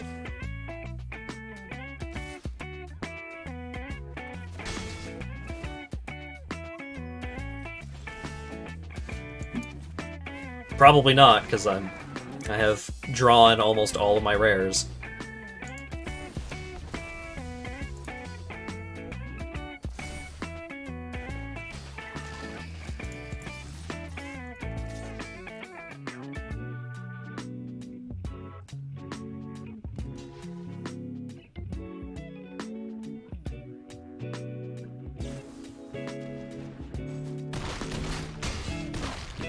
Feign death? Yeah, sure. Oh, I can exile it! Before it gets to come back! Oh, no, I can't. Because active player, non-active player. Still got a card counter on the bullet, though. Oh no, my dog! How dare you steal my dog?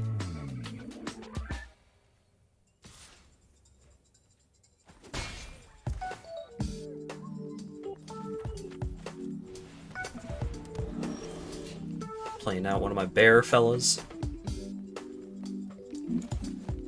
Let's adventure! Draw a card. Make a dog.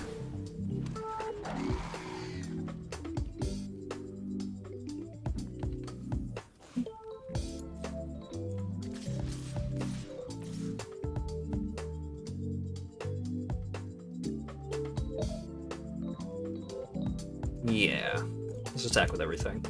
He's definitely gonna kill and throw enough at Varus, or not? He's not gonna try and kill Varus here?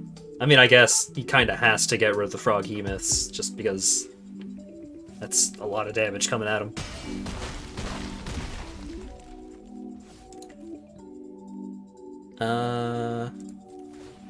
Yeah.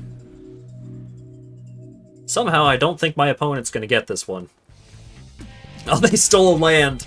They exiled a land off the top. I don't have anything in my deck that beats this situation, I'm sorry to tell you.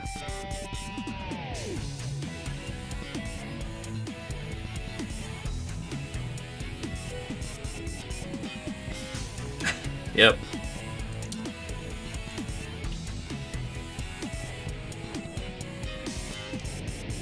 Why didn't you use your goblin to attack earlier? Yeah, no particular reason.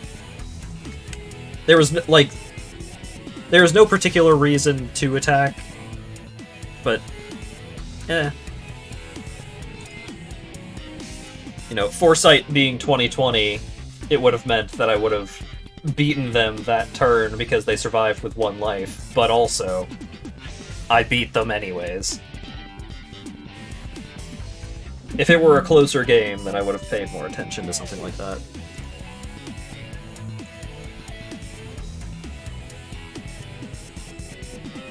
Whenever this creature deals combat damage to a player, that player loses the game. That doesn't seem like a fun card.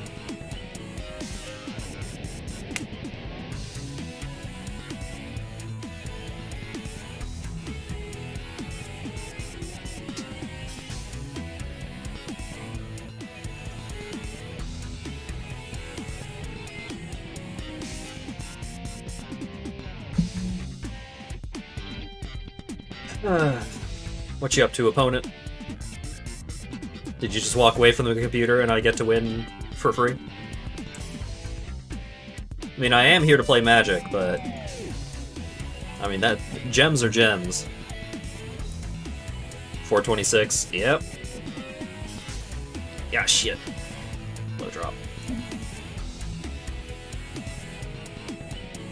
There's a card like that in Yu-Gi-Oh! Doesn't seem like a good card. Seems bad, actually.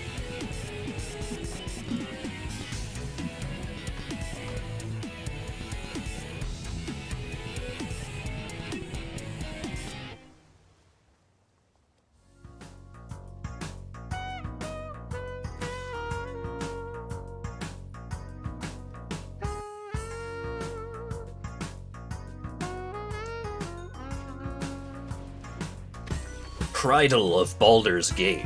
Whenever it deals combat damage to a player, that player loses a life and mills a card. You gain a life and scry 1. Whenever you attack, you may pay 2. If you do, target creature can't be blocked this turn. Alright. Let's play Circle of the Moon Druid.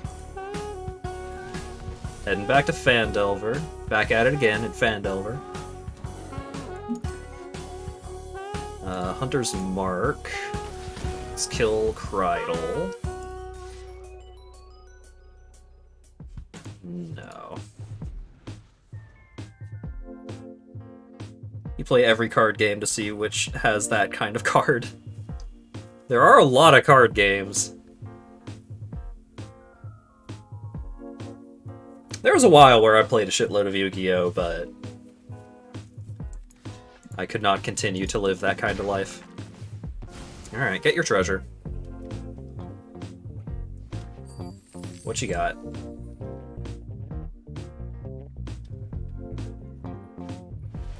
Aww. What a shame.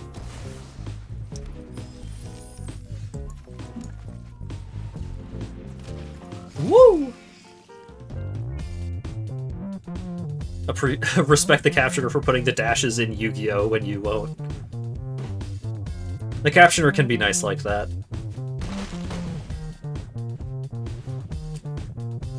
Ba-ba-ba.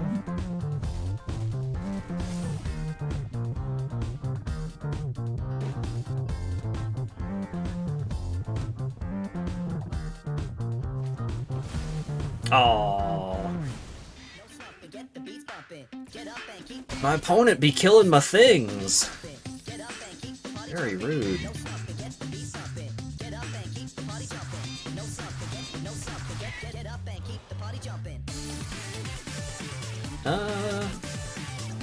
Let's adventure.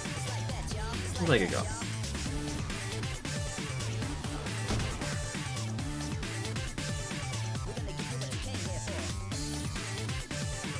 Oh right, the exclamation mark. Who could forget? You're gonna get their blood pumping. 4/5.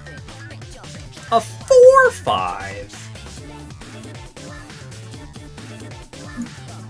I got nothing.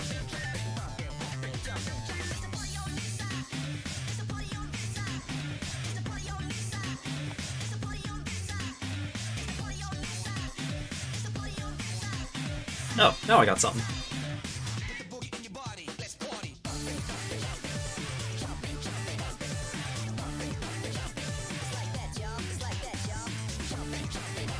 No! My wolf!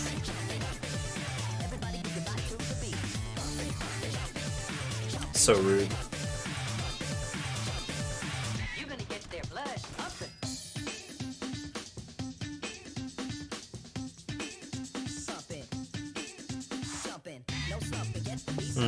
Get up and keep the party jumping. No slumping, get the beat bumping. Get up and keep the party jumping. No slumping, get the Yeah. Goodbye, Druid.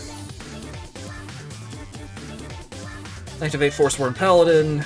Give the Spy +2/+0 and Death Touch. Hey, but what if I played another creature? And it came with a dog!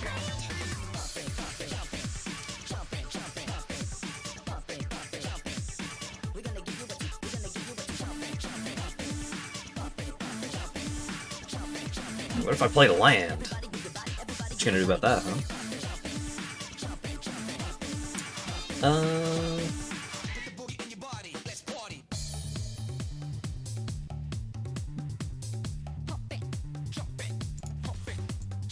Boop. Is Death Touch cooties? Yeah, kinda.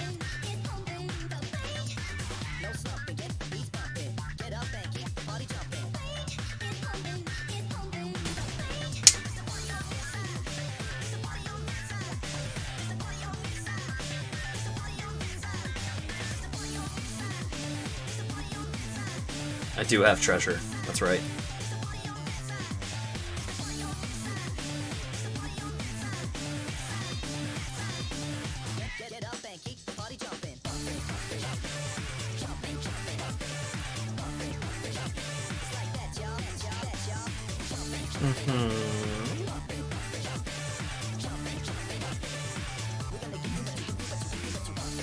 Playing some real heads-up magic on my side of the field here. No cards in hand. No activated abilities on the board. What you see is what you get. You're gonna get their blood, up and blood, up and blood, up and blood, up and blood, up and blood, up and blood, up and blood, up and up and up and up and up and up and up and up and up and I'm trying to think of what will win me the game from here. Oh, nothing. I'm super fucked.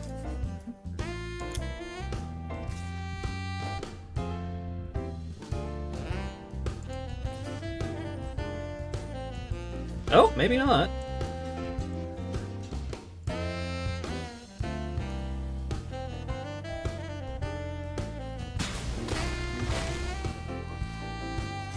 Yeah-huh. Oh. Well, that's not gonna do it. So I'm taking 8, 9, 10, 14 this next turn.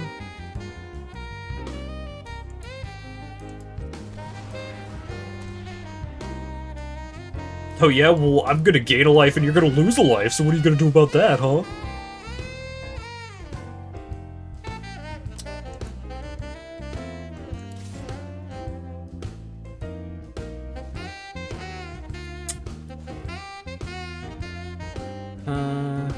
If I get the Spike Pit, then maybe I can get there. That's not the Spike Pit. I'm dead. Nope. Dead.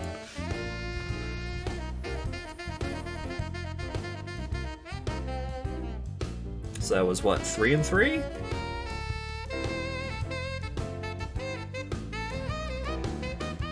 Yeah, 3 and 3. I got 1,200 gems back, which is a little over half. So that's not as bad as it could have been.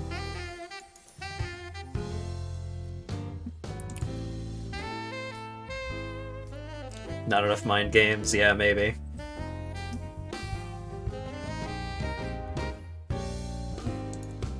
Mastery tree. Oh. Ooh, Icing Death sleeves. That's pretty sick. Ebon Death, also pretty good. Whoa! Inferno of the Starmount sleeve is baller. All of these sleeves are really great. Like, Irmrith. Imrith? Like, even this dragon is still pretty fucking cool. Yeah, Ebon Death. Extremely cool. Like, all of these are great.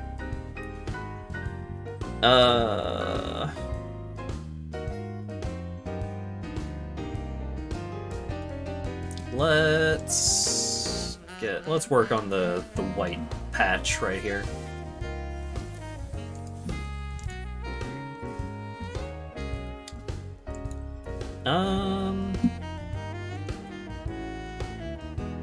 As tempting as it is to start another sealed event immediately, I think I should probably finish up the stream here, because I've been going for over 4.5 hours. But hey, that was fun. I enjoy just having a nice little evening of magical cards. Why is the 5-headed dragon goddess chromatic instead of metallic? I don't know, Colt. Why is she chromatic instead of metallic?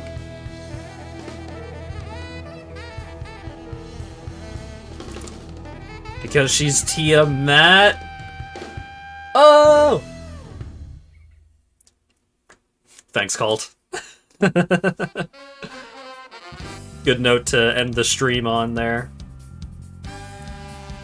So, thanks everyone for showing up and hanging out and chatting and all that good stuff. Stream for Saturday. I'm not actually 100% sure. I picked up a couple of Quake likes, as the kids say, on the Steam sale, so I may give Dusk a quick go on Saturday. But I don't know, maybe I'll play MapleStory all night tonight and all day tomorrow and be like, hey, I'm a MapleStory streamer now. Because somehow I started playing MapleStory again, against all logic. But yeah, I think I might run a poll for what's going to be done on Saturday, and you can see the poll and participate in the poll by following me on Twitter, which you can get a link to by typing !Twitter in the chat, or joining the Discord, which you can get a link to by typing !Discord in the chat. This coming Monday, I think my party people are still preoccupied. So Monday will be some kind of multiplayer thing, but we'll see what that's going to be a little closer to the time that it actually happens. And then next Tuesday, more Resident Evil 8. So that's the schedule for the next couple of streams. Gigantic, massive, immense thank you again to Dan for the 10,000 bits, which is still extremely absurd, and I am extremely thankful for that. And I think that's just about it. Yep. Thanks again for showing up, chatting, hanging out, all the good stuff, and hopefully I'll see you again on Saturday. Y'all have a good one.